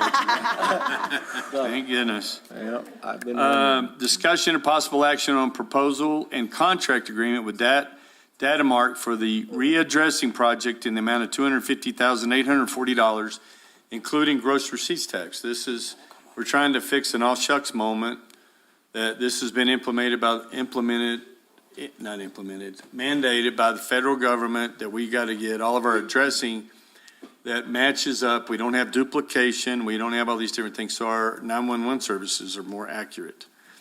So the first one right out of the box was not so good because there were a lot of things that we didn't realize that we needed to check on. So Datamark, that's the business you're in. Yes, sir. And so let us know about what we're looking at. Oh, great. Okay. I was waiting for it to come up. Thank you. See, all this time. Of course. I know. And I apologize. I didn't realize that you guys were out of town and getting here, so. We're all good. This has actually been very enjoyable. I really enjoy this town, and it's just been great to be a part of this today. So Well, thank you. I really appreciate that. It's beautiful. Okay. My kind of breath running. Are you good? Yeah. All right. Here we go. Well, give us your names if you would, please. You want me to? I'll kick off. My name's Lee T. Winkle. I work for Datamark. We're a part of Michael Baker International, a very large civil engineering firm.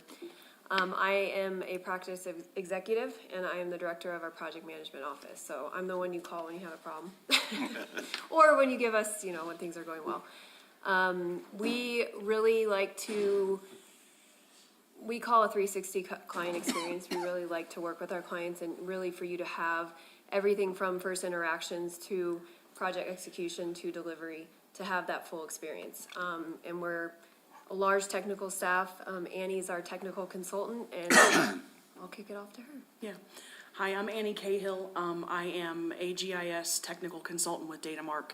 I've been in the field of GIS now for almost 20 years. I spent almost 16 in local government. So I did GIS management, address management, in both county and city local government where I live in Virginia. So it's good to be back in local government and seeing everyone and being a part of something, so. Okay, so our team is comprised of a number of professionals with a huge range of backgrounds. Our staff come from 911 backgrounds, GIS such as myself and Lee. We all have a variety of experience in state, local, and federal government. So we have a lot of experience working in all of these different venues. We also have a lot of credentialed staff working with us with a GIS professional certification such as myself, the ENP, and also we have certified project managers as well. We have provided consulting services in over 25 states. Again, local, county, regional, we have many, many projects going on right now. Personally, I'm involved in multiple at all different levels. So as small as towns and cities, all the way up to statewide projects has been my involvement. We also have federal and DoD clients as well. A big part of what we focus on is education and outreach, especially where it concerns Next Generation 911, which you all will hear more about coming soon in the next, I don't know, year or so, whatever the state's Yesterday. initiatives are. Yeah, it's been discussed in many states over a long period of time, but states are in varying degrees of readiness in terms of preparation, talking about it, discussions, et cetera. So it's extremely important that we get the message out there about what Next Generation 911 means, and it's not just about calls, right? So it actually goes all the way back to how are things managed at the local level? How can we support our first responders with good addressing in communities? And I also want to say too, like, we big about being able to meet our clients where they're at. So Yes. regardless of where you're at, whether you're still in legacy, you know, you may have E911, which I know we've talked about, or you're in that transition phase to NG911. So being able to be prepared to meet you wherever you're at. Exactly. So part of the way that we educate and advocate and do types of community involvement and outreach include workshops. These can be workshops about addressing, et cetera. We have many different workshops that we do as a company. We send out surveys to gather information. Webinars, we have an entire YouTube channel dedicated to all of our education. We also do presentations, and then we have discovery sessions as part of our strategic planning efforts. So in terms of addressing specifically where we have been involved, we've been very involved in helping localities assess existing ordinances if they exist.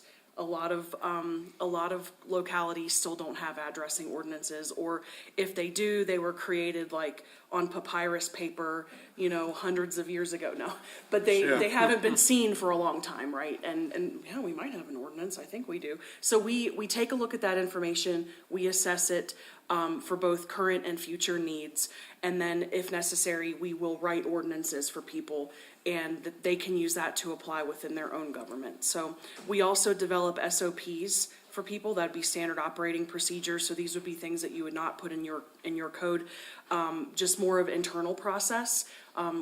We believe in our stance is that if you develop a process for appropriate addressing, how you handle that, how you handle violations, how you handle the entire process from assignment all the way across the government enterprise, then you should be successful in managing your addresses, especially for public safety.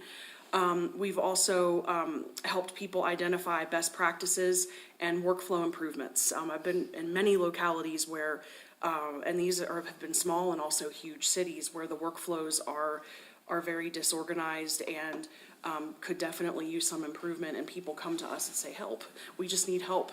And so that's something that I really, it's very rewarding for me to be able to help people with all of their struggles that they're having with their addressing.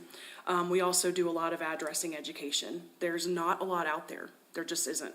Addressing systems are legacy. Often they've been inherited. They've been implemented from decades past. They're an amalgamation of multiple addressing systems often that people just inherit, and they're like, I don't know what to do with this. So that's part of what we do, is the education and the outreach to help people understand how to make it better. And you all are currently with the state, right? Yes. Do you want to explain that? Oh, yeah, go ahead. Yeah, so we actually recently just did our first round of workshops. So we were contracted with the Bureau. So we're working with Tyler and Steven over at the Bureau. At the And- Bureau. The mayor and members of the council, the DFA Local Government Division, the E911 Bureau. Tyler, I guess Their staff there. Stephen's the bureau chief. Oh, so, okay. Bureau Chief, yep, okay. Sorry about that. Well, that's all right. And we're doing workshops on education around NG911 and GIS. So it's for the PSAP directors, the 911 dispatchers, it's for overall public safety, and most importantly, the GIS staff. A lot of times, like what she mentioned, you get thrown data, you get thrown information, it's inherited, and then you're like, what am I doing? Why am I doing this? What's the purpose? And so I think we had a pretty successful couple days at the APCO-NINA conference in Las Cruces at the early May. Annie's our queen of addressing, so she loves that. But it's been really great. So we're working with them, and we're going to be kind of hitting the road in various different locations across the state to do this same training with them. All right, so up on the screen, it's very hard to read, so don't try to read it. It's just really a visual to help you kind of see how we can accomplish this effort within the 36 months that is kind of the goal. We really believe that the community, engagement and the outreach, that's number one. I think we both were really pleased to see that as part of the proposal, because if you don't get the buy-in and you don't get the support from the community, it's never gonna work. We know that firsthand, don't we? Yeah. So we were happy to see that. So just in the first year, we're gonna be beginning that effort right away. So that's gonna be really heavy up front. The strategic planning process is gonna be completed within probably the first 6 months of the year, once we get the project kicked off. And then everything else will kind of be staggered and be done in parallel throughout the duration of the project. Once we get into the next fiscal year, we can come to discussion, how are we moving along? Are we gonna be able to move anything up to the left if things are gonna take a little bit longer? But knowing that we can definitely accomplish everything we need to accomplish within that 36 months goal. So, any questions on that? Okay, so our strategic planning is really gonna be the foundation of this effort, okay? We need to have a full understanding of kind of the state of things as it stands today. And part of that involves gathering information from everyone who needs to provide input. This can come from multiple stakeholders, public safety, GIS, planning, whoever the addressing authorities are, first responders, all data, all information as much as possible. There's no such thing as too much information in this process. So we need to understand the current state, what the challenges are, efforts to date. We also will collect documents as part of that. So any MOUs concerning addressing or any existing SOPs or ordinances, we can take all of that and assess that for this project. We'll also gather any statistics and data, so we'll probably lean heavily on public safety for that. And then we'll also run a gap analysis on the data to kind of determine the readiness in terms of the addressing data as it relates to where you are now for 911. Is it meeting the needs, and kind of like what are the future needs that the data should what am I trying to say? Achieve. And then we'll develop a list of future state recommendations, okay? And this will be based on needs that you all already know and have identified, but it will also be things that are coming from our experience as being part of the addressing world, as well as GIS, data management, and public safety. And then the implementation plan will really be about how to carry this through and help you to be successful, not only with this readdressing effort that we're gonna assist you with, but also sustainable address management. What does that look like? Let's outline that process so that there's no gray area. And that way you have a repeatable, defined process that you can follow in the future for any request that comes in, and for any type of structure as well. Because, you know, you wouldn't assign an address to a single-family residence the same as a large complex that has multiple structures. That's a little bit different. So we've already kind of talked about this process. We'll start with gathering information. We'll come on site to interview the various stakeholders and gather all of that data that we were talking about. And we call those discovery workshops. So we'll take a look at everything that comes from those workshops and the surveys and all of the data that we've collected, and then develop those documents for the plan and review that with you all. So the community engagement and outreach, first, are there any questions about the process? Okay. The community engagement and outreach portion is incredibly important. Not only in making sure that, you know, we're effectively messaging the goal, but also that the message is received and that we have a defined process in order for how we're going to do this. So first, we're going to develop and distribute the public notices. And really what we'll do is we'll design a letter that's got your letterhead on it, so it's the official documentation coming from the town, and then provide like a one sheet or a pamphlet that can be accompanied with that letter that just tells people about the project and the initiative and the reason behind it. Radio show. And Yeah, 1490 AM. Boom. is that every day? Mondays. It's on all day, but our show's just on Mondays. I love From 8 that. to 10 on it's your got- radio 8 dial. to 10, okay. It's a full 20 people. 25. Oh, 25, we're up. That's cool, okay. We do a whole webinar. Yeah, yeah. We can Just have one invite everybody. for a webinar, awesome. Also, community meeting attendance, we'll be there. We'll be there to support you. We'll be there to answer all of the tough questions. We really want to be transparent about this, and that's why I'm so heavy on the data collection. It's going to be really important to help people understand why this is necessary. Everyone assumes, hey, the pizza guy can find my house, why Yep. can't 911? And it's two different technologies, okay? And so that messaging is very important because unfortunately, a lot of people don't really think about public safety until they have to call 911, which God forbid that happens to anyone, okay? People are more concerned about like their Amazon deliveries. I mean, I know I am, but, but that's the goal, is to increase the transparency, to increase the buy-in and help people understand, okay, that it's for your safety. Addressing at the end of the day is for public safety. It is used to support other things throughout the government enterprise, but the primary goal should be public safety. So we will definitely communicate the need there. We'll provide the data, we'll provide the statistics that we've collected from our information gathering.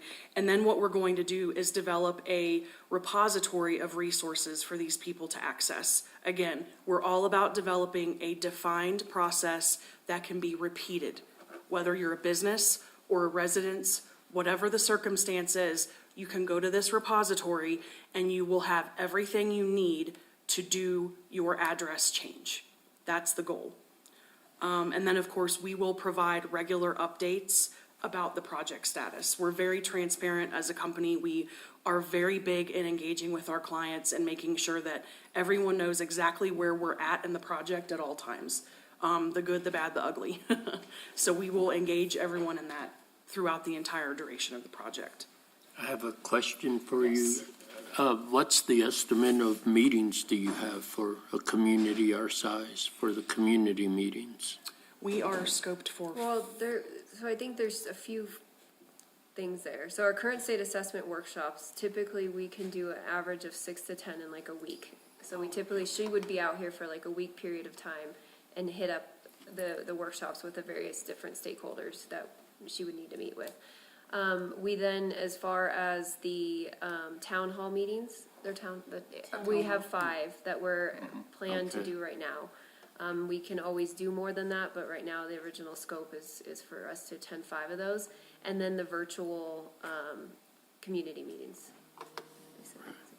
Okay. I want to say council for some reason, but, and that will be virtual and as many times as needed. Okay, thank you. Yeah. And so the process repository, again, we will have, whether you're a business and depending on the type of business, we're gonna have a list of all of those resources. We will identify the appropriate contacts at these different agencies so that, again, we develop you're gonna get mad at me for saying this, a defined process for how to do this. You contact this agency, this is the data that you provide, the information you provide, and this is what you're gonna do from there. And that's how we're going to accomplish this. The individual property owner, they will do this, or the village will do it? The property owner will be So responsible. somebody that has a federal license that has some special things to jump through, you will send them all the contact information for them to reach out. And the proper process that needs to be followed in order to, so they're not having to do the research and make sure that they have all their boxes checked. Yeah, we're gonna make it so they don't have to make 15 phone calls to figure out what they have to do. Okay. It's gonna be there, they have a contact, they're gonna have their official letterhead from the town that says, this was my address, now this is my address, and then have a process that they can follow for that. Mr. Mayor, in your experience, because you are the subject matter experts in this, in someone who has an armory, who has very succinct licenses that are both federal and state, as well as local, those often require a lapse of time by the federal bureaucracy on the other side to cement those licensures and applications. So one way it was described to me is almost a first in, last out. In other words, jump ahead to get the applications in, realizing that you have a time lapse where you may get it secured. But otherwise, basically, this is a little different than ordering new stationery. This may put a business out of business. So what has your experience been and how have you addressed that issue? Well, our experience has been, again, making those contacts up front, ensuring that the idea is not just to provide a contact for somebody, it's to actually obtain the information from that contact up front, to get the specific timeline. You need to change this form, then you go to this form, then you go to this form, and you're gonna have X amount of time to do this, then you go to the next thing. It's not, I don't wanna just throw a contact out there for somebody to call. That's not good enough. We wanna be very deliberate about how we proceed with this and the process that we define. I mean, we've provided contacts for people before, that's not an issue, but obviously there are more intricacies here because of all the licensing. So we wanna be very clear about that. So there's a fair amount of at elbow help, Yes, we have a lot to of, borrow on a term from IT. there's gonna be a lot of research on our end and getting those contacts and making sure that everything is defined. Thank you. 'Cause we're aware of like state licensing, liquor, things like that. Those we know we can work through. It's the federal firearms, the federal this, that you go through because it's been pointed out that there's a hold on some of these and he'll be out of business. He may not be able to get that license if there's a lap. All that, our intent is not to threaten their business at all. We want to make sure it goes through seamless. You'll have a Absolutely. much fuller room, I think. Oh, definitely. So, yeah, absolutely. Yeah. And I think upfront, a lot of the discovery that we have and just understanding just upfront through our strategic planning. And you've done the federal firearms licensing and all that stuff before. And we actually have a staff who's worked in that world on the other side, right? So just some information. I mean, we've been talking about this since March of, in various different contexts within our organization, helping on the broadband side. I mean, there's a lot that has to go into that as well. So, we definitely have the resources and the experience. Okay, thank you. I think that's important. I just spent about 7 months dealing with the federal government on something, and you get to a point and they go, oh, well, no, you need this, and then you gotta go and start all over again. So if you guys can be very step by step, Yes. here, do A, then do B, Yes. then do C, it'll really help those people walk through it. Absolutely, that's what we're all about. Yeah. We wanna make things clear. We don't wanna muddy the waters, right? When you're dealing with the federal, it's hard enough, right? And this is a big effort, I mean, in general, right? Yeah. So, I mean, Yes. you get the buy-in at the local level, and we continue to build out from that point forward. And making sure that they see the vision, they see the process to how this is all gonna occur, so there isn't any lapse, and there isn't. And how they benefit. Right. We live in a me world now, so if they see the benefit of, shaving those seconds off, not having the wrong address and all those things, because we do have duplicates on those And we things. got some videos, we could show some videos. We have videos. I'd have them locked and loaded, ready to It blows, I mean, stepping into this world, it has blown my mind. I mean, you think that when you call 911, you're gonna be found. Yeah. Unfortunately, sometimes when we get called into a community, it's because there's already been a fatality. And that's what we're trying to avert, really. It's a real thing that happens, and that's And why it's we were almost brought in. happened here a few times. Oh, really? Yeah. Well, if the officer didn't know or somebody hadn't already been there for a wellness check or whatever, it's a small enough community that we've had on staff, but we're having people retire, people change jobs, shortages, and we need all the accuracy that we can possibly get.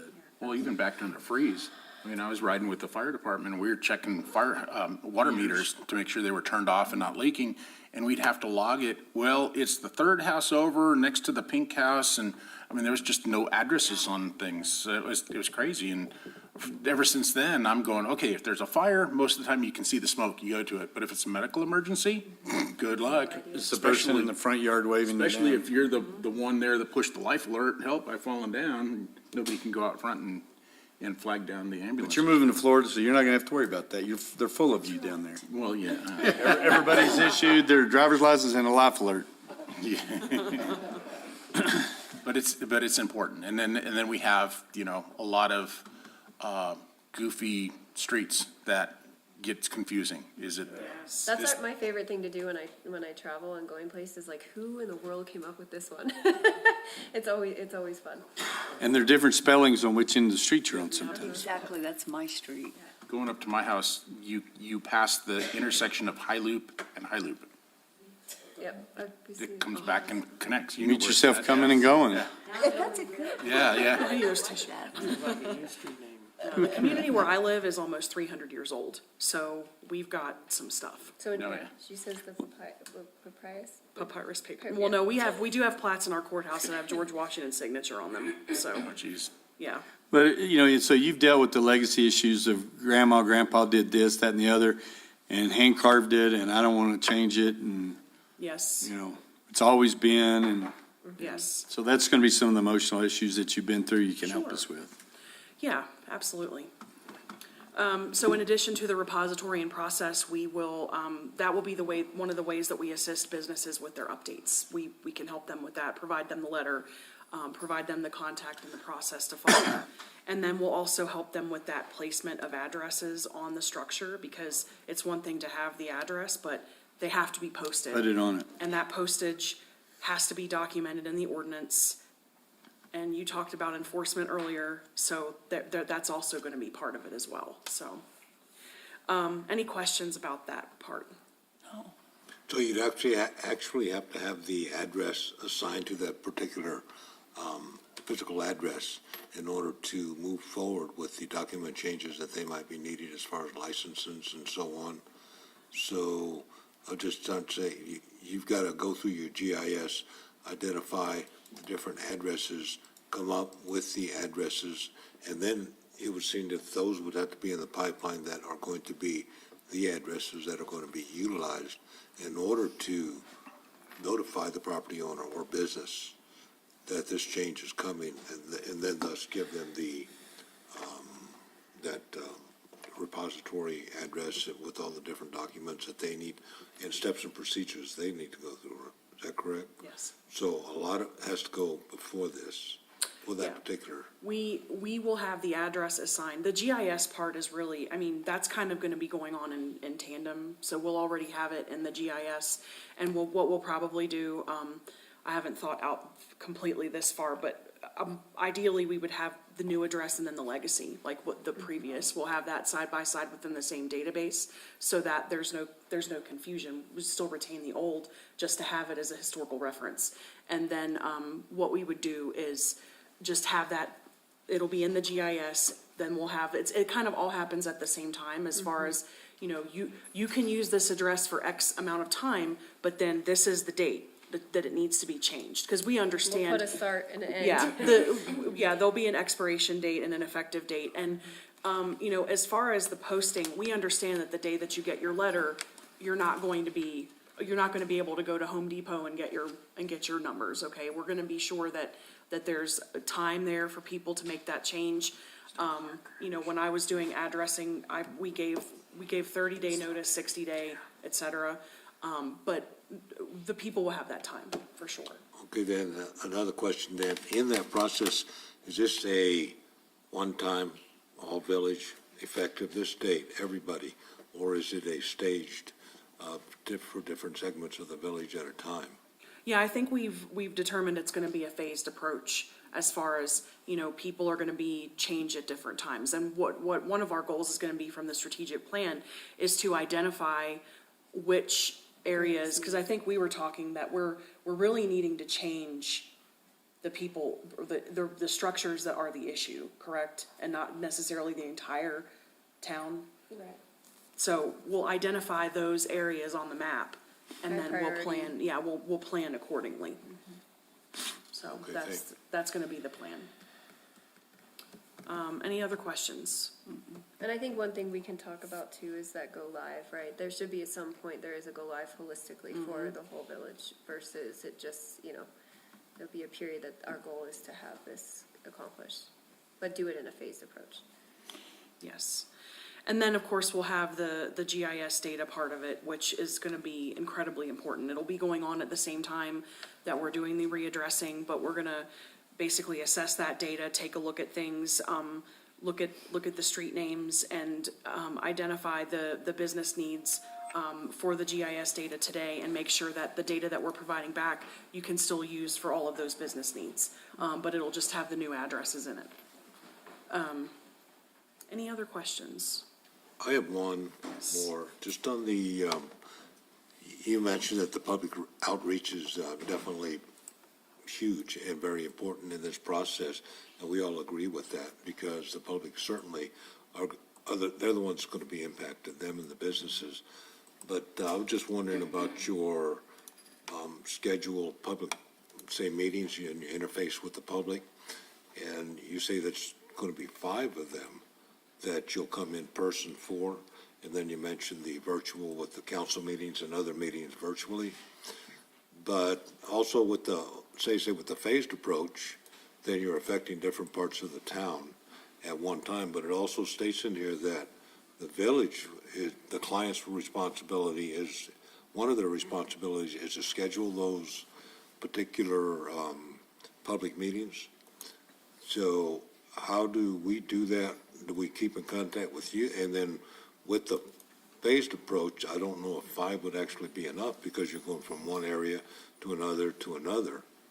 Because many times on just Wingfield or with the Moon Mountain, we might have 4 or 5 interactions with the public just for that particular project. But this is a major undertaking. So that's what my question is. How do we, the village, as far as a client, how do we come up with when to schedule those? Because it does say that that's our responsibility to schedule the public meetings, but it would have to be in coordination with where you all in your project. And we can How far definitely along you discuss that. I know we, you know, answered to that request. I think initially there was more, but we wanted to kind of see how that went. So I think that's something we can definitely talk with Samantha and the team to determine if that's going to be needed, right? The cadence that really is going to be the most effective. So, you know, we responded and budgeted or proposed the cost based off of what the requirements were in that proposal. So, Okay, so that could be negotiated later on. yes, absolutely. Always up for that. Okay. Anything else? Okay. I'm just glad it's y'all, and I feel very confident, comfortable with your approach. And you seem like you know what you're doing, so we're looking forward to it. Yes, sir. Motion, please. I'll make the motion to approve the proposal and contract agreement by Datamark for the readdressing project in the amount of $250,840, including gross receipts tax. Second. Any discussion? Roll call, please, ma'am. Counselor Hooker? Aye. Counselor Jackson? Aye. Counselor Eby? Aye. Counselor Letterman? Aye. Counselor Salas? Aye. Counselor Coughlin? Aye. All right, thank you, guys. Thank you, ladies. Appreciate it. Wonderful. We appreciate your time today. Item number 5, discussion and possible action on resolution 2023-15, a resolution amending the Village of Ruidoso Municipal Code of Ordinances, Appendix A, fee schedule changing to open fire pit fee. Yes, sir, Chief. Mr. Mayor, councilors, over the past couple of months, we've been working with Councilor Hooker, Manager Sena, myself, and Assistant Chief, looking into the fire pit fee. It was at $200. I actually did some research on that, and it was instituted right around 2010. Prior to that, there weren't any fire pits allowed, so at that point in time, they came up with this decision to allow fire pits and to charge a $200 fee for a fire pit. They got to be commercial fire pits. They can't be a hole dug in the yard. So we've received some complaints about the fees, some concern about the fees. So we, working with Councilor Hooker and Manager Sena, we came up with a possible solution to lower the fees to a $50 fee. They still have to do an inspection, and we will have to keep it at the commercial fire pit. Somebody just can't dig a hole in their backyard and have a fire in their yard. They do have to have a commercial fire pit approved, and then the fire marshal or myself will go out and inspect the premises as we are doing right now, make sure it meets all the standards. And I don't know if you guys got a copy of this flyer in your handouts. Yeah, we did. Explaining the information on how that we go about the process. So that's what we're recommending, is lowering the permit process fee from $200 to $50 a year. And then explaining if we go into fire danger. Yes, sir. And then come out of that, how that works. So once we issue these permits, they're good for a year from the date they're purchased. If we go into level 2 fire restrictions or level 3 fire restrictions, they become invalid at that time. But once we go back to our level 1 fire restrictions, they're reinstated. Previously, up until 2021, if that happened, they would have to buy a whole new permit. But this way, they changed that ordinance in 2021, stating that once it came out of fire restrictions, automatically reinstated. They don't have to pay an additional fee to finish out the remainder of their year. Okay, and I know you did some research to find out how many permits that we issued. About 75 right now. 75, so that's far less than what was it, the Thousands projected people- 1 million? Yeah, people thought Something dollars that we were generating in obnoxious fees, okay? Yes, sir. Just wanted to make sure. So again, it's about safety. Everybody understands that. Right. Anybody have any questions for the chief? No, I'm glad this came forward. Me too. That was too much. Are you glad enough to make a motion? I will. I move that we act on Resolution 2023-15A, resolution amending the Village of Ruidoso Municipal Code of Ordinances, Appendix A, fee schedule changing the open fire pit fee. Second. Okay, any final discussion? Thank you, Chief. I appreciate you actioning I'd just like this. to ask, because when we were talking about this initially, I think about a month ago or so, that Rifle mentioned that the origination of the $200 fee was for short-term rentals to address because there was, whether it was perceived or real, issue with the fire pits, that they didn't want them in the short-term rentals pretty much, or making it cost prohibitive because they were concerned with tenants causing fires or building fires. So I was just wondering, is that still an issue or a concern that's out there with that? It's still a concern. It's still a concern. Anybody that has any type of fires, it's a concern of ours, whether the people, if there's a short-term rental, they may not put it out right if they use a wood fire. That's something that we have to face every day. But you have people out there without permits, lighting with the devices, fire pits in their yards or on their decks or whatever, having fires, and we get called automatically, any open flames, to go check on them. They don't have a permit, and we tell them to put them out at this point in time. But Well, and y'all issue tickets, y'all can issue a ticket on this too. Yes. And I know they don't warn people on this deal, they just write you a ticket. And in the ordinance, it does allow for myself or the assistant chief or fire marshal, which is To write a ticket. Assistant Chief Coleman, to write citations. We're gonna meet with Judge Potter to just go over that, meet with Chief Chavis, and we'll get all that worked out, so we can start doing that as well. And one of the positive things about it is some of the short-term rentals, they've decided it's not worth the headache, so they've removed some of those in the backyards that they have had. And so and the reason why I brought this up is to hear any expressed concerns about this, is that should we address this, since this is the time that we're changing the language in this ordinance to exclude short-term rentals from having a permit. No. Or just keep theirs at $200. Oh, Because, granted, when you come to the short-term rentals, you have a lot of these people from out of state. Some of them, not all, have never even built a fire before. They don't know how to manage it. well, most all these he's dealing with is tourists, people going to RV parks that are having the fires, that the RV operator makes sure that they're in compliance. And then it hangs a weight over their head that they need to be diligent about staying on top of that, because then we told them that we have a fire over there, then they could be charged back for all the resources that we've had to use to expend that. So that's why some of them have taken them away. But I don't know, would it be, what's the word, not capricious, but where you were to say everybody else gets $50, but short-term rentals, you're 200? Is there any reason we could do that or not do it? Attorney that just got his contract renewed. Yeah.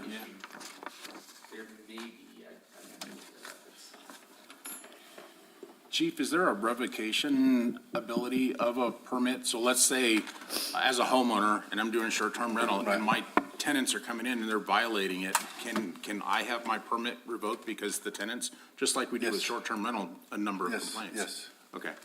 we can revoke that permit. Part of the process. If we get too big of fires, people leave it unattended, any complaints, we can go in there and revoke those permits. So that puts the pressure back on the permit holder, The the permit homeowner. holder is ultimately responsible, so if that short-term rental owner buys that, we make them understand that if anything happens because of that, it's coming back on them. But the person who has the fire would also be held. Yes, They'd they're be held, they'll ticketed have and Yeah. possible as well. litigation towards them. Yes, Okay. But if nothing else, it's got people's attention yes, sir. and the discussion about it. So I would see that we just approve the motion as is. That will work. Chief, I was just reading over your flyer right here, and on your pavement permit, it still has $200 Yes, sir. permit fee. Because we're still under 200 until it's voted on today. Okay, so that's We'll get when this we all change changed. it and it Yes, sir. goes there. Yes, sir. Okay.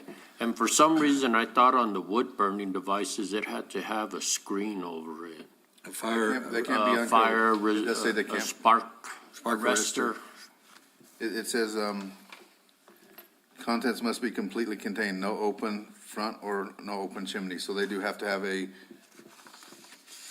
screen Okay, over so them. that's what's covering it. Yes, sir. It must be completely contained. Yeah, I think it says a mesh, not less than a quarter inch.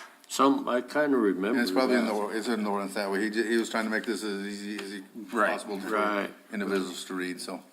Okay. Does this go into effect immediately? Go into effect immediately? Yep. So anybody coming I'm in tomorrow, gonna it's build a $50. fire tonight. Call us to get an inspection and then we can. Okay, great. No, I Do just you go in have my backyard, out into the forest, throw some rocks around there and build my fire, and it's there, so. Charcoal starter. Yeah. okay, motion, do we already get her going? We got a motion, second discussion, roll call.